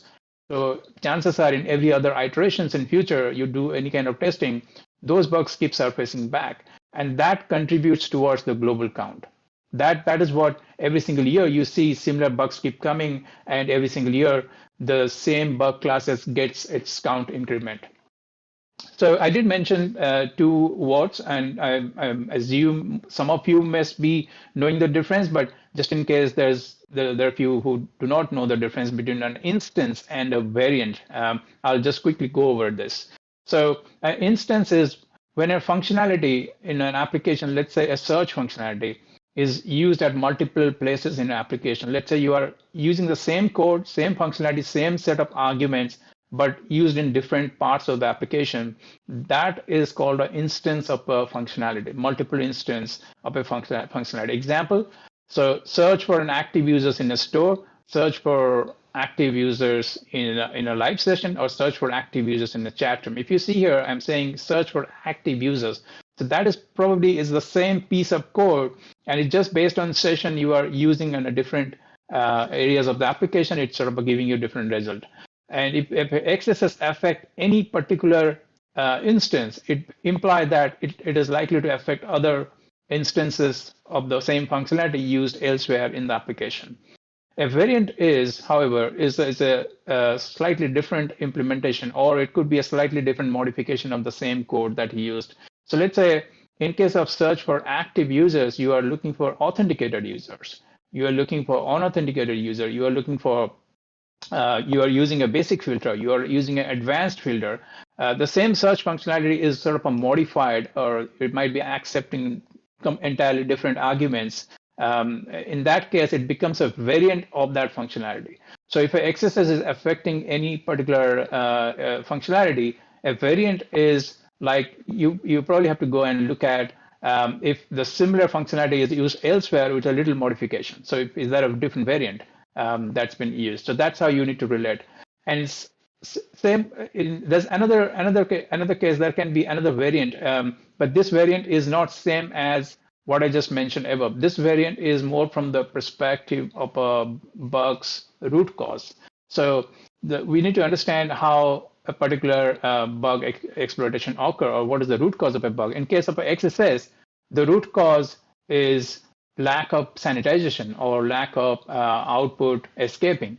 So if that is the root cause, if there are functionality which is sort of receiving inputs from the users, and it's not sanitizing it, and it is echoing back to the end user, in that case, that has got a potential to have a cross-site scripting bug in it. So a variant could be, like, for example, the search. In case of the search functionality receives a user input. It sort of sends back to the server and fetch the data and echo back to the screen stating that so and so search was used and this is the output.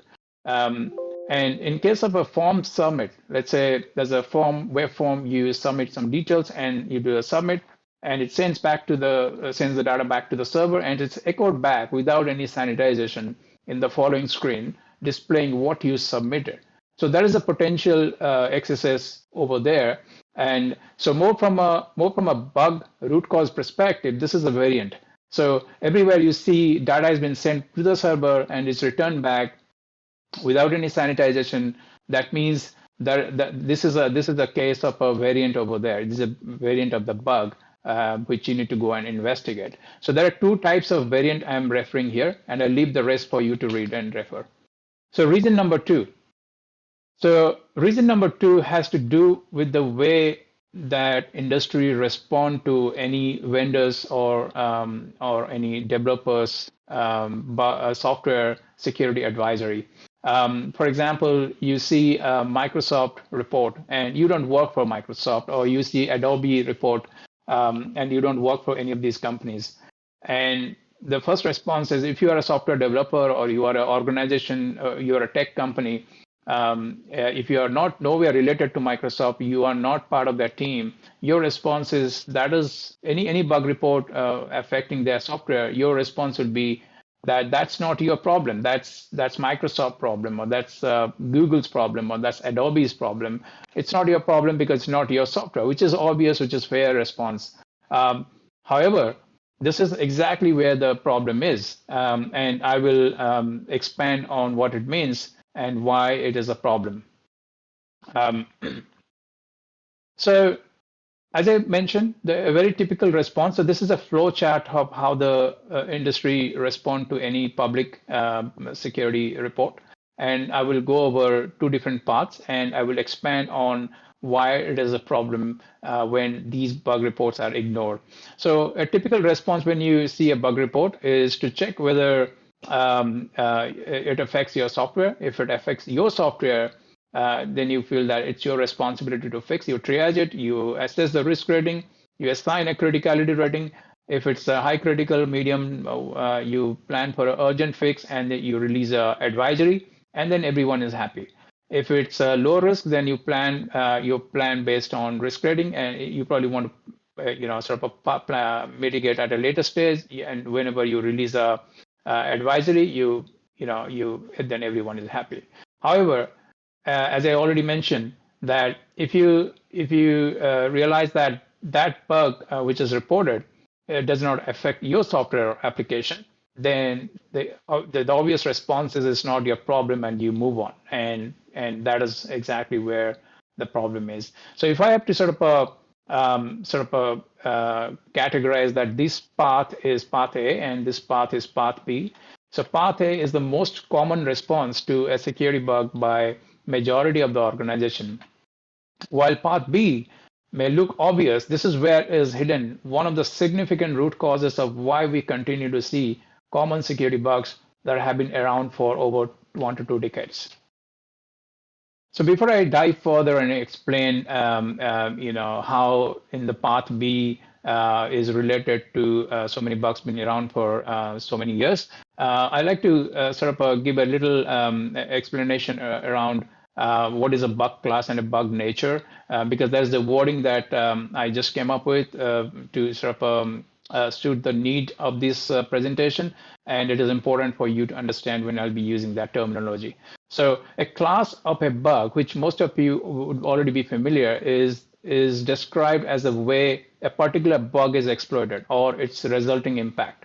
For example, when you say cross-site scripting, cross-site scripting does not imply, if you're a layman or if you are hearing cross-site scripting for the first time in its name, it does not imply that it has got anything to do with input validation. It does not imply it has got anything to do with output encoding. It implies as if if someone is hearing it for the first time, they could sort of make a guess that it has got something to do with cross-site or scripting, right? SQL injection. If you are hearing it for the first time, you would sort of make a wild guess. It has got something to do with SQL. It has got something to do with injection, but no way you could imply that it has got something to do with dynamic queries, or it has got something to do with insecure interpretation of the inputs as commands, right? So the class names, the way the industry has named these class or the types of bugs, is the way they are exploited or its resulting impact, right? So cross-site scripting is the way it is, its resulting impact. I would say SQL injection is sort of imply the way it is exploited, right? However, the nature of the bug is related to the root cause. And this is what I was referring to, that I came up with a term called a bug nature. And because I needed to use a term that is more close to the root cause, and I couldn't find any other good terms. And I think this term suits the best. So a bug nature relates to the root cause of the bug, which basically mean that if your cross-site scripting is the class name, the nature of bug is missing sanitization of the tainted inputs, which is basically the root cause of the cross-site scripting. Similarly, SQL injection is the class name. However, the nature of the bug is insecure interpretation of tainted inputs as commands. So this is again a root cause of the SQL injection. And there are some more examples here for you to refer. I'm not going to go through each one of these, but the slides will be available for you to refer. But I'll just give you one example here. Cross-site request forgery. So the way to translate this bug class is first identify the root cause. The root cause here is the cross-site request forgery occurs due to lack of server-side mechanism to differentiate between legitimate and forged HTTP or HTTPS request. And at an abstract level, you can call it a trust boundary violation, right? Either you can call it whatever this long sentence is, or you can call it as an abstract level. So I've still tried to sort of broken down bug nature as a root cause and bug nature separately, so that it get a little shorter explanation or a little shorter definition wherever it's needed, right? I'll leave the rest for you to read and understand. So let's take an example. Let's take a real world example and try to dissect from its dissects and sort of decipher its nature of the bug and how it affects software and how it is related, how it can be related to pretty much everyone else developing software. So here is CV 2000. So every time you read CV followed by a 4-digit number, that 4-digit number basically is related to the year it was assigned.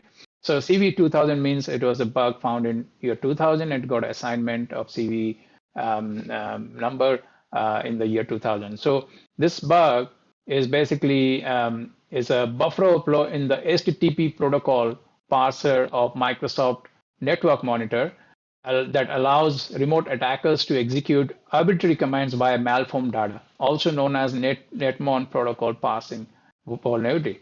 Now, if you are not related to Microsoft, you are not Microsoft developer, you run your own software development company, or you are an independent developer, again, you see this advisory, you are not bothered because this is not your product, this is not not your worry. The only thing you're probably going to be worried about is when Microsoft is going to release the patch so that you can fix your system, right? That's the only worry that you're going to have. You're not going to be worrying about whether that bug could be affecting your software. So let's do a little root cause analysis and see whether that can affect your software or not, right? So when you read this advisory a little in detail, first you identify the bug class, which is buffer overflow, which is also very much clear in the first sentence itself. And then you try to identify the root cause.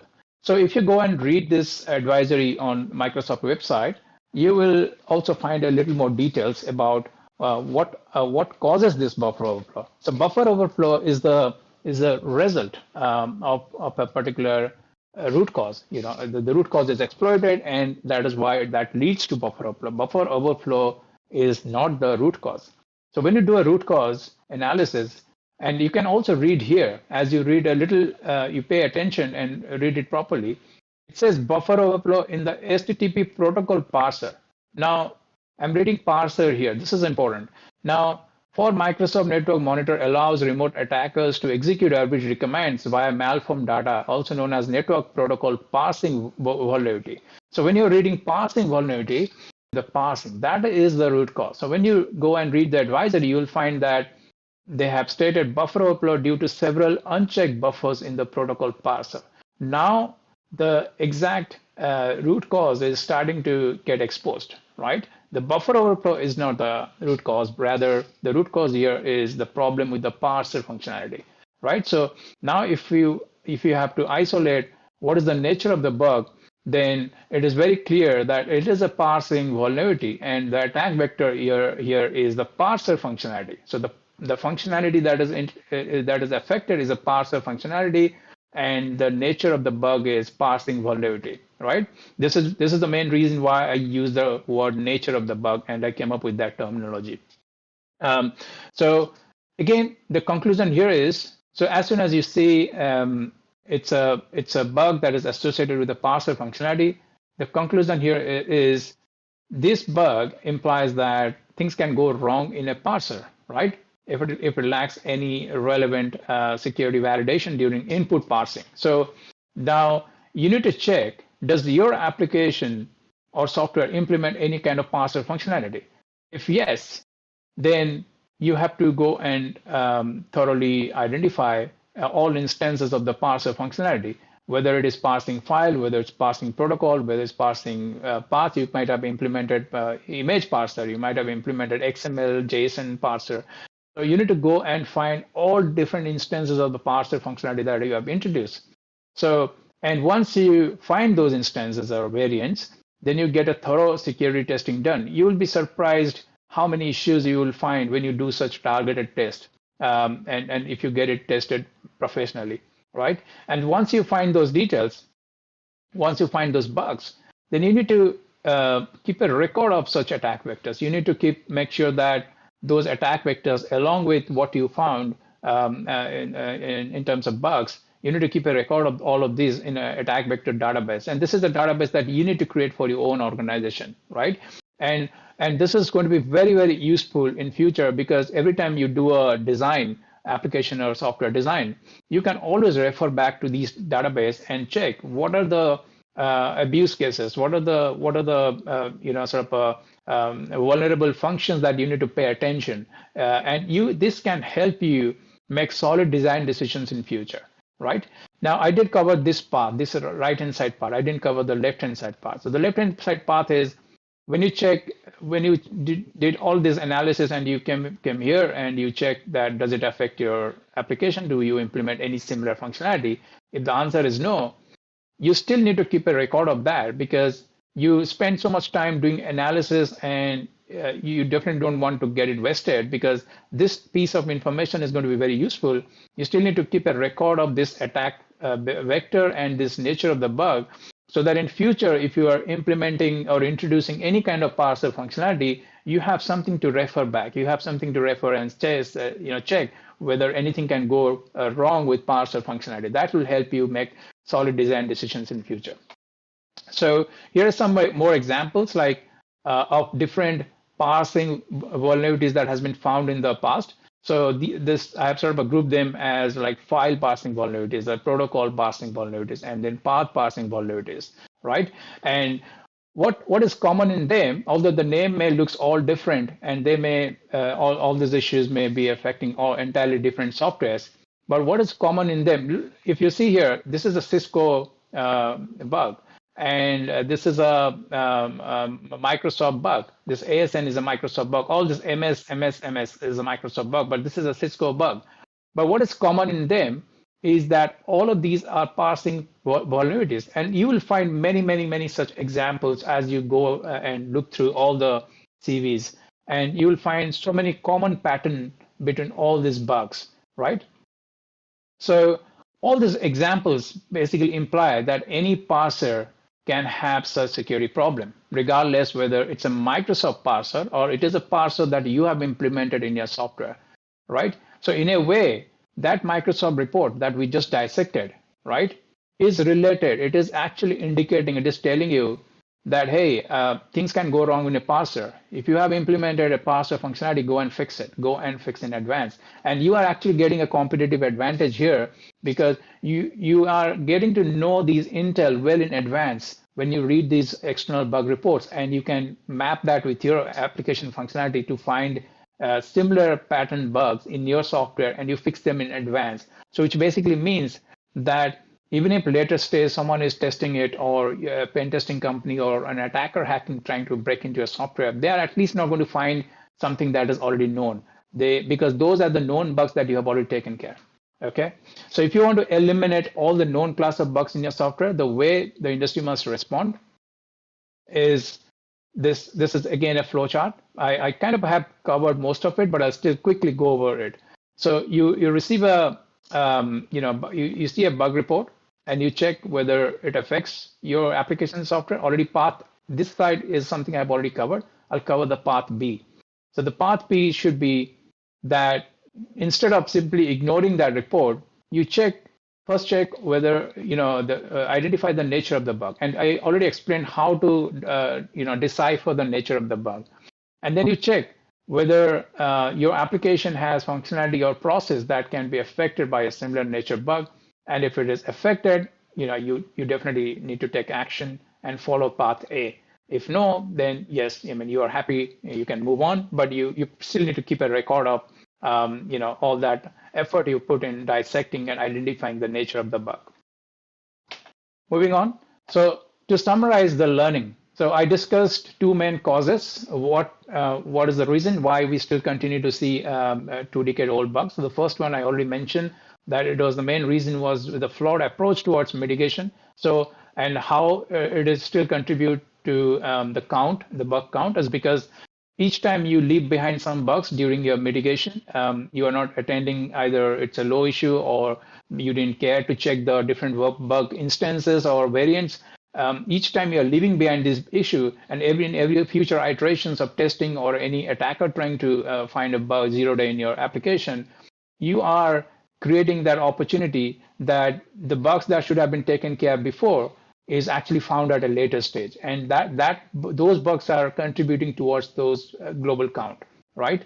And now, reason number two, which is the learnings are that if you ignore any security bug report, you are missing the opportunity to identify potential bugs in your application in advance, right? So these external reports are actually feeding you with intel, and if you're ignoring them, chances are the same your application, your software, when tested, will be found vulnerable to same issues that was already reported earlier in many other software. And which is the main reason why you see when people find bugs in one software and they use the same information and find in rest of the test other softwares and find the same bugs.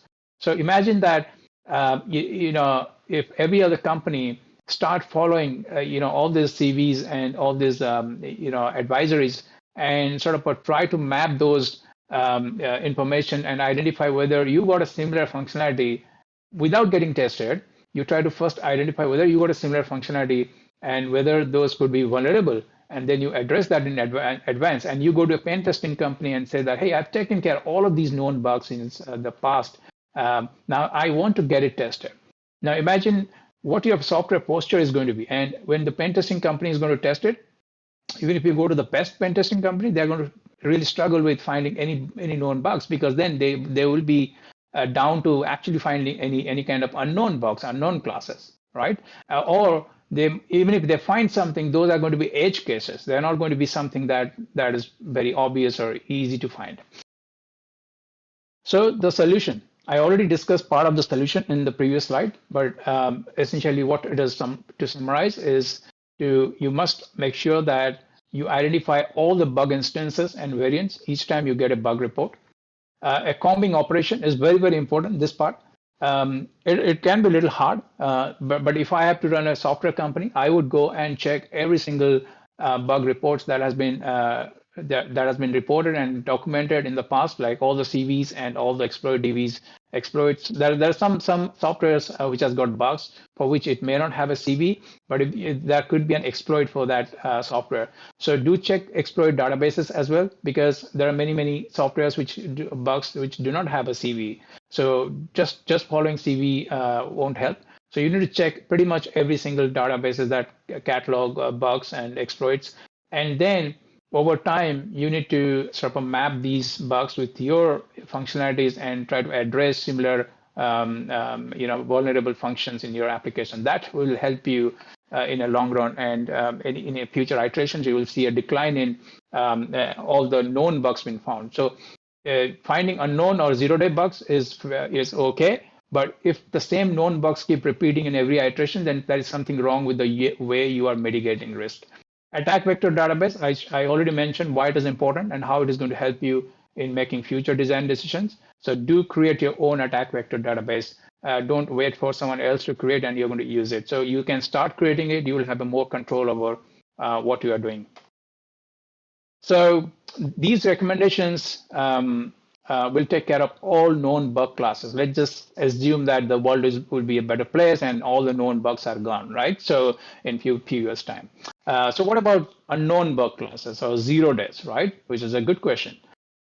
So tackling 0 days or unknown bugs, is it practical, right? I get these questions very often. In my opinion, 0 days are a bit overrated. The question that one must ask is whether the industry has done enough to minimize the risk of 0 days to the extent that it is nearly impossible to exploit, right? There's too much talk on 0 days, can just bring down servers. 0 days can compromise any server.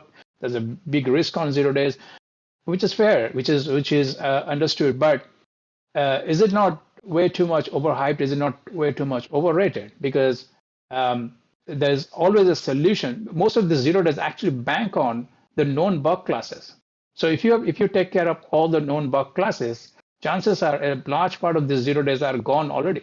So the explanation I gave in the previous slide, how you need to map external reports and sort of drill down to the bug nature and find out the root cause and identify the vulnerable functionality in your application and fix them in advance, that itself is going to take care of majority of your 0 days present in your software, right? So I'll give some more examples and we'll go over some recommendations. So how do we tackle 0 days, right? One way I already mentioned is to look at clearing all the known bugs. The other way is to string the attack option, right? And there are some learnings from the way the memory corruption bugs have been brought under control in operating system, web browsers, and OS native apps. Now, I'm not sure how many of you are already aware. There's a massive decline in the way memory corruption can be exploited in modern operating system. So have you ever wondered why it is getting harder and harder to exploit memory corruption bugs on the modern operating system and web browser? Or why do we see a decline in successful memory corruption exploit for modern systems compared to web application? Let's find out how modern operating systems and web browser mitigation approach excels as compared to web application mitigation. So here I've taken a Windows example. This is again just to clarify. This pretty much is a similar way it works in all other cases. all other operating system like Linux or Mac OS, but this for the sake of one example. I've given a Windows example here. This is a typical stack-based exploit building block. In a layman term, it's outside the scope to go through each one of these technique, but I'll give a high-level idea of what it is.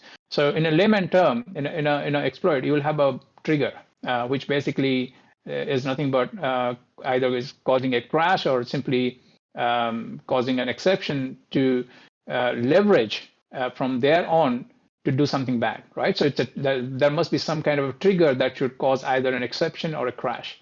And then it is always followed by some set of sequence of steps. In this case, in the stack post exploit, and this is a very vanilla exploit, there's an indirect jump or a call, and then there is something called drop chain, knob sled, and shellcode. And the shellcode is the final thing where you sort of introduced what you want to get done after you have successfully reached that stage. It could be adding a user, it could be putting a reverse shell, it could be doing something malicious at that stage. So from this stage, from triggering of the bug till shellcode, there are a bunch of steps or techniques, I would call, that has to execute to be able to successfully run this exploit. Now, what happened in modern operating system is, especially this is an example for Windows, but a similar mitigations also are there in other operating systems like Linux and Mac OS. So in Windows system, they have introduced targeted mitigation to kill individual techniques. So these techniques here, like ASLR or CFG or XFG, XFG is the successor of CFG. CFG is going to get deprecated. So and ACG or DEP or NX, these are meant to kill individual attack techniques, right? Individual exploitation techniques. So broadly, this can be sort of categorized as behavioral checks and non-behavioral checks. So what it means by a behavioral check is an analogy will be a dog at your house. When it sees a visitor, it sort of try to profile the visitor. It try to identify whether the visitor is looking suspicious or doing some suspicious action, or the visitor is friendly, or it is already familiar with the visitor. And based on that, it does a behavioral profiling, and based on that, it reacts. You don't need to tell the dog what it has to do. It has some knowledge. Based on that, it sort of profile the behavior of the person entering your house, and based on that, it react, right? The reaction is never going to be static. It's not going to be doing one single thing every time, every other time it sees a visitor, right? Depending upon whichever visitor is, it's going to behave accordingly. That's what is meant by behavioral check. And these checks are doing targeted behavioral checks for some actions in the exploit chain, right? And the non-behavioral check is more of a static thing, which is like a security gate, where you have either a key or an access card. You get in, you get out. It only going to ask you for the key or access token or access card that you have, which you have to present it. It let you in or it let you out, right? That's a static check. So if I have to broadly classify, it has got a behavioral and both non-behavioral checks as well, which sort of does a defense in depth for these kind of exploit mitigation, and sort of reduce the exploitation to the extent that it is getting way too harder these days with modern systems. That doesn't mean that there's no bypasses. There are bypasses. People are coming up with bypasses, but then these operating system vendors are also going back and improving their mitigations, and then again killing that bypass, right? So every time there's a new bypass, there's always an update, and then that bypass is killed. So that keep on going. So the example provided here, again, I've already mentioned that it applies not just to Windows. A similar mitigation strategy you'll also notice for Linux systems and Mac OS, and in the web browsers as well. So the web browsers are no way different from operating system. They pretty much have their own sandbox. They're pretty much like an operating system in itself. So they have similar mitigations in play when you are dealing with modern web browsers.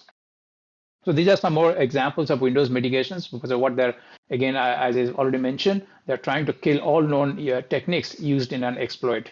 I'll leave it for your reading. I'm not going to go through each one of these.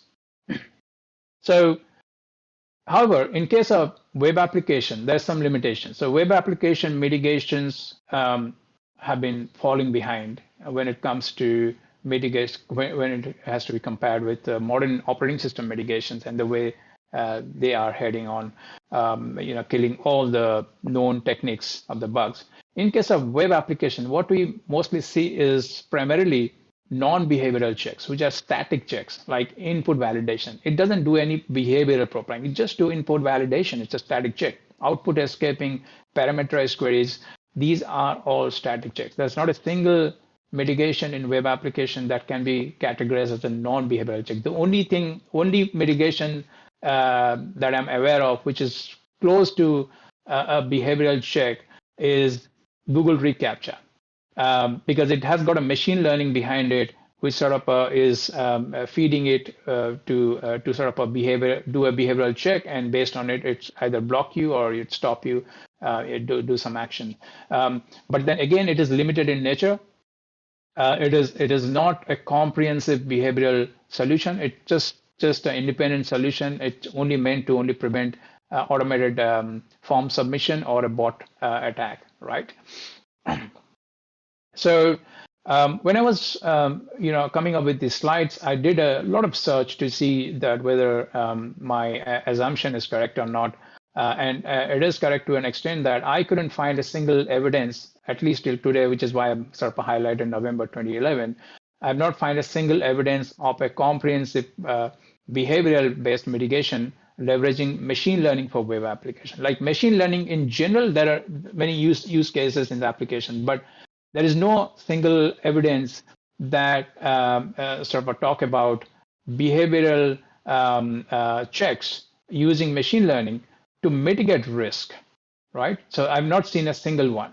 And if anyone knows of it, you may want to correct me later. So introducing behavioral checks. So how do we do it? So before we talk about how to leverage machine learning, it's a very vast topic, and it's outside the scope of this presentation. I'll in some other presentation I will cover that, but I'll briefly throw some food for thoughts. If you are into software development, you can very well implement your own machine learning and start working in that direction. I'll give you some food for thoughts here. So before we jump into using machine learning, we need to understand what you want to actually train our machine learning for, what it has to tackle. So an adversary can only make finite set of moves, right? There's nothing like 100,000 moves an adversary is going to make, or 1,000,000 moves. No, the adversary only will have a finite set of moves. It's most likely going to be less than 100. If we have to even consider, let's say, even on the higher side, let's say if there is some super duper adversary who knows more than everyone else, these numbers can go to a few more hundreds, but it's never going to be like that. There are infinite ways an adversary can make moves. No, it's always going to be a finite set of moves. But technically, applications and software can be programmed to analyze infinite moves of an adversary and respond accordingly, right? So that gives you a competitive advantage over an adversary. Now, integrating machine learning with your critical application infrastructure can do such tasks with much ease. It's actually getting much more easier to do those kind of emulations and sort of identify different possible scenarios. So machine learning technology has matured to a stage that any seasoned developer can leverage machine learning technology to integrate with applications, and it is no more costly also. The best part is if you use Google Cloud or Azure or AWS, they offer this off the shelf. They have their own machine learning going on, and you can, if you're using their cloud services, you can use their APIs to sort of implement machine learning in your applications, right? It's becoming a lot more easier. Even if you don't use any external cloud provider, you have your own on-prem thing, and you want to use machine learning, you can still do that because there are so many libraries available to introduce machine learning in your application. So now I did, the same talk I did give in WASP Global this year, but then there's a lot of changes in this talk as compared to the previous one. This is a little longer version of the previous one. But the thing that I want to highlight here is I did mention about this concept in WASP as well. So other than myself, I have not seen any other talk on this topic. So chances are this concept is likely being discussed for the first time in the world, right? And again, I like to be, I like to be corrected. If anyone knows of any evidence, do message me. At least I have not seen when I was doing search.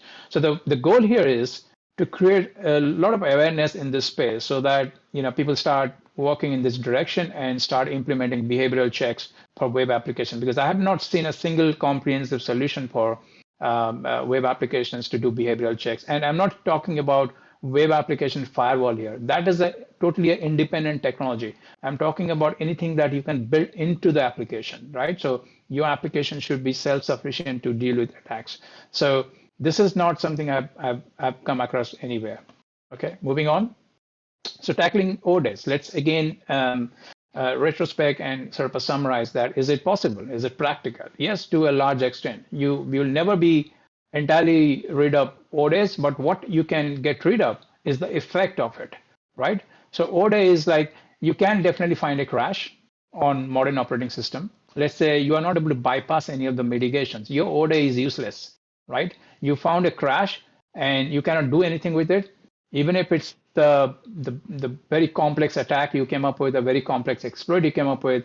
But if you are not able to do anything with it, then that ODE is useless, right? So the effort should be to make ODE as useless as possible. There will always be ODEs, but can you make it useless, right? And can you get a feedback that a ODE exploitation occur so that you can take that feedback and again improve your system?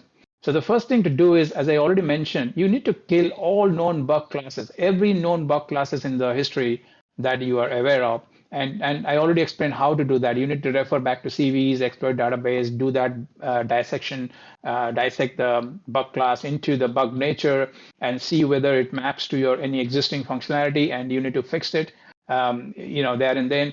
And once you fix all the instances, variants, and you have gotten rid of all the known bug classes, then you are at a better stage. You have already taken care of half of the ODEs there, right? Now, to take care of any new edge cases or any new ODEs in future is to introduce machine learning to your applications, right? And train machine learning to analyze the legitimate in and out traffic. Now, there's too much emphasis in case of application is what is coming in. There's always input validation. There is the sanitizations for many, many things. The only place you are worrying about output is output encoding. That's the only place, when output is given some importance. But there's too much emphasis on what is coming into the application as a traffic, right? Now, there's no emphasis on what's going out. Now, you can train your machine learning to analyze those traffic. You can find good use cases and abuse cases. So any deviation from the use case can be detected by machine learning pretty quickly, and it can be reported and blocked and can be inspected that why there's a deviation. For example, suddenly you are expecting your traffic, your outbound traffic has to be always between a gate, an upper limit of, let's say, 1 gig, right? Or maybe 100 MB, okay? And suddenly you see a spike of 500 MB of outbound traffic. Now, is it not something that you should be inspecting?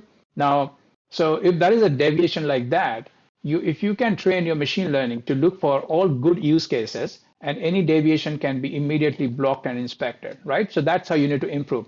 So continuously training your machine learning with all these cases and misuse cases, it can reach a stage where not just it sort of detect any deviation in traffic, it can also report back. So you inspect. If there is an exploitation of 0 days, you get to see what that 0 day is, and you can go back and sort of improve your machine learning or improve your defenses. That's the way to go about tackling 0 days to an extent that at this particular stage you will meet where that could be 0 days, but exploiting your system will become so difficult that it becomes nearly impossible. That should be the idea. So tackling ODEs is, again, as I already mentioned, is a vast topic, and I'll expand over it in some other presentation later in some other conference. It might be, who knows, it might be next year, BSides Delaware. However, the above steps are practical approaches to implement and start building defenses against ODEs. This is just a basic diagram of machine learning integrated with applications. I'll leave it for you to refer later. There are much more advanced things you can do. This is just a very, very basic diagram. The misconception. This is the final thing. The misconception around software security engineering. So before I talk about the misconception, I'd like to show you a little bit of timeline or the paradigm shift in regards to software security engineering, and when people started treating introducing software security into the SDLC lifecycle.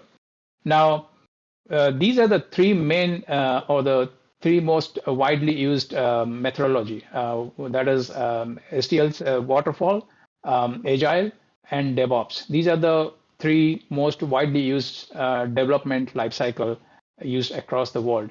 Now, waterfall was the first one that was introduced in the year 1985, and security, people started talking about security in the year 1988.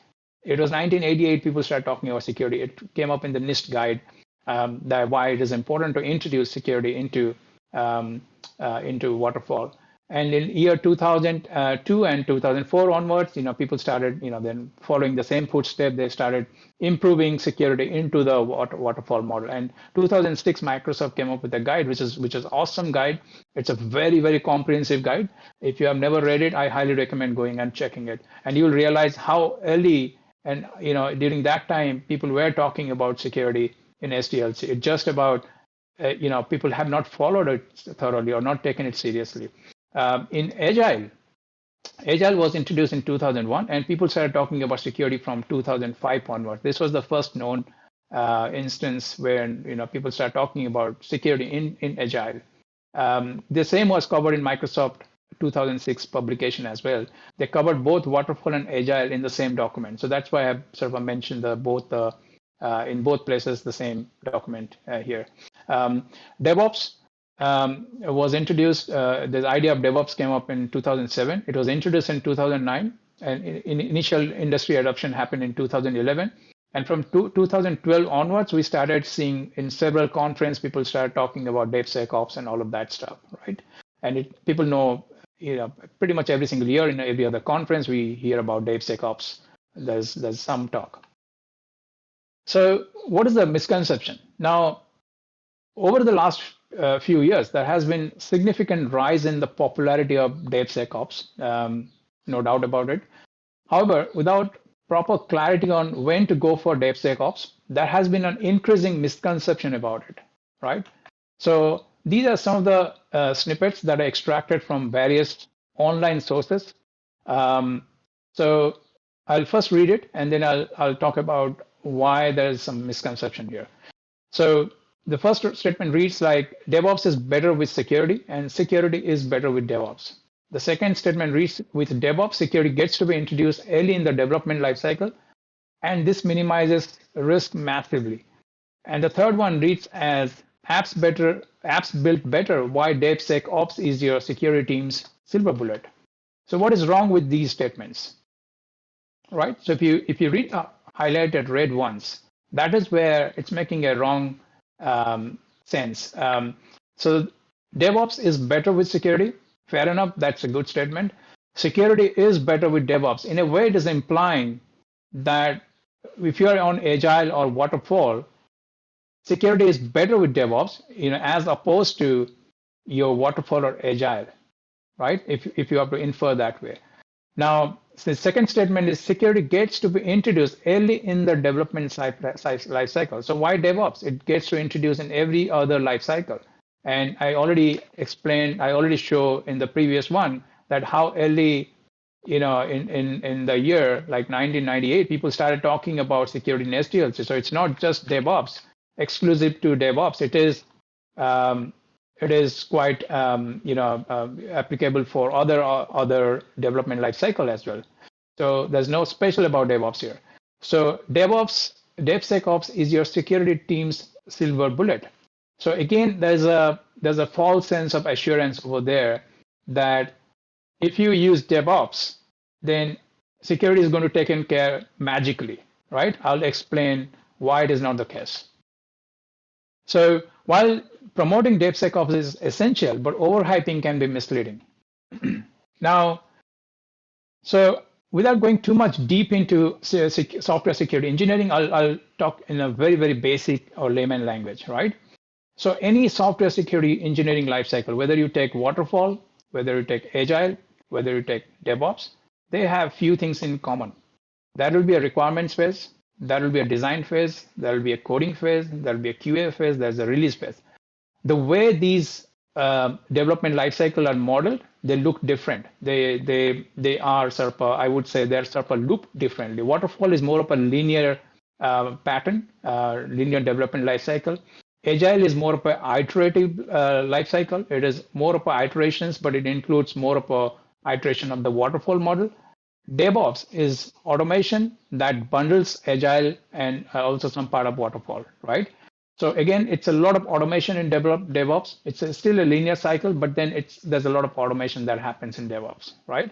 But all of these phases, it's all become part of these life cycle. These phases does not change. So you are still going to write code. You are still going to test product. You are still going to design product. You are still going to capture requirements. You're going to release your product. So no way anyone can say any of these life cycle is independent of these things. They have to be. They are the core of these life cycle, right? And when you talk about building security into these phases, it basically means this is a common sense alignment of all the security activities that has to be done for each of these stages. So regardless of where you do or when you do the requirements capture, you have to do a requirements review. Regardless of when you do a design documentation, you still need to do a design review. Same thing goes for coding. You need to do a coding code review. And pen testing is done at a QA stage. You don't do a pen testing when you're writing code. Post-release, you do a bunch of testing, right? So this thing is applicable for all the life cycle. It's not very specific to DevOps. DevOps is more for automation, and every other is in case of other development life cycle, you can pretty much integrate security, and they have been done way before DevOps came into picture, right? So I wouldn't be surprised if tomorrow people start calling ML or AI ops as a next new thing, or maybe in next few years, someone come up with a next generation cool software engineering lifecycle name and call it something else. And suddenly that everything else looks deprecated. Everything else looks like older. I deal with so many clients, and I still see clients with waterfall doing much more better in security as compared to DevOps. So it's not about which lifecycle it follow. It's all about how you implement security. That makes a big difference in terms of your outcome. So building security into the SDLC is always an explicit process. It's not an implicit process. It's not going to be you're going to choose DevOps or any other future ops is going to magically take care of security. No future ops or any development lifecycle is going to magically take care of security. You have to explicitly introduce security and make sure it's thoroughly done. So building security into software engineering lifecycle, as I said, is always explicit, not implicit. A fixed set of common sense security activities exists that remains the same across all types of development methodology. There is no such silver bullet in software engineering. The level of security assurance largely depends on how thorough the security assessment is done at each stage gate and whether the vulnerabilities are mitigated timely. Now, still people want to migrate to DevOps or DevSecOps. I've given a little flowchart as a guidance to decide whether it makes sense for them to go for DevOps or not. First thing you need to do is it a business requirement? That should be the first question you need to ask. If it is a business requirement, then you need to check whether you need to do a little bit of return on investment. I mean, this is just one guide. You can come up with more ideas. And the return on investment, if the return on investment is in favor of your, the outcome is in favor of your favor of migrating to DevOps, then you go for it. Then if it's making sense for your business, then you go for it. However, if the question is it to ensure better software security assurance, and that is when you need to stop. Because if you are on Agile or you are on Waterfall, and you are asking this question that I should move to DevOps because it is probably going to take care of my security problem magically, then you need to stop there, because it means that you are probably not doing something right with your existing development lifecycle. Your decision to move can only be justified if it is a business requirement. If the business sees value in moving to DevOps, it sort of saves money, saves resources, or saves whatever. You see more money through DevOps, then go for it. But if it is not giving any of that value, and you think someone has told me that doing DevOps is going to take care of my security magically, that's when you need to stop. You need to look at your existing development lifecycle and consider implementing security thoroughly. So this is just a graphic. It's not meant to really offend anyone, but rather to create a little bit of awareness. It's just showing that, hey, when you go with the flow, why it is important to ask a lot of questions. Ask whether when you're moving in the flow, you are asking the right kind of questions, or you are taking the right move. Or you're simply blindly just going with the flow. Final words. So treat all known security bugs as a pandemic, especially if they have been around for over decades. No one wants COVID to last for the next 20 years. And I have the same feelings and the same feelings apply to known security bug classes, particularly those around this is real quick for over a decade or two. And if you use suggestions made in this presentation to eradicate known bugs from applications and achieve success in eliminating them, then spread the word and talk about your success. And if your organization's success story on eliminating all known bugs will inspire other organizations, and potentially it could lead to a global ripple effect. And let's reassess the state of known security bugs in 20 years from now. Hopefully we meet in 20 years from now. Thanks for listening to this talk.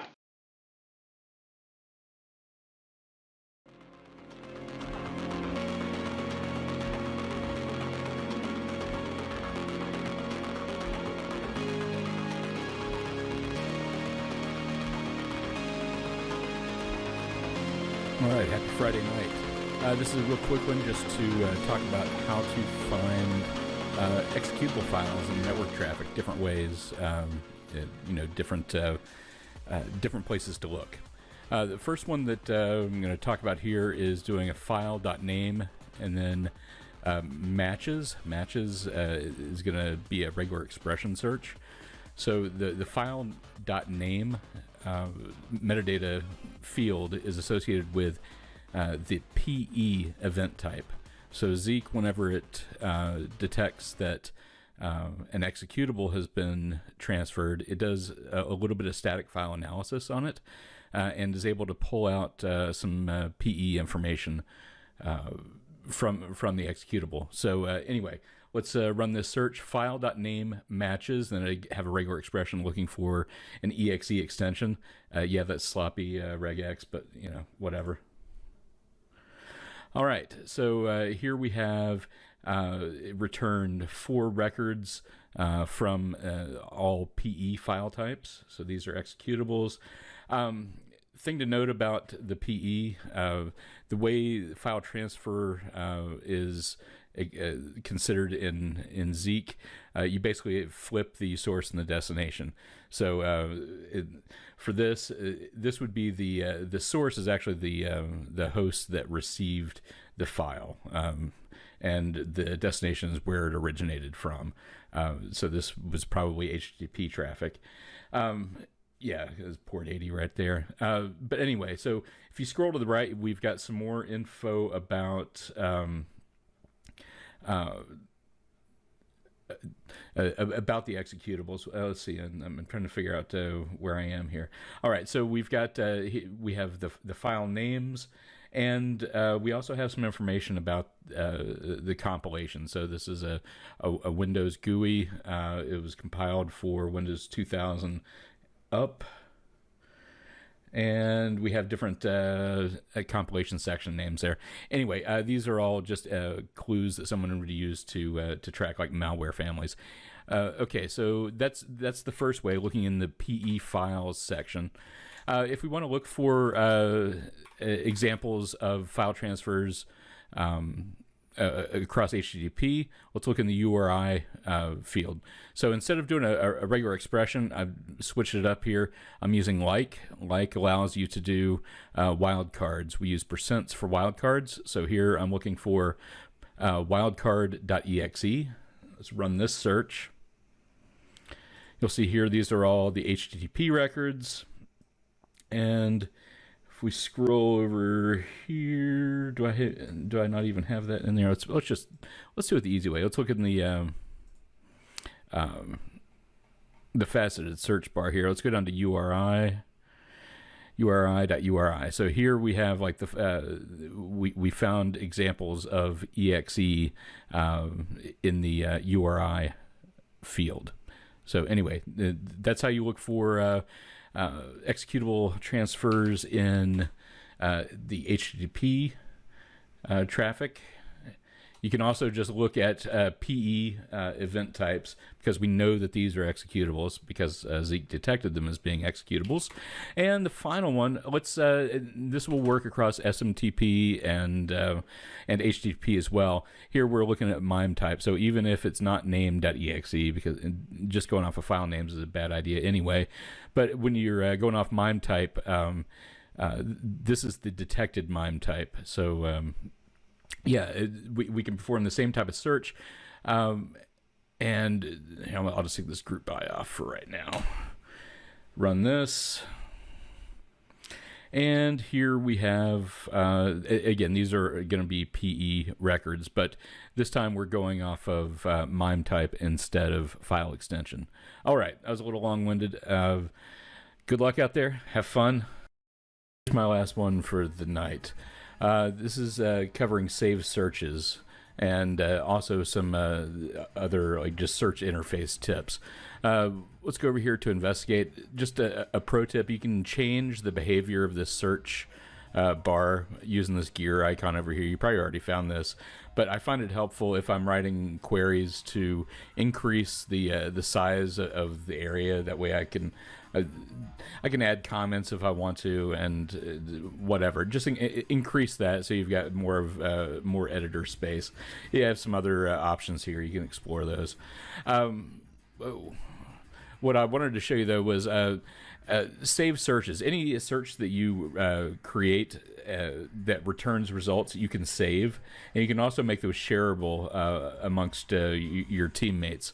So once you save them, you can view them in the View Save Searches, so underneath the Actions menu. So if you do a View Save Searches, you can see that I've put some out here. You can give them names, and also you can give them some descriptions.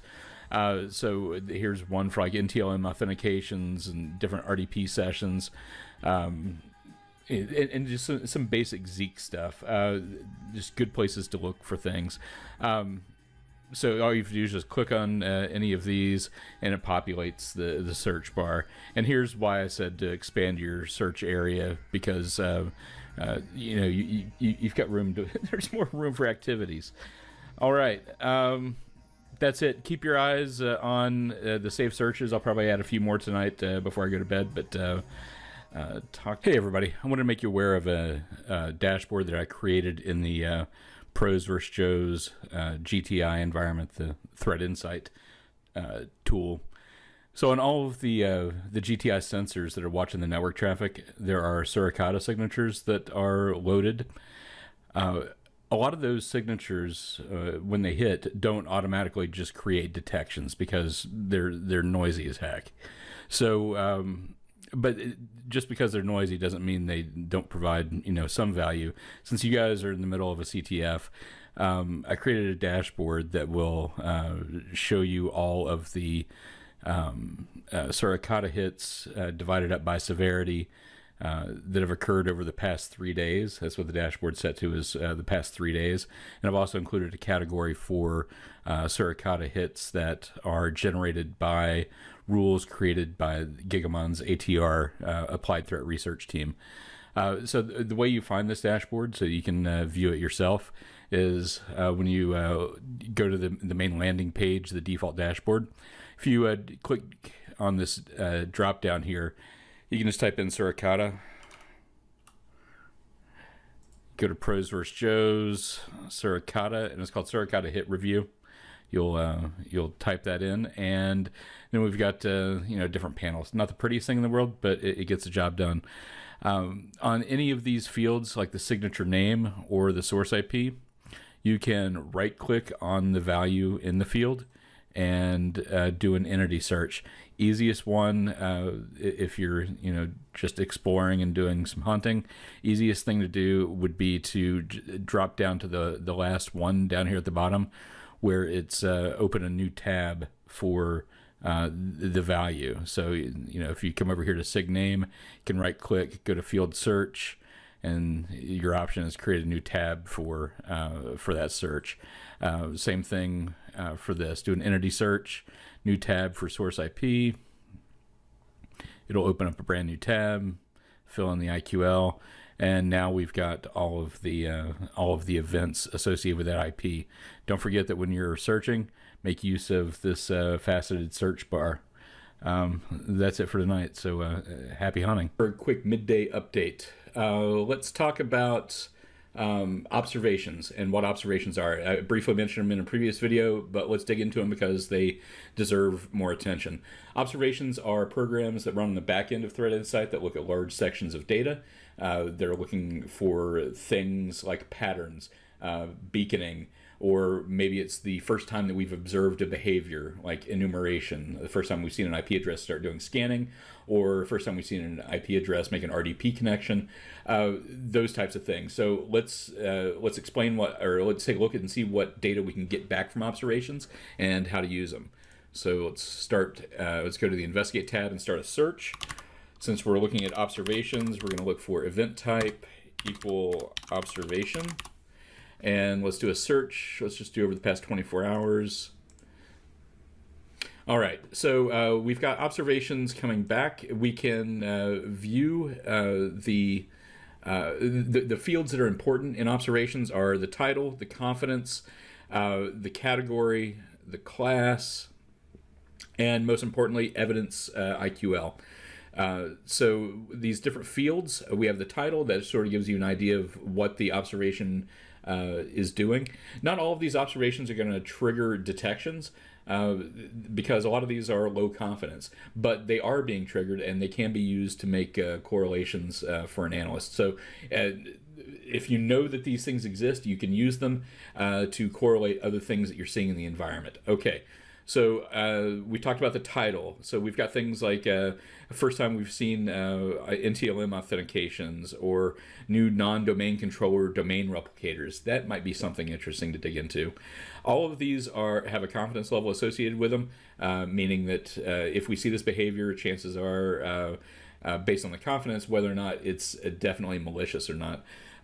We have different categories, whether it's a relationship between two entities, or if it's an asset. And then we have observation class, which is just looking at, is this anomalous behavior, or is this a specific type of behavior that we can track. All right, the final field, evidence IQL. These are hyperlinks that will will open up a brand new tab, and they will create or they'll return the search result, or all of the events that they return are the events that caused this observation to trigger in the first place. So, for instance, let's take a look at this just a new non-domain controller replicators. So let's come over here and take a look at the IQL.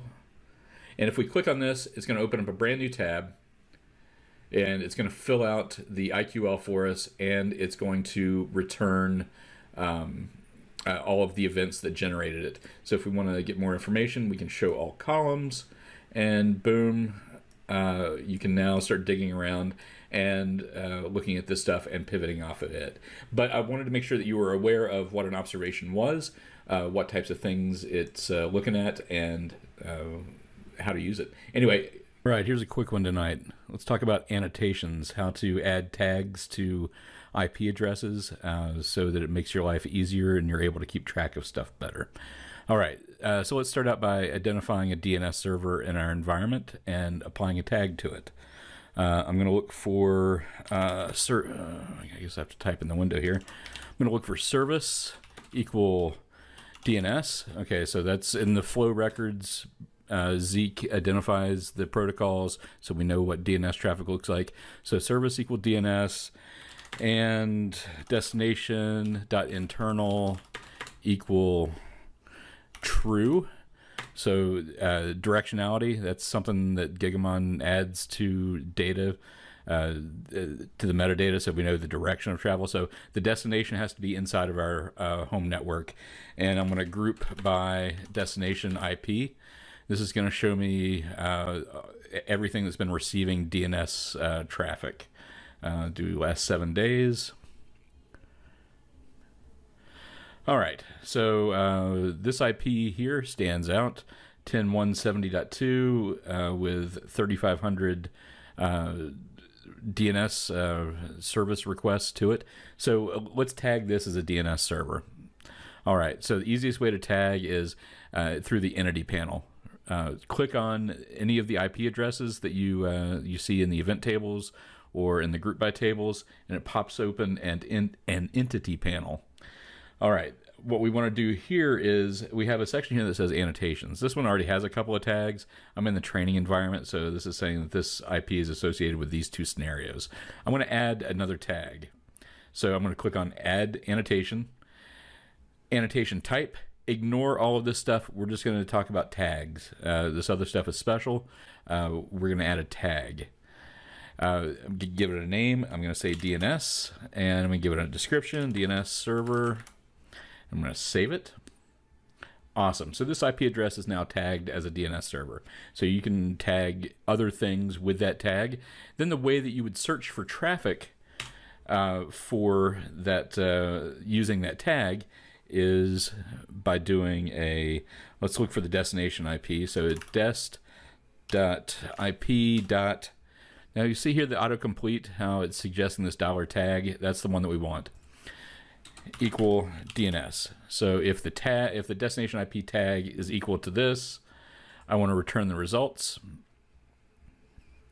And here you see it's the IP that we had applied the tag to.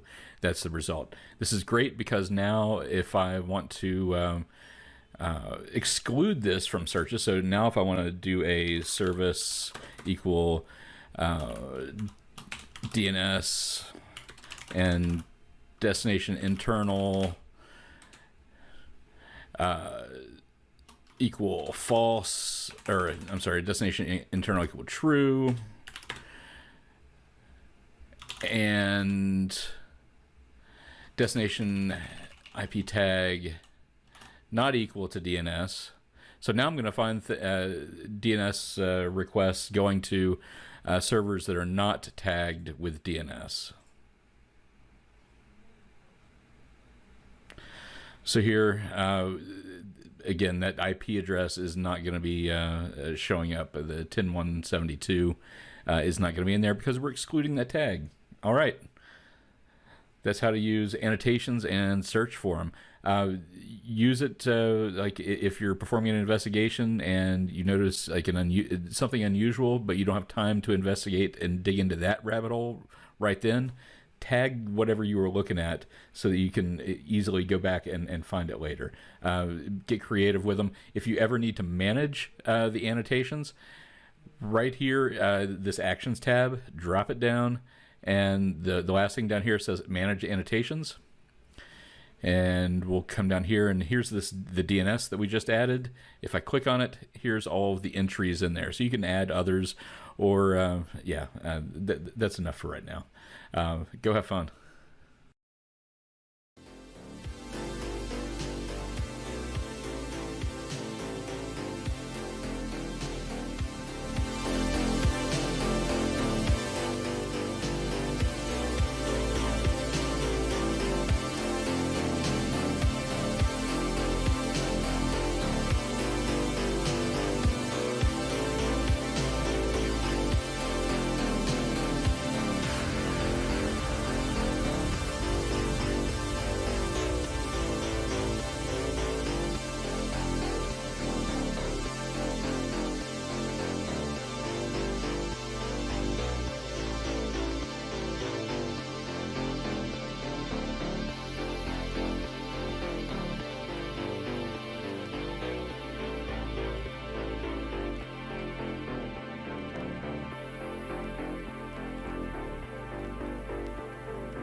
Get to the chopper!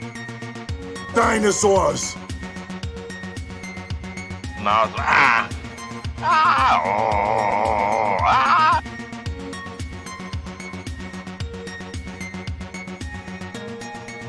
Don't be ridiculous.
Now!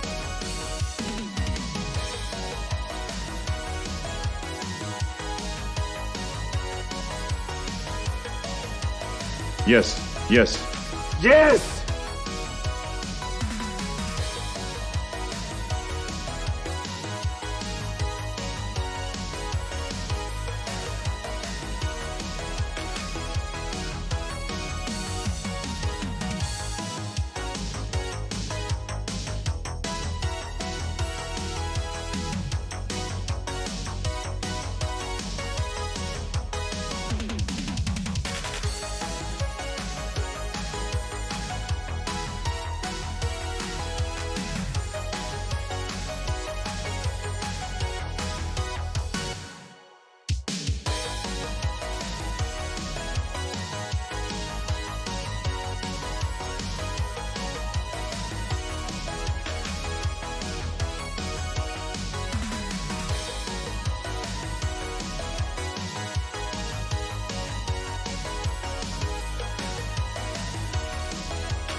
All right, here we go.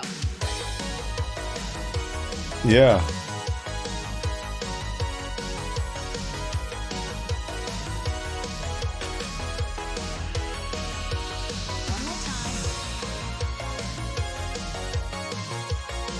Who is your daddy and what does he do?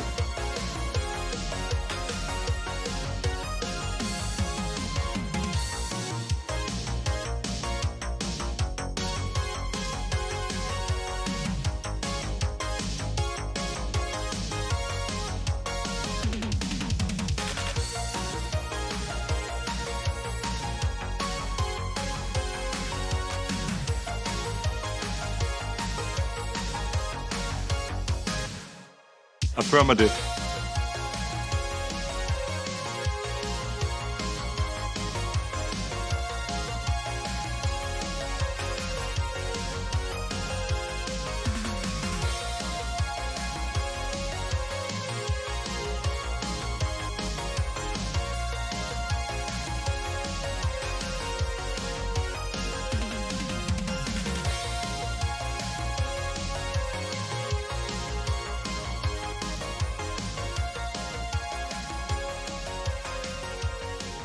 Relax.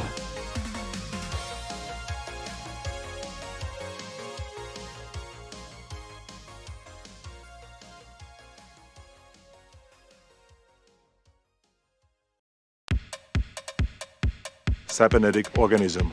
Cybernetic organism.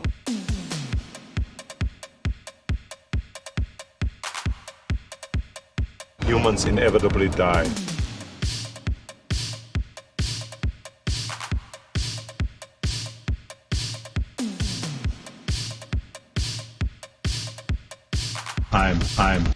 I'm back.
My mission is to protect you.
Don't do that.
You will not survive.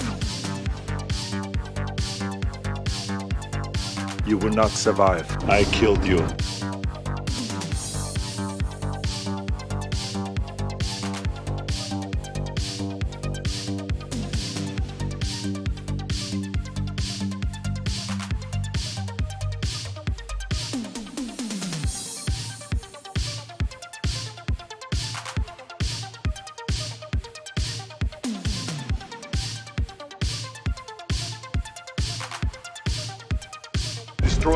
Destroy any possible threat to Skynet.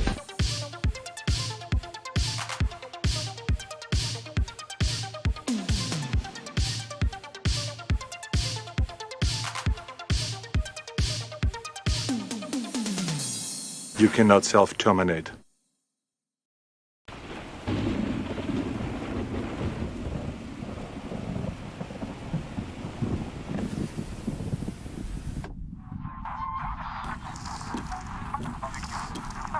Isn't about the weather itself, but about the way we present it to you. A direct link to one of the world's foremost weather forecasting computers. So let's go back in time to see how things have developed up to now.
What's that? I'll put it in a thumb drive and mail it to you. Just remember, a station wagon full of SD cards is actually faster bandwidth than a gig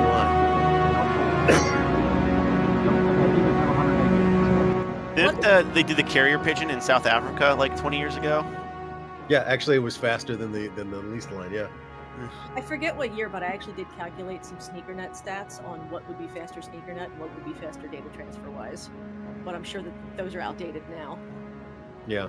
Considering that Jason now, commands like 30 megabits at his house.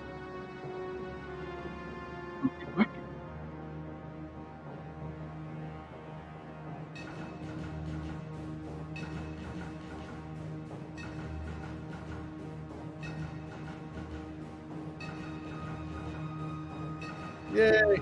Oh, wait. And they didn't hear me even say that. See? I didn't really even screw up that much this weekend. Anyway, as I was saying with a muted microphone, BSides Delaware 2021, welcome to your closing ceremonies. My name, of course, is Rando. How dare you not know that? Hey, there I am. I was your MC. I was running all the stuff and the very minor screw-ups that we had. However, this is not about me. This is about the crew of BSides Delaware, so I will let them handle their closing ceremonies. Thank you for joining us for our second year of virtual BSides Delaware, Pandemic Season 2. We want to thank everybody who joined us on Discord, everybody who joined us on the streams, both Twitch and YouTube, everybody who's patient with YouTube, all of our speakers. You provided some amazing content this year. We really appreciated the variety and the enthusiasm that you brought. We want to thank our sponsors. I'll let Josh take care of that. And I want to thank all of our volunteers that have been with us during planning all year. A lot of our planning session meetings were very therapeutic because we've all missed seeing each other in person. And we hope to be back in person next year with everybody vaccinated, or enough of us vaccinated that we don't care if you don't believe in science. And But how do you really feel, dear? I will let Josh talk about the sponsors. So we had 3 sponsors this year, which was wonderful. We had Secure, run by Tom Capola, and they donated a lovely, did a talk as well, which was great. Actually, it was a very good talk. We had Syndicus Nacon, which is the teaching academy and the cyber academy. They were around. We're going to be pulling their raffle, I believe, in just a minute. And we had Gigamon, who has been a sponsor forever, and we love them very much. They've sponsored the Pros v Joe CTF. They've sponsored the conference. They're out here enthusiastically sponsoring, even in virtual land, which, as we have found out, is a very weird place to run sponsorships in. They're okay. Oh, they're pretty good. I used to work. That's why I'm used to work there. I love them. I love them. They're honestly the people in the department you were in, Lorene and those guys. Yeah, gals, George. Yeah. Oh, they're lovely, lovely people. They're so sweet and they're so responsive. It's amazing. And it was fun to see how their tool Threat Insight integrated with our CTF. Yeah. And they're like, we're going to do this next year because we went. And you were the one that said, can you bring examples? And they're like, yeah, we can do that next year. Cool. You've just signed up to be a sponsor again. Hallelujah. I think yeah, Jason, I think you were like, get on them now. They've signed up to be a sponsor for next year. Yes. Trying to get ahead of the curve this time. We had a great time. It was a very enjoyable couple of days. I'm really eager to see us in person next year. I have a lot of people I want hugs from. It's been a long 30 months or so, or whatever it is. I don't even know. We're still in the anniversary of 2020. What is it? It's Pandemic Season 2. It's Pandemic Season 2. Yeah. Well, can we call for the cancellation of this show? I'm done with it. Okay. But I want to say, having run a virtual conference for 2 years in a row, we finally got some really neat content from international speakers who we know would never fly to Delaware because very few people want to travel that far to Delaware. So it's really cool that this unfortunate situation we're all living through has provided us with opportunities that we didn't otherwise have. And we saw your feedback in the Reg check-in form. A lot of you want a virtual option or a hybrid option next year. So we're going to be looking at figuring out how to do that in ways that... I'll be around. Good. Awesome. Later. We'll be looking for ways to do that aren't a planning headache for us. So we're going to try to do hybrid, virtual, various other things, but it's going to be hybrid, but in person as well. So there'll be extra added content if you're in person, but there'll definitely be an option. Having speakers from India and China and various other, I forget where we had speakers the last 2 years. We had speakers from all over the place. We had a speaker from China one year who actually did fly in. Oh, that's true. We had we to do did. the border stuff. We had DeBasis, who is from New Zealand, and we had I'm going to mispronounce her name, but it was the second talk on Friday.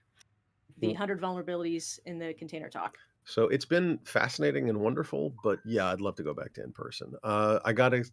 We've got to say thank you to Rando, Danny. You were a fantastic MC. You make it so much easier to do things. Thank you so much. Everybody enjoys the music. Thank you for the streams. Good music, man. That's just me broadcast. Yeah, that if anybody liked that music, by the way, it's a very specific brand of electronic called synthwave. Synthwave is very, very hackerish, so I figured people would like that. It's killer. I should say a bunch of those songs and added them to a playlist. BSides Delaware 2021. If anybody wants it, I will share the link. Spotify link? Yeah, it's a Spotify link. Spotify link, yeah. I actually want to do something a little different and throw some people under the bus. Yeah. So, Jason, you get to thank our staff since you ran the staff. Oh, all right. Well, relatively small staff this year. So, I mean, thank you to everyone who helped. Patrick and Josh and Janice, of course, and Eric and Rich, whoever else I'm missing. John Spam. John Spam. Yep. So I mean, we kind of kept it small this year. Virtual is a little bit easier without, we don't need too many volunteers for a lot of stuff. Hopefully next year we'll expand back out and have more core staff and open up the volunteers and we can do this in person. Yeah, well, when we do it in person, we'll need a lot more volunteers. We'll need a lot of people to help out with rooms and with food and with, oh my God, everything. So yeah, anybody who is here, next year you can be a volunteer, just saying. Monitoring talk tracks or assisting with AV is a great volunteer position because it allows you to see all of the talks and often meet all of the speakers. Let's see what else. We want to say thank you to the Wireless Village and again to our sponsors and everybody else for coming and giving great activities. I am shocked that Wireless Village, out of nowhere last year, built a remote wireless CTF. Like, I don't know how much cooler you can get. Okay. Yeah. So let's do some results. You want to do them? Sure. So we had team What the Freak ! With 2,850 points in first place. We had team Low_Signal with 2,025 points. And we had Blunderbuss with 1,785 points. Honorable mentions to Late Entry, Learning as I Go, and Even Lower Signal. Great names. And in MVP, we're just going to list the top 3. I did. No, MVP. Oh, that's the team scoreboard. I'm sorry. Yeah, the MVP scoreboard, the individual players. Foxtrot got 1515. Unconfined You got 1785. And White Shadow got 2360. That's a hell of a lot of points, White Shadow. Well done. We're going to be announcing the raffle results once we collate them. Sorry, we don't have them right now. But Gigamon and Syndicus had raffles. Gigamon, I believe, I forget what the raffle prize was. Amazon gift cards. Yeah, Syndicus had also Amazon gift cards and I think a free course. So we'll be getting in touch with the people for that. We also have a registration raffle that I will give you until 5 o'clock to fill out. We offer it's the link is in announcements. You are eligible to fill it out once by Thursday, once on Friday, and once today for a chance at an Amazon gift card based on 1 gift card for every 40 people that filled it out. The function of this was to tie donors to Discord so we could give you a special role to say thank you and to verify people who might need CPEs because it's the end of the year and you all have to collate all that data. And we like feedback, so there's an opportunity to provide us with feedback. Yeah, please give us feedback. Tell us what you liked, what you didn't like. Tell us what you thought was interesting or boring. Tell us which talks were great or, weren't. And that's what Um, we use to inform us that we know that you want a remote option next year. Yeah. But many of you are eager to see us in person. So we'll be looking at the hybrid option. We're eager to see you in person because I miss y'all. I do, I swear. Next year we want to be back to our family friendly, out of college, kids running around, enjoying the hell out of themselves. This is what we built this conference for in the first place. And that's what we want next year. Our daughter has made it to 2 conferences on planet Earth and 1 conference before she arrived on planet Earth. And we're hoping that she can enjoy the conference. Yeah, we built a conference for our daughter, and then she got to go to one of them, and then COVID hit. It's like, come on. No, she was at 2 of them in person. She was at 2 of them in person? Yes, right. Okay. She was 3 months old in the first one. Yeah, okay. Not a... Yeah. Hey, she still got better conference attendance than Xenophage has attendance at DEF CON 610 meetings. So she has been to... I've been busy. Okay. BSides, DerbyCon, and she's been to quite a few DerbyCons. She was at 2 DerbyCons and 1 in utero, so... And a couple ShmooCons. Couple ShmooCons and some BSides Delaware and BSides DC. I think she's got me beat on cons already. And she's as outgoing as Josh, so she loves to see new people. Yeah, dude, at the last DerbyCon, she was like, I was like, okay. And all of a sudden people would just walk up and take her and she'd be like, hi, There's a list of people that can just take her out of my arms and they would just walk up, grab her. I think at one point, actually, Jason, I'm like, I had to run to something. I'm like, here. And you're like, okay. What am I supposed to do with it? We are looking to bring back Spawn Camp in all of its glory for 2022. And we would love to have additional parents of hacklings to contribute events, because if everybody does one small thing, it makes the whole thing go a lot more smoothly. Yeah. So events, activities, there's an entire academy that I've already contacted. We're talking to them about bringing in some of their courses. They teach kids all the way up to college level. And we're looking to have them bring in some formal courses for the kids for next year. Anything you can think of, and we'd love to have. Huh? Of course, Destruction Alley. I've got tons of stuff for Destruction Alley. Oh, yes. If you have any electronics that you need to have responsibly e-waste recycled, you can bring them to let children have at them with screwdrivers, and then we will recycle them responsibly with the state of Delaware. No CRTs, please. Yeah, nothing dangerous, but things that are safe to take apart. Otherwise I'll be going, Jason, lick that. It's just a capacitor. How bad could it hurt? It was fun the first time. Explains a lot about your hair. Anyway, all right. Ladies and gentlemen, thank you so much for your time, your care, your attention. Do any of the attendees have any comments? Yeah. Anybody have any comments, questions, wisecracks, good jokes, anything like that?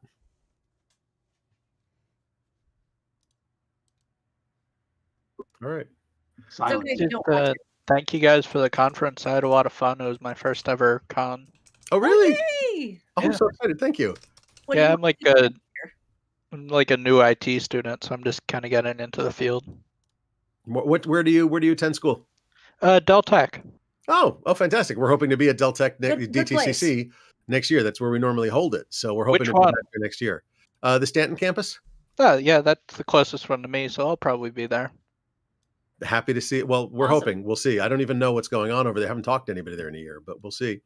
Hey, Kyle, I see you're on the line as well. Did Syndicus pick a raffle person or a raffle winner, or should we talk about that later?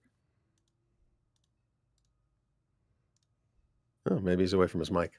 Okay, so ladies and gentlemen, we'll end it here. But thank you so much for your time, your effort, your patience, your love, and your care. And we'll see you again in November, in person and hybrid, for yet another episode of BSides Delaware. Oh, I think we have. Oh, do we have somebody else join? Clown. Okay, well, Clown. If you've got a comments, make it now.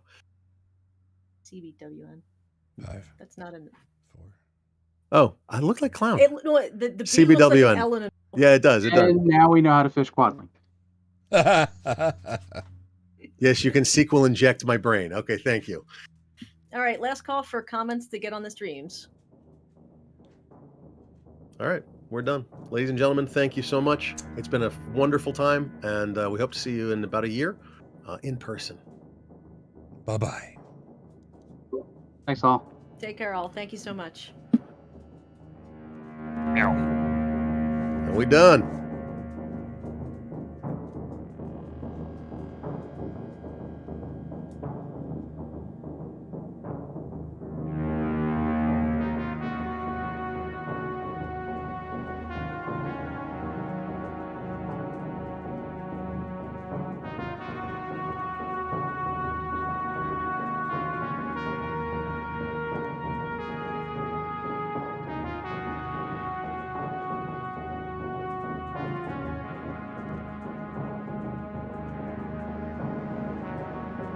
Ha ha